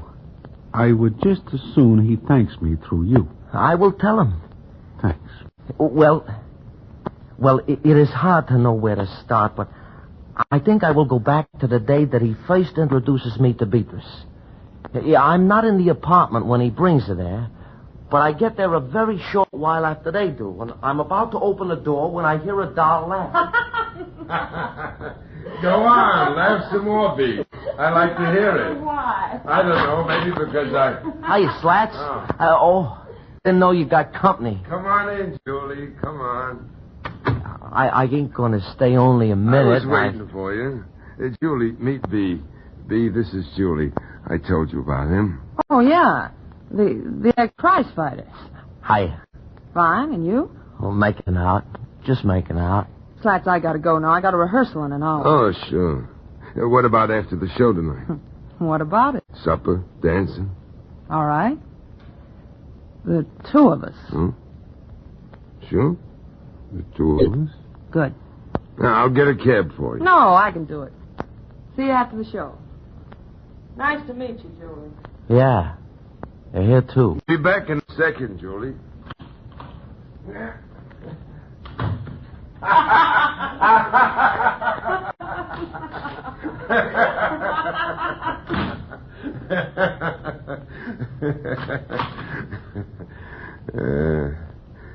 Some doll, huh, Julie? Oh, yeah, look her. Quite a good-looking Judy. You like her? Sure. You're a liar. Yeah. Maybe this one's different, Julie. Could be. Sooner or later, you gotta hit a winner. I got a hunch this is it. Sure. Oh, by the way, you win $10,000 on the day. I can pick 'em, huh? You're awful good at picking horses. Just horses, huh? Sure? No. I'm used to it. Sure. Okay, let's get to work and handicap a few GGs for tomorrow. Well, that is the way it starts, Broadway. You know something about it? Not much. All I know is that this Bee is a very fancy doll. And very expensive. Yeah, she is. And I guess you remember that Slats and Bee make it a very close twosome. Sure. Yeah, it goes on for maybe 6-8 months. He's a good guy, Broadway. There ain't anything he does not do for her. I remember. In fact, there are several dolls around the stem here who give their ever-loving husbands a bad time when they point out how good Slats is to be. Yeah, but he is good to everybody. What about the rest of the story? Oh, sure. Yeah, I almost forgot. Let's see. I'm telling you that I meet Bee that night, and for 6-8 months there is nothing too good for her or too expensive. It's one night, maybe about 2-3 in the morning. I'm in my room when I hear Bee and Slats come in. You see, they often come to the apartment after the show she is in, and I make scrambled eggs and bacon for them. But this night, well, I'm in bed with a cold. They come in, and I don't want to listen, but I can't help it. Oh, now be reasonable, honey. I told you why I can't do it. Sure, you told me why, sure. Come on, laugh for me. What at? Is there anything funny? Mad? Let me alone. Oh, Bee. Bee. You're even prettier when you're sore. Slats, honey, please. Please get it for me. I can't, Bee. I really can't. Please, pretty, please. It's one thing I really want, real bad. Well, you got 5 fur coats already. What's the difference if you don't get one more? But this is different. It's a blonde mink. Blonde, brunette, redhead. What's the difference? The only one I've seen like it. Oh, would the eyes pop out if I walked in with that coat on some night? Think of it, Slats. You and me walking into a nightclub. Hey, you'll have to wait to take that walk, honey. Why? You told me how much the coat cost. Only $23,000. That's every cent I got. Oh, look, Bee. I haven't been hitting them too well for the last couple of weeks. Oh, but you will. Sure. But until I get back in the win, I've got obligations. Obligations? Yeah. The $23,000 I got will see me through. Just. Obligations. You said obligations. That's right. Like what? Different things. Sure. Obligations. Like that punch-drunk tramp you got living here, sopping up your money. And every wobbly on Broadway knows he can hit you for a touch anytime. Me, for the love of mine. Sure, go to Slats. He'll give you $100 or $1,000. He won't even put it on the books. I can't even ask you for a measly fur coat. Measly? Yeah. If you had back half, even a third of the money you throw away on panhandlers and down-and-outers, I could have that coat. You don't understand, Bee. You're so right. I don't understand. And I ain't gonna try until you got better reasons for putting me back of a lot of has-beens and punch-drunk fighters. Bee, wait a minute. Bee, for the love of... Bee! Bee! Julie! Julie, you're here. Julie, help me. Slats, what's the matter? No, I got an awful funny feeling in my chest. Your face is all white. What? I gotta sit down. Yeah, sure, sit. Never had anything like this before. Gee, I better call a doc, huh? No. Be all right. I didn't know you were here. I was sleeping. You woke me up when you yelled for me. Sleeping? Yeah, I do not hear you come in, Slats. You're a liar. Yeah. Bee don't mean anything, Julie. She's a good kid, only spoiled. Hey, sure, that's all. Spoiled rotten. Yeah, Julie, I never had nothing like this before. Julie, I'm scared. Scared stiff.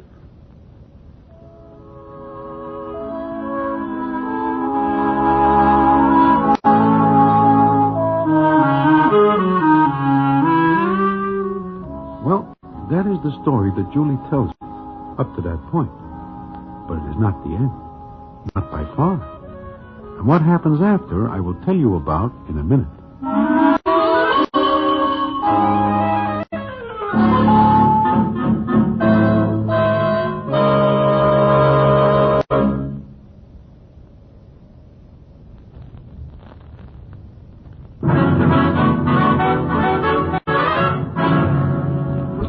And now back to the Damon Runyon Theater and the famous story, Blonde Mink.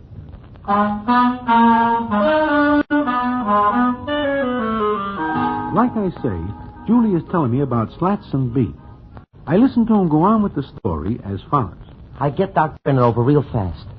Doc looks at Slats, then he takes me aside and tells me that Slats is about ready for the long ride. I do not believe it. I understand why you do not. There is never anything wrong with Slats. So Doc Brennan says it is sudden excitement. Besides, I remember that Slats does a lot of worrying for a couple of weeks. Anyhow, the doc tells me, and when he goes, Slats calls me over to him, and he tells me to get Beatrice there real fast. I call her. She comes in maybe half hour later. She goes into him, but I stand right there outside the door. Oh? I do not do it to listen, but I figure if she gets him excited again, I will kill her. Yeah, I see. Well, what happens then? Like I say, I stand outside the door, and I hear what goes on, and it is like this. I came as soon as I get away, Slats. What happened? The ticker took a nosedive. Won't come back up. You ain't gonna... Yeah. Oh, you're crying. Slats, don't. Please don't. This is something I can't get for you, honey. This is something I can't fix. What'll I do, Slats? What'll I do? I'm going to tell you that. Now listen to me. Get everything I say. All right. There's an envelope under my pillow. Get it out. Raise your head. Yeah. You got it? This? Uh-huh. There's 23 grand in there. Slats. Give Julie $2,000. Julie? Give him... Do it. Then go to Berry Brothers over in Brooklyn. Who are they? B. They got a stone made for me. A big fancy one. Only thing I ever bought for myself. They gotta be in style when they come out to... Dad, stop talking like that. Keep the rest of the dough for yourself. It'll come to about 19 grand. 19,000, but... It's a pretty fancy stone. Cost $2 grand. Didn't want to pay for it before because I figured that'd be crooks and... What's here? That's all, baby. You'd better go now. Let's please. Get out of here, Big. Get out fast. Please. I said get out of here now. Yeah. Yes, Lad. Hurry it up, B, and don't look now. Julie, you'd better go in there. Yeah, I am. You going? Yeah, I'm going. He tell you anything? No, nothing. Uh-huh. What are you staring at, you tramp? Nothing. Just absolutely nothing. And go on in there. Go on in. And stop staring at me. So long.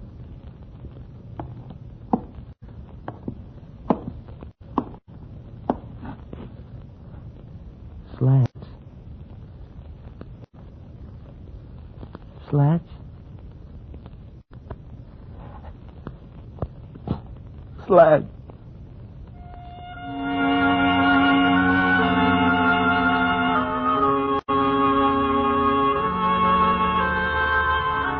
The way he dies, Broadway.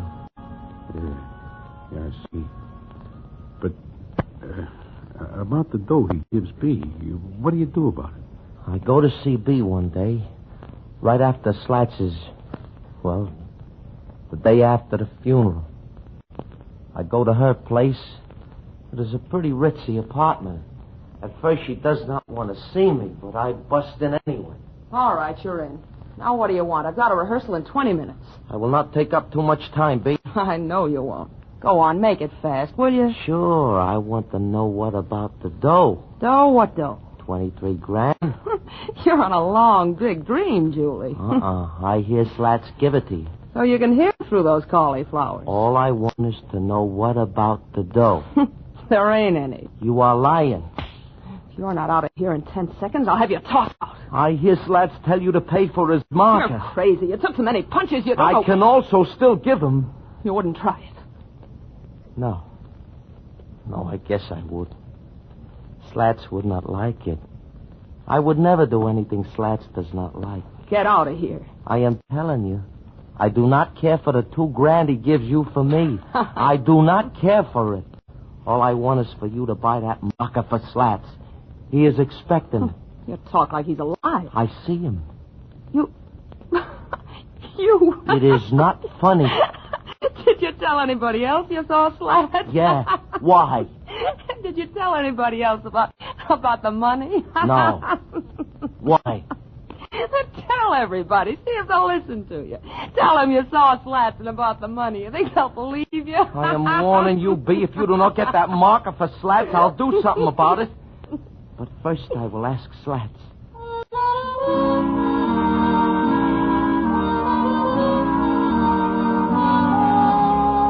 That is what happens when I go to see her. Julie, you are sure that Slats gives her the money? You do not believe me? Well... I see.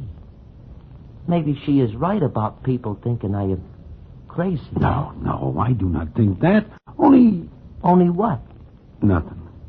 Just nothing. Uh-huh. Well, I will go now because I promised Slats I will see him again tonight. So long, Broadway. So long, Julie. Do you wish me to say hello to him for you? Oh, please do. He always likes you. Maybe he will come to see you. I am thinking of moving from here. Oh? Well, you will give me your new address and I will tell him. So long. Well, I do not see Julie for maybe another week. I almost forget about the whole thing. Until one night I am sitting in Mindy's when I am joined by Johnny Brannigan, who is a plainclothes copper. And the scene is as follows. Hello, Broadway. Oh, how are you, Johnny? Pretty good. Mind if I sit down? Well... I know. It wouldn't look good for you to be seen with a cop. No, it's not that. It is that. But I'll sit down. You, have something on your mind? Uh-huh. What are you eating? Bunches. Too rich for me late at night. Is this to be a discussion of foods? Not altogether, Broadway. You know a girl named Beatrice Jordan? I know of her. Slat Slavin's girl, wasn't she? I believe they have an understanding. Mm-hmm. What else do you know about it? Nothing. Nothing at all, Johnny. I see.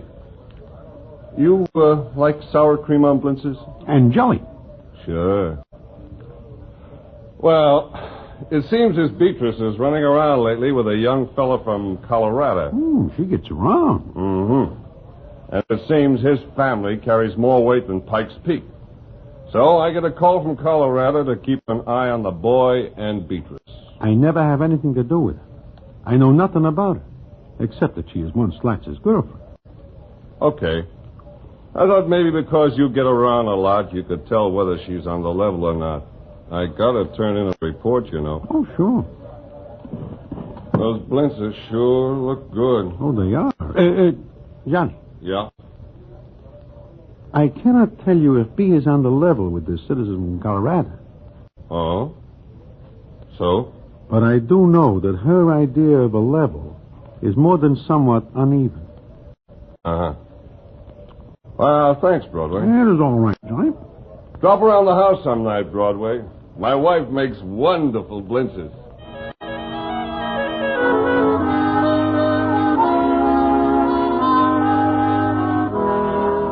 Now, all this talk makes me more than somewhat curious. However, it is none of my business, except for Julie. But I do not see him for some time. In fact, it is 2 days later before I even hear anything. Then it is Johnny Brannigan who comes to see me in my hotel room. And the scene is as follows. Broadway, 2 days ago, I asked you for a line on Beatrice Jordan. I remember. I had the feeling then that you could tell me a few things about her that you were holding back. I am not a stoolie, Johnny.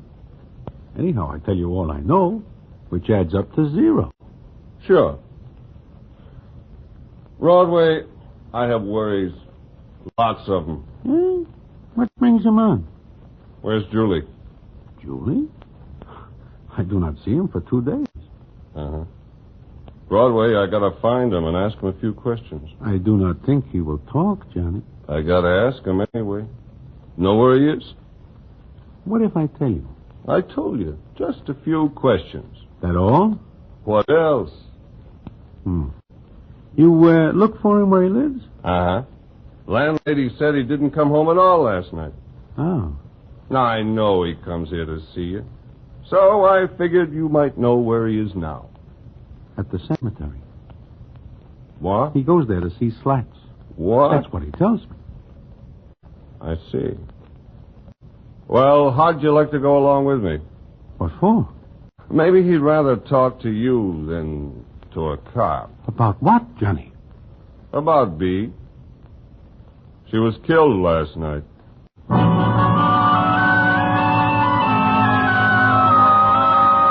I stare at Johnny.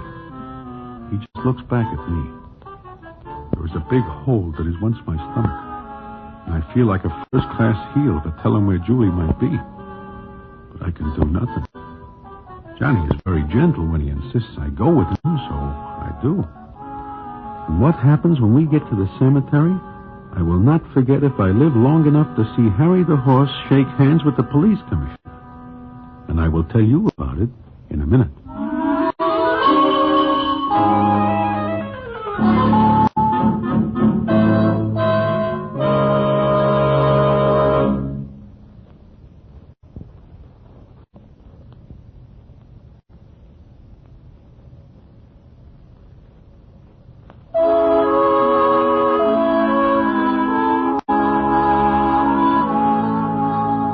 We get to the cemetery, and it is coming on a very dark night, and it is cold with snow on the ground. I do not mind telling you that I have a hard time keeping my hair from pushing my hat off of my head. Then I hear Johnny talking to me. We near the place now, Broadway? Yeah, just ahead. But look, Johnny... It's all right, Broadway. I won't hurt him. I just want to ask him some questions. If he's like you say, he'll be all right. I hope so.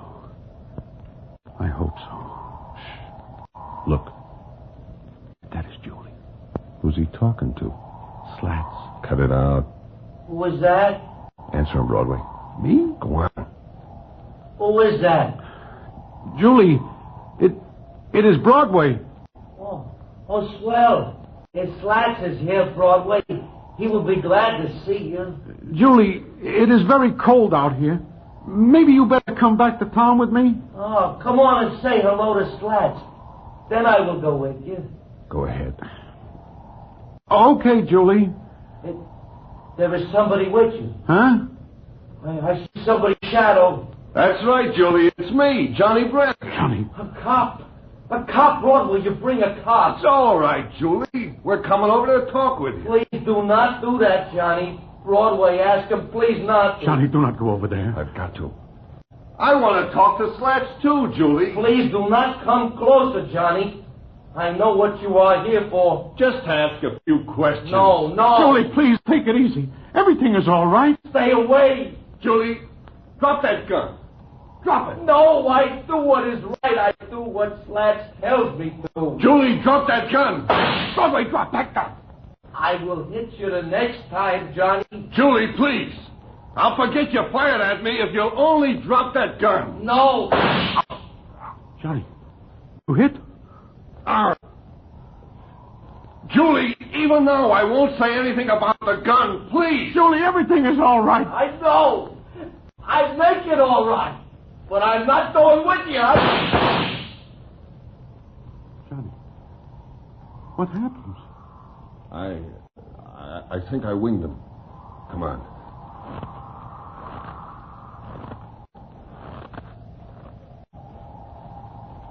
Johnny, you shoot awful good. This is one time I didn't mean to. He moved fast to one side.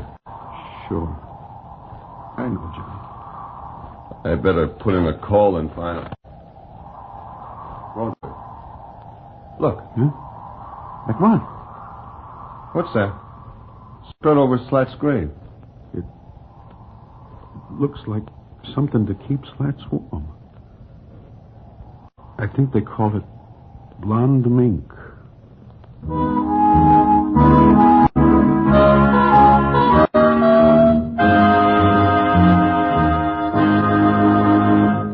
And so ends the famous Damon Runyon story, Blonde Mink.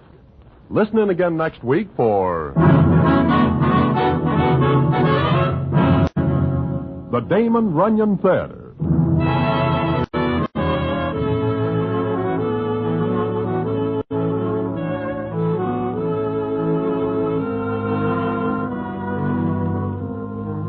The Damon Runyon Theatre with John Brown as Broadway is directed by Richard Sandville, and the story is adapted for radio by Russell Hughes. Vern Karstensen is in charge of production. This is a Mayfair production.